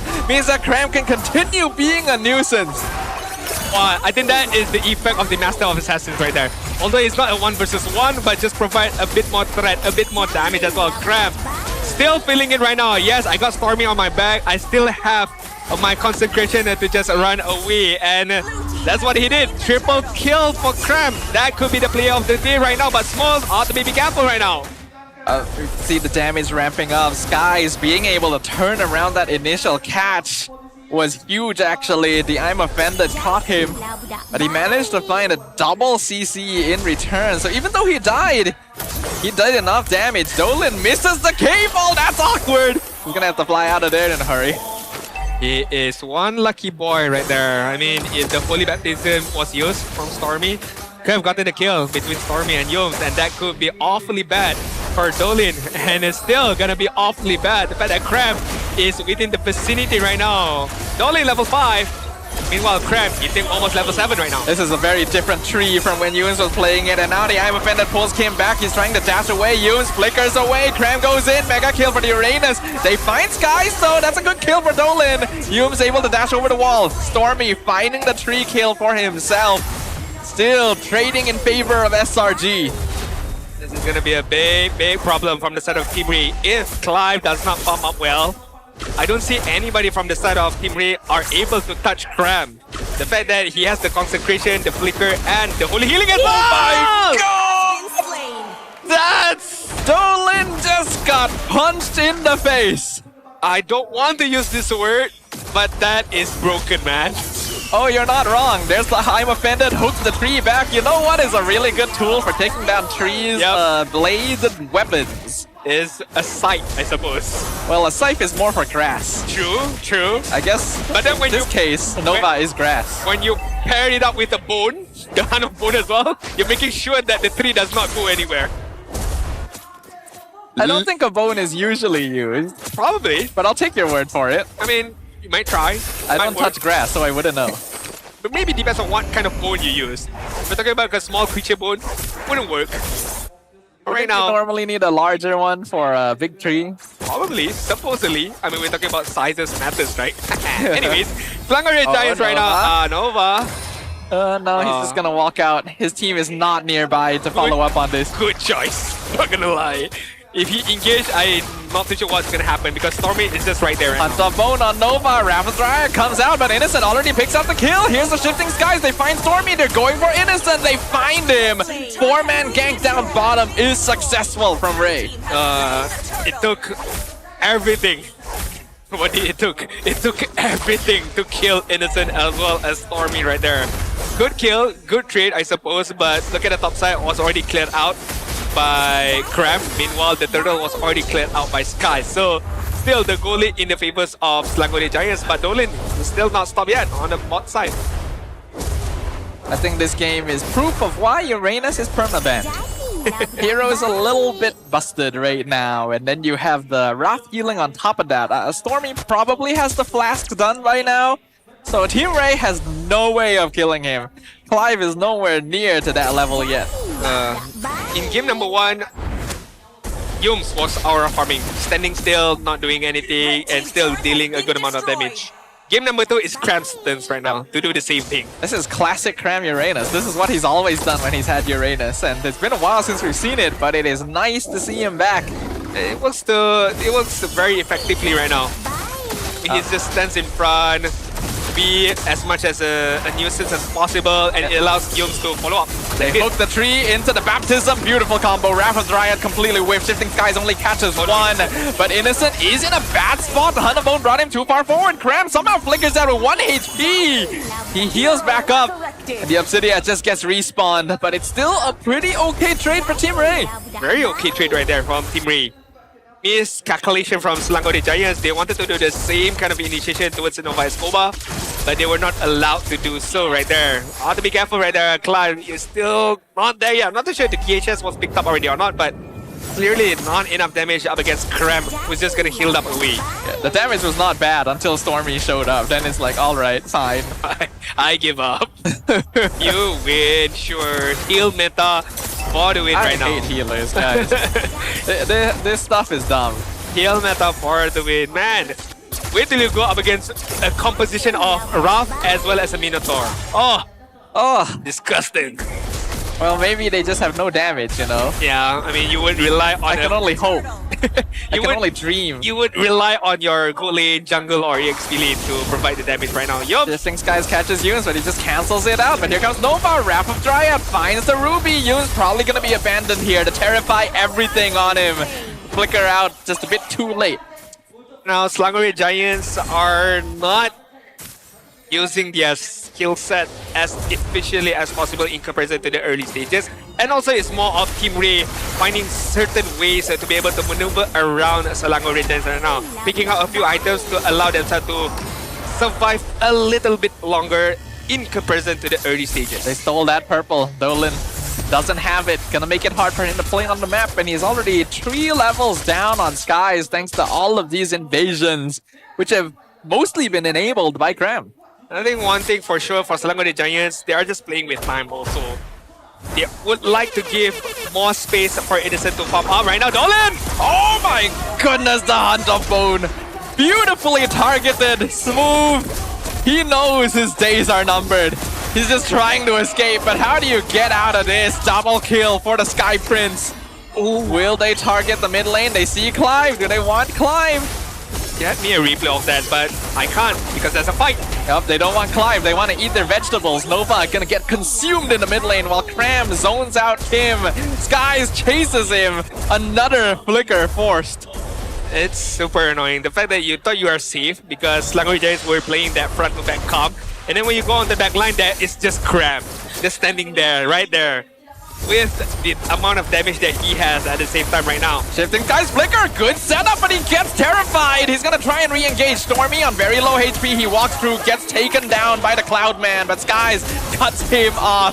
Smooth will be traded away. That's a Sky Piercer stack for Innocent, while Cram just doing Cram things. Just doing Cram things. There's nothing much could be done. Consecration was used. Cram ought to be careful right now. I mean, he has the flicker, so hence why he's just toying around, just giving about a vision, giving him a lot of information on the whereabouts of Clive as well as Nova Escova just now. Selangor Giants 5k goal lead, but not as dominant as game number 1. I think Team Red still putting up a good fight in game number 2 in comparison to game number 1. Yeah, it's definitely closer now that they've got strong heroes, good damage, and very good teamfight initiation. Bellaric, Sora, Valentina together makes things a little more difficult for SRG, which is why things are looking closer, but the net worth difference still very much in their favor. Lord being controlled right now. Cram, he does take a good amount of damage. Clive is reaching that Trinity, so oh my goodness, what is that? That's a tank, by the way. And yet can still provide damage. Uranus, for you guys, there you go. Only played by Cram, and only can be done by Cram, as of now. Move is prodding, Vision, conceal from Nova, Flicker, Wrath a bit too late. He catches 2, but is the follow-up there? Shifting Skies catches them, but the Holy Baptism cancels Move halfway. Cram takes so much damage, the Flicker, I'm offended! Right into the grinder! Double kill for Skies. That I'm offended was superb. Was superb by Selangor Giants. I'm just very mad the fact that we can't get... Okay, I was gonna be like, we can't get any instant replay or not, but right now we can. Okay. Very late Wrath of Dryad, and this was just a losing battle for Team Ray. Good Holy Baptism from Smooth. Look at Cram just zoning 3 members out from the Team Ray, but then the I'm offended from Yums was just icing on the cake right there. Now, and even more so now. Towers being knocked on. 11 minutes 45 seconds. In fact, I think that Lord will collide right after the Holy Defense expires, so that's a bit of a feels bad for Team Ray. Top tier 2 gone as well. How would Team Ray would like to set up their base defense right now? It's awfully hard. Nova Escova does not have the flicker, does have the Wrath of Dryad, but look at the damage right now from Innocent. He scaled up, and Towers not really a problem to him anymore, and Cram honestly tankier than anything Team Ray can handle. They need to somehow catch him out alone, but he knows his limits. The Lord will finally fall, but this game already out of control many minutes ago. Guys, he's taking the Cloud. Alright, and then just walks away right now. I'm offended onto the tree. Skies literally shows up to punch in from behind. Mega kill for Innocent. The shifting Skies misses. Skies pushes another target into Innocent. Double kill for the Obsidia. Dolan trying to clear the minion wave, but he's just got nothing. Skies pushes Clive away. Triple kill for Innocent. Wind of Nature comes out blazing to where Clive trying to survive, but Maniac! Savage! For the half-man, half-beast as they wipe out Team Ray. Bring Skies back for fun and whack down the crystal. Ladies and gentlemen, the Giants are here to play for another season. What more can be said? What more can be done right now for Innocent, for the side of Selangor Red Giants? Ending the day, ending the week with a savage right there. By using the Obsidia. A little late to the party, but hey, that is what Obsidia does. You give him time, you give him space, you give him the Skyburster, and that's what you get. The Savage. Out of nowhere, honestly. Literally out of nowhere. What a performance from the Red Giants. They have been facing the doubts of fans and haters for many months. Inconsistent performances. Hey. In multiple tournaments, and yet they come back to their home turf, MPL, the place that made them, and show us why they own the league. Honestly, they were discussing about giving the play of the day to the Savage. I feel like it's a given, not gonna lie, because the scrimmages and whatnot. I still want to give play of the day to Cram or whatever, but Rule hey, of cool. I mean, but hey, Savage is still a Savage, I suppose, right? But anyways, we're gonna head over to our main stage with Rose as well as Selangor Rejoice. I can see there is Skies as well as Cram. Let's go, boys! Tak tahu kenapa Mars marah sangat, tapi ini adalah perlawanan 2 berbalas kosong, clean sweep daripada Selangor Red Giants. And of course bersama Rose di atas pentas, kita ada Skies dan juga Cram. Boys, congratulations. Thank you. Okay, first, important question. Kenapa tak nak end tadi? Kenapa apa? Kenapa tak nak end? Kenapa tengah terbang-terbang, main-main? Sebab diorang suka goreng-goreng and rebus-rebus. Oh, macam tu. Suka main masak-masak. Suka main masak-masak. Belajar banyak daripada Mars, suka goreng-goreng. Yeah. Now, let's talk a little bit pasal adik lah kan. Kita tahu beberapa minggu adik juga tak main di atas pentas, tak beraksi di atas pentas. Tapi Rose nak tanya, apa yang adik belajar daripada The Patch beberapa minggu ni untuk, untuk apply di MPL MY? Sebenarnya banyak saya belajar past few weeks sebab sepanjang saya bermain Mobile Legend, meta yang time MS itu is like the most complicated and brutal lah dia punya meta, and from that I learned that I need to catch up more faster lah, so I will not fall behind. Okay, now adik, ni interesting ah. Adik cakap meta ataupun patch MSC adalah one of the most complicated and most brutal meta. But what makes it so complicated? Sebab itu bukan kali pertama di mana kita main international tournament, tiba-tiba patch baru keluar kan. Kenapa patch tu susah sangat untuk adapt? Bagi saya mungkin sebab meta tu dia banyak hero yang bukan biasa kot. Hero yang mostly hero yang pelik-pelik. Contohnya macam Rafael Lamin. Siapa je boleh fikir main Rafael Lamin kan? So macam tu lah, dia macam universal lah. I see, dia macam membuka ruang kepada banyak heroes and the possibility was definitely endless. So adik, after a lot of things yang berlaku di international tournament, kembali ke MPL MY, apa yang goal untuk you? Diri sendiri punya goal untuk musim ini? Is there anything yang you nak buat? Anything yang you nak buktikan? For sure nak redeem myself for my last tournament lah. So basically for future tournament which is M8 is gonna be different lah. I will redeem it. Yup. Okay. Your mission to redeem yourself begins this week.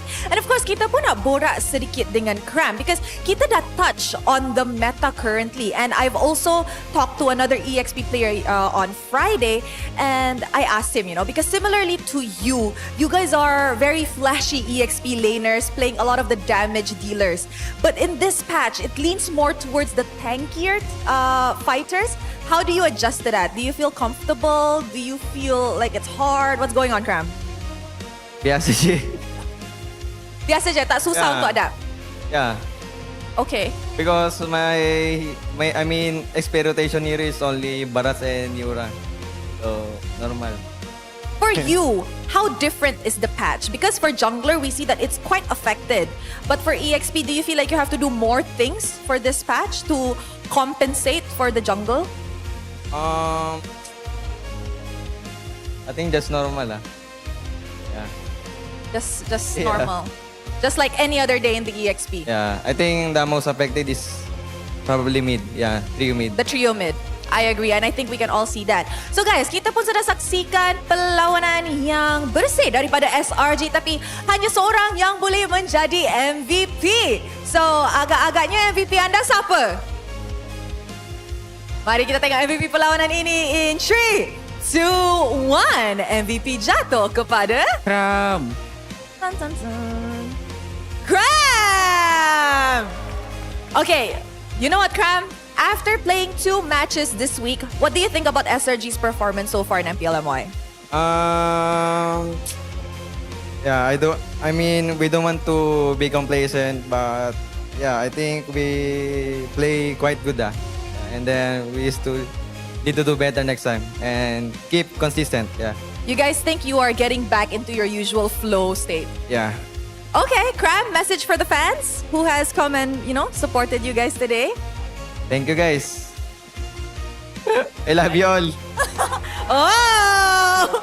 Alright, terima kasih dan tahniah atas kemenangan ini. With that, mari let's show it back to the casters to analyze apa yang terjadi dalam perlawanan ini.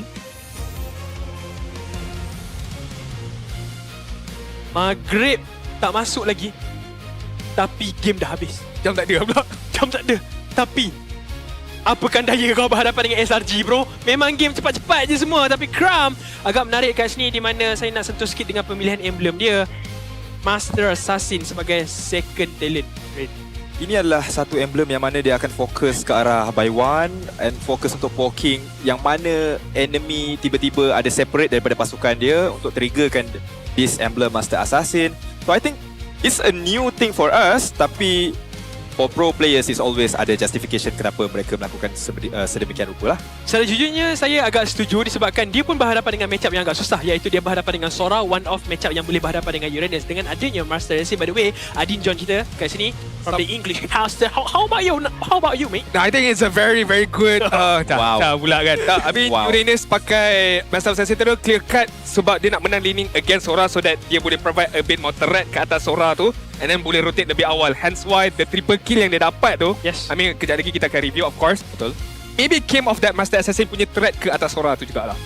Sebab kita boleh nampak juga macam mana pemilihan emblem tersebut membantu Uranus ini untuk zone out mana-mana backline daripada pasukan Timbre, mengganggu jungle. Jadi ada banyak kind of gameplay disebabkan emblem ini mempengaruhi kepada rotation. Kat sini saya boleh katakan benda tu sangat-sangat betul disebabkan kita boleh nampak Sora juga force untuk siapkan dia punya Radiant Armor. Sebab kat sini dia perlu berhadapan dengan Rafaela secara tidak langsung keluarkan dia punya Glowing Wand effect dan juga berhadapan dengan Uranus. Kalau kita lihat kan daripada sudut damage, terlihat damage dealt daripada Cram sendiri dah mencapai 49,000 damage, manakala untuk Stormy dengan 43,000 damage. Seorang Rafaela mengeluarkan damage sebanyak 40,000 itu saya boleh considerkan sebagai continuity damage yang agak besar untuk ditadah oleh Sora dalam game ini. Sebab lagi satu kita tahu bagaimana kemampuan Sora adalah survive daripada sudut ketahanan ketika dia guna Shifting Skies ketika dalam mood Stormbind. Tapi kalau dalam mood Lightning, dia agak kurang daripada sudut sustainability. Jadi kat sini nak tak nak Sora dalam game ni memainkan peranan yang cukup penting untuk berada dekat bahagian hadapan. Sebab saya tak rasa Balearic sesuai untuk berada dekat bahagian hadapan terus, sebab ulti dia tu sangat-sangat penting untuk pasukan Team Ray. That's one thing about SRG punya draft. Diorang mainkan Rafaela, diorang mainkan Uranus. Kita ingat ini merupakan damage, orang kata kecil-kecilan punya damage. Tapi this kind of damage yang menyebabkan beberapa hero mereka mendapatkan triple kill. Uranus triple kill pada early game, menyebabkan membantu pasukan SRG untuk snowball, mendapatkan turtle, objektif penting. Mungkin orang underestimate terhadap damage-damage yang ada terhadap hero-hero ni. I mean, one thing for sure, satu lagi yang korang kena ambil kira juga, di mana diorang pun sedar, which is SSG pun sedar yang diorang tak boleh nak bunuh Balearic tu dengan sendirian. Diorang crowd control dengan sangat baik. Ruby tarik dulu, Hanoff pun kena, and then baru literally semua ke arah Balearic tersebut. Kat sini saya dengan Rain dekat analyst segmen awal tadi kita ada bincangkan sikit daripada sudut draft di mana kenapa Kim diberikan Valentina dengan awal. Jadi dekat sini secara overall bila game ni dah selesai, mungkin Rain awak ada justification sikit kat sini ataupun sebenarnya adalah mistake draft daripada pasukan Team Ray sendiri. Saya tak adalah kata keseluruhan permainan itu kalah disebabkan draft. Cuma ia memberikan sedikit disadvantage kepada pasukan Team Ray disebabkan Valentina tidak ada ulti yang orang kata valuable untuk turn over the team fight. Dekat sini mereka boleh harapkan dengan ultimate Ruby, but kena mengharapkan juga macam mana SRG bermain secara pecah-pecah ataupun rapat-rapat, and kena consider juga mereka ada Rafaela. Andai kata dia menggunakan ultimate daripada Ruby sekalipun, end up sekiranya Rafaela keep healing, keep hidupkan orang yang telah mati, apa yang boleh benefit diberikan kepada pasukan beliau. Secara jujurnya dekat sini saya rasa barisan kejuaraan daripada Team Ray pastinya akan sentuh perkara ini bila mereka balik rumah review nanti, di mana saya rasa draft daripada pasukan Team Ray sekarang ni adalah untuk fokuskan Balearic dan juga Valentina, fast clear dekat bahagian tengah, Prager pakai tu daripada sudut farm, nanti Fanny punya movement, mobility sangat laju untuk sampai ke farm dia, ke farm pasukan SRG, tapi benda tu tak terjadi. I mean, kau berhadapan dengan Ruby dan juga Rafa, which is dua hero ni, mana combination hero yang ada capability untuk bagi opponent threat in terms of movement speed dan juga merendahkan kelajuan mereka, at the same time heal diri mereka at the same time. Dua-dua pairing ni yang menyebabkan sukar sedikit untuk Valentina maupun Balearic nak lakukan apa yang kau cakap sebentar tadi. Malah diorang pun tak letak diri diorang dalam keadaan yang berbahaya sebab Ruby boleh self-sustain diri dia, Rafa pun boleh bantu sustain diri dia dan juga Ruby at the same time. Antara sebab kenapa aku point out point ni sebenarnya adalah di mana untuk sentuh kepada kita punya klip yang pertama, di mana cara untuk mereka bermain, beradaptasi ketika mana pasukan musuh mendapatkan Faini dekat sini. Jadi untuk first clip, saya rasa Rain nak terangkan juga macam mana cara yang betul untuk try lock Faini untuk bahagian early game sebenarnya. Okey, dekat sini saya nak korang pay attention terhadap bagaimana pasukan SRG berhadapan dengan Faini. Orang selalu ingat bila berhadapan dengan Faini, kita cuma perlukan hero yang boleh memberhentikan pergerakan Faini seperti crowd control, seperti stun dan sebagainya. Tetapi salah satu cara lain untuk counter Faini juga adalah melalui rotation. So basically apa yang SRG buat, kalau kita tak boleh counter mereka dengan memberhentikan pergerakan mereka melalui skill set, sebab sekarang ni mereka nak harapkan kepada Ruby ataupun anda kata Ultimate Obsidian terkena sahaja, kita gunakan counter Fanny dengan menggunakan rotation. So basically apa yang berlaku dekat sini daripada side SRG, kita boleh nampak Kram masuk ke jungle pasukan Team Ray berulang kali in order untuk distract siapa? Untuk distract Dolin di sini untuk memastikan penggunaan retribution digunakan berulang kali. Jadi apa yang berlaku disebabkan itu, kita boleh nampak macam mana dekat sini Skies agak free dekat area turtle. Kita boleh nampak macam mana selepas sahaja daripada pengambilan turtle dan juga gangguan terhadap buff ini, pasukan SRG decide untuk continue merusuh jungle daripada pasukan Team Ray. Kita boleh nampak dekat sini. Ya. Apabila Yums pula continue masuk untuk mengambil hijau, menarik seorang opponent. Jadi SRG ada banyak option untuk bermain secara agresif berhadapan dengan Fanny. Dan anda kena ingat, ini mungkin apalah kata kali terakhir Fanny mendapatkan buff, ataupun lepas tu ada sekali lagi mendapatkan buff. Bermaksud cara untuk counter Fanny, selain dengan ada hero-hero yang boleh memberhentikan pergerakan, kita make sure dia tidak boleh untuk sentuh dia punya blue buff. Jadi dengan cara kita invade, bait dia punya retribution, dapatkan objektif-objektif penting seperti turtle, kita snowball, ganggu dia punya buff merah, dan itu apa yang dilakukan oleh side pasukan SRG terhadap pasukan Team Ray. Adin, adakah kat sini sebenarnya pasukan daripada Team Ray terlalu memberikan fokus yang kritikal kepada Uranus, meanwhile sebenarnya mereka tak perlu lakukan benda tu? I think it's a very 50-50 punya question, sebab kalau kau tak protect Fanny and give up that purple buff, akan sukar untuk Dolin nak bergerak ke sini ke sana. Tapi consequences dia adalah dengan satu gerakan Cram ni saja, 4 orang literally terus fokus dekat arah Cram, tak boleh nak bunuh dia. Of course it's going to be very very hard, tapi itu yang apa Yarin cakap, kau open up a lot more, which is Pakito dapat free turtle, and then Yums dapat a very prime position untuk dalam duduk semak ini untuk memberikan ancaman kepada Spurs. Hampir juga benda ini dapatkan kutipan kill sebenarnya. So kalau aku daripada set SRG, very very well managed macam mana diorang memanfaatkan Cram yang menarik perhatian ramai orang, membenarkan Pakito untuk dapatkan farming. But if I were to be the side of Team Ray, bila dah nampak macam ni, most likely it was not valuable langsung untuk kau fokus dekat Cram. Tapi ancaman dia adalah most likely Dolin punya purple buff akan dicuri. Ya, tapi kat sini kita bincangkan juga di mana untuk first clip ni adalah lebih kepada pasukan daripada SRG sendiri. Mereka faham rotasi daripada cara Fanny nak bermain, di mana Fanny perlukan buff, jadi dekat situ ada orang akan standby untuk jaga buff tersebut. Tapi saya nak sentuhkan juga dekat sini di mana untuk next clip, di mana dekat sini saya nak fokuskan di mana pasukan SRG adalah antara pasukan yang mereka tak kisah apa yang akan jadi, tapi dalam kepala otak mereka, dalam fikiran mereka adalah trade kena ada. Apa pun yang jadi dekat bahagian bawah, kalau kita lihat dekat bahagian bawah ketika ini, di mana Innocent dan juga Stormy dalam posisi di mana mereka juga dalam kedudukan tak tahu kedudukan pasukan musuh, which is kita boleh nampak kedudukan daripada Fanny dekat sini, dekat bahagian atas tersebut. Dan apabila team fight ini bermula, saya nak highlightkan kat sini adalah di mana pasukan SRG tak gabra, mereka tak kelam kabut untuk buat decision making. Innocent kena bantai ni, Innocent kena gang, jom turun. Kita tak nampak yang kita lihatkan dekat bahagian atas, Uranus masih lagi buat kerja dia, Pakito masih lagi buat kerja dia.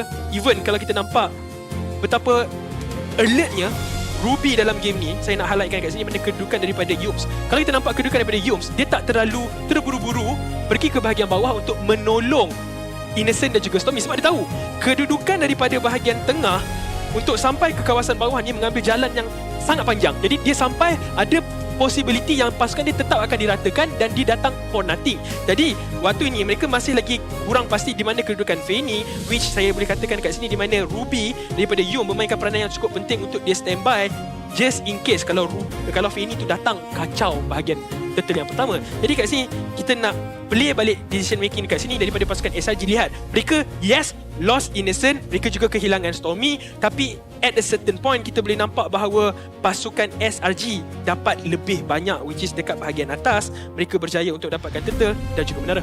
Jadi kat sini saya boleh katakan dalam klip ni sendiri kita boleh nampak decision making daripada pasukan SRG by experience. I think for the side of Team Ray, apa yang aku suka kat sini adalah at least they do something. Sebab rata-rata tim yang berhadapan dengan SRG dalam keadaan macam ni, diorang lebih macam tak buat apa-apa. Malah, okay, let's say kalau diorang tak ada apa-apa, dah lah kau hilang turtle, kau hilang tarik atas, and yet tak ada apa-apa. But at least to the fair of Team Ray, kau dapat kill against Stormy dan juga against Innocent and dapat tarik dekat bahagian bawah lah. Betul. But still good decision making daripada SRG. Betul. Cuma kadang-kadang benda tu tak ramai pasukan yang buat. Sebab masing-masing akan react. Kalau goal lane kena bantai, semua nak tolong. Jadi ini adalah decision making yang bagi saya adalah by pengalaman. Kita dah nampak SRG walaupun mereka hilang Innocent, jaminan dekat bahagian late game, tapi Obsidia masih lagi antara hero yang kuat. In terms of macam mana mereka mengambil advantage dari segi trade, mereka tahu apa keputusan yang terbaik untuk pasukan mereka. Okay, ada satu side kita tengah kena, kita akan make sure satu side lagi kita akan mendapatkan keuntungan. Tidak kira lah kita yang mati goal lane dan sebagainya.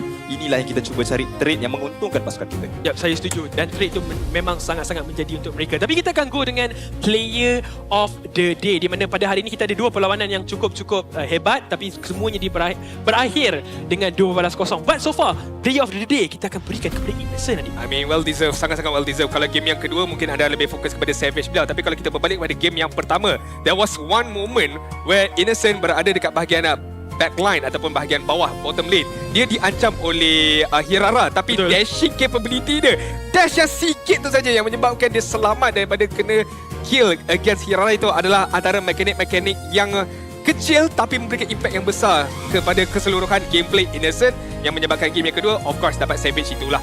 Yap, tepat sekali. Jadi kita akan masuk kepada gameplay of the day, di mana inilah momen permulaan disaster, bencana, malapetaka. Habislah untuk Team Ray. Banyaknya. Memang disaster dalam game ni, Ray. Kita boleh nampak bagaimana free hitnya Innocent dalam game ni. Kalau lah kita boleh pause play kat sini kan.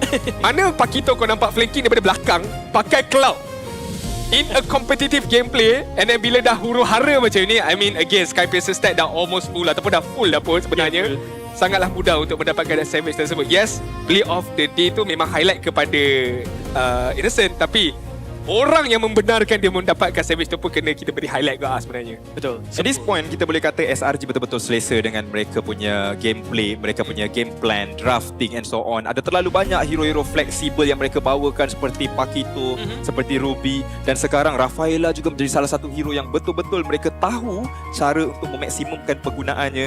Jadi selepas ini mungkin lebih banyak hero yang SRG akan bawakan dan menyebabkan oponen akan lebih susah untuk predict mereka punya draft. Secara tidak langsung saya nak tengok sangat macam mana pertembungan kedua pasukan ini akan berlaku nanti, di mana pasukan SRG berhadapan dengan pasukan Megatron, di mana masing-masing sangat faham dengan kemampuan goal laner mereka masing-masing, siapakah yang mampu untuk menjaga presiden dengan lebih baik. Tapi inilah dia jadual untuk minggu hadapan, di mana kita akan baru je saya cakap dia bagi terus hari Jumaat pula tu. Hari Jumaat permulaan untuk minggu yang kedua. BTRM akan berjumpa dengan SRG dekat game yang kedua, tapi game pertama Vamos bertemu dengan IG, manakala our main week untuk hari Sabtu 22 Ogos mulakan Team Ray lawan dengan Vamos, AC lawan dengan IG, BTRM sekali lagi akan lawan dengan RRQ, dan hari Ahad adalah Team Ray lawan dengan AC, Flash lawan dengan SRG. Highlight saya kat sini adalah dua team, Flash dengan RRQ, sebab dua-dua tak ada point sekarang ini.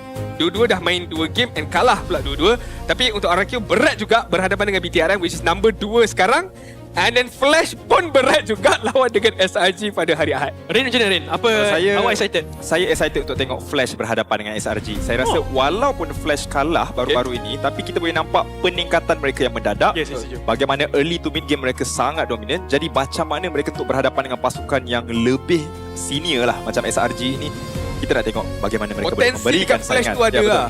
Potensi tu ada kat Flash. Maybe fix a few things. Aku rasa Pubs memang confirm dah akan basuh diorang nanti. So hopefully minggu depan adalah minggu yang berbeza untuk Team Flash. Secara jujurnya, aku masih percaya kepada proses daripada Pubs sendiri. Dia antara, selain daripada Rain, dia adalah local coach yang cukup power. Saya dia nanti orang klip, jangan. Ada tiga coach yang memang sangat local bagi aku, yang ada potensi untuk minat lah. Antara kita bertiga pernah menjaga tim MPL. Jangan cakap elaborate lama sangat. Okay, sebab aku tahu kau punya direction. Korang highlight kat dia guys. Tak, dia nak direction. Ada seorang yang tersingkir tapi tak apa. Tak apa. Kita dah highlight tu. Join the line of dawn sekarang. Redeem 59 QU887. Aku nak black by time kan. So just claim korang punya hadiah kat sini. Dapatkan hadiah-hadiah menarik. But so far siapa yang belum beli tiket lagi, korang boleh beli tiket untuk datang next week. Sebab next week kita ada bukan satu tapi the whole weekend yang cukup lumayan dengan gameplay daripada hari Jumaat, Sabtu dan juga hari Ahad. But again, saya boleh katakan dekat sini adalah di mana untuk anda semua yang kalau dah rasa bosan, bukanlah bosan tapi lebih kepada nak buat apa lagi ya, kita ada apa lagi selain daripada MPL ni. Kita ada Sukma guys, Sukma Selangor 2026. Jangan lupa untuk saksikan aksi Mobile Legends Buyback kategori lelaki akan bermula daripada 19 hingga ke 20 Ogos. Kategori wanita akan bermula daripada 22 hingga ke 23 Ogos. So make sure korang tune in untuk support atlet-atlet e-sport negeri anda. Tadi aku tengok dekat TikTok, aku tengok Usal tengok Selangor menang lawan dengan Perak, tak silap saya. Apa skor dia aku tak ingat, tapi rendakan gol lah banyak. Saya rasa benda ni agak bagus lah sebab selain daripada kita fokus kepada pembangunan profesional, kita juga perlu lihat bagaimana golongan-golongan ataupun anak-anak muda kita yang akan step in kepada kita punya senior scene lah, ataupun senior level punya scene. Jadi Sukma is one of the good option ataupun platform untuk kita menonton player-player yang bagus. Ya, tepat sekali. Tapi untuk anda semua, kalau dah hari MPL dah berakhir, nak makan sunyi. Betul. Fix pun tak live. Betul. Solos pun tak live. Betul. Nak tengok siapa? Tengoklah podcast Toda. Ada Rin, ada Sunfrost, Abang Lot dan juga Mars juga. Tak ada. Mars dah kena pecah. Salah. Mars dah kena Abang Lot, saya dan Lafel. Tiga orang. Dulu kan saya nampak sangat tak tengok episod baru. Season baru dah ni. Dah season baru dah. Tapi kalau korang minta maaf kalau korang rasa tak puas lagi tengok Rain, kat situ lah korang boleh tengok. Setiap hari Isnin, Selasa. Setiap hari Selasa 8 malam akan keluar. Rin banyak job. Jangan macam tu. Rin banyak job ni. Rin banyak job. Alhamdulillah rezeki InsyaAllah. Tapi saya boleh faham perasaan caster sekarang kenapa korang agak suka game SRG dekat penghujung. Tak, sebab kita orang memang nak fan stay sampai ke penghujungnya. Kita tahu SRG fanbase dia besar. Oh, bukan sebab base awal. Tak ada kena-mengena apa-apa. Sebab kita tahu fanbase dia orang besar. Jadi kita orang nak diorang stay sampai penghujung. Sebab kat kita orang tak select. Kat luar ada merchandise punya booth. Boleh diorang singgah sebenarnya. Aku pun nak cuba dapatkan, maybe dapat discount ke, kalau dapat apa-apa sikit ke. Alang-alang dah sewa tempat ni lama, kita boleh stay lama lagi. Todak pun dapat dah bagi 20% discount. Nak tak nak kena datang dan jangan lupa untuk dapatkan dekat booth Todak. Sebab apa-apa berkaitan yang kita shout out sekarang ni semua berkaitan dengan Rin. Akan ada kena-mengena dengan kau. Jangan cakap saya banyak job. Janganlah. Tak berrezeki. Apa-apa kita sudah pun berakhir di minggu kita yang pertama. Kita akan jumpa balik pada minggu hadapan. Lebih banyak aksi menarik kita akan bawakan kepada anda semua. Jadi kita akan berjumpa lagi pada minggu hadapan. Assalamualaikum dan bye-bye. Clean. Boleh paksa dia puri je tak? Tak aku. Air paipan atas lah. Yo. Jago. Tak bergerak. Aku slowkan lagi. Badang. Aku slowkan lagi. Tu badang. Ira, aman. Jangan aku boleh. Aku tak ada. Ada. I have an audio ready. Tak baca sawer. I can aura. Tengok badan. Di badan. Potong dulu. Itu arah. I got it with you. Don't worry, I watch you boy. Why you go? Go. Aku ada heal. Kotang. Okay, kita semua start. Di bawah. Aku boleh flicker tu kalau nak. Lah budak baik. Jago. Jalan ni, pantai mama ni. Aku. Hai. No skill lo. Killing. GG guys. Atas. Nak atas. Jom. Kita dah dah. Jom, aku ulti. Dapat 2. Nice. Masih main, Lip. Bentar. Nice guys. Robinya sama pakai tu jauh sini. Boleh lagi ya. Apa boleh buy time sini? Gosen. Cara no skill. Hidup. I watch training. No game ayo. Play bang. Aman, I watch training. Nanti aku lipat. Ini dek. Aman. Aku start. Main je. Tapi sini. Jangan sabar. Aku nak lipat. Wait, record the hell sampai. Wait, distract dulu. Jom main club. Sabarlah, woi. Wait, sabar, man. Sabar, woi. Why not working? Wait. Not working. Wait. Set. That's okay.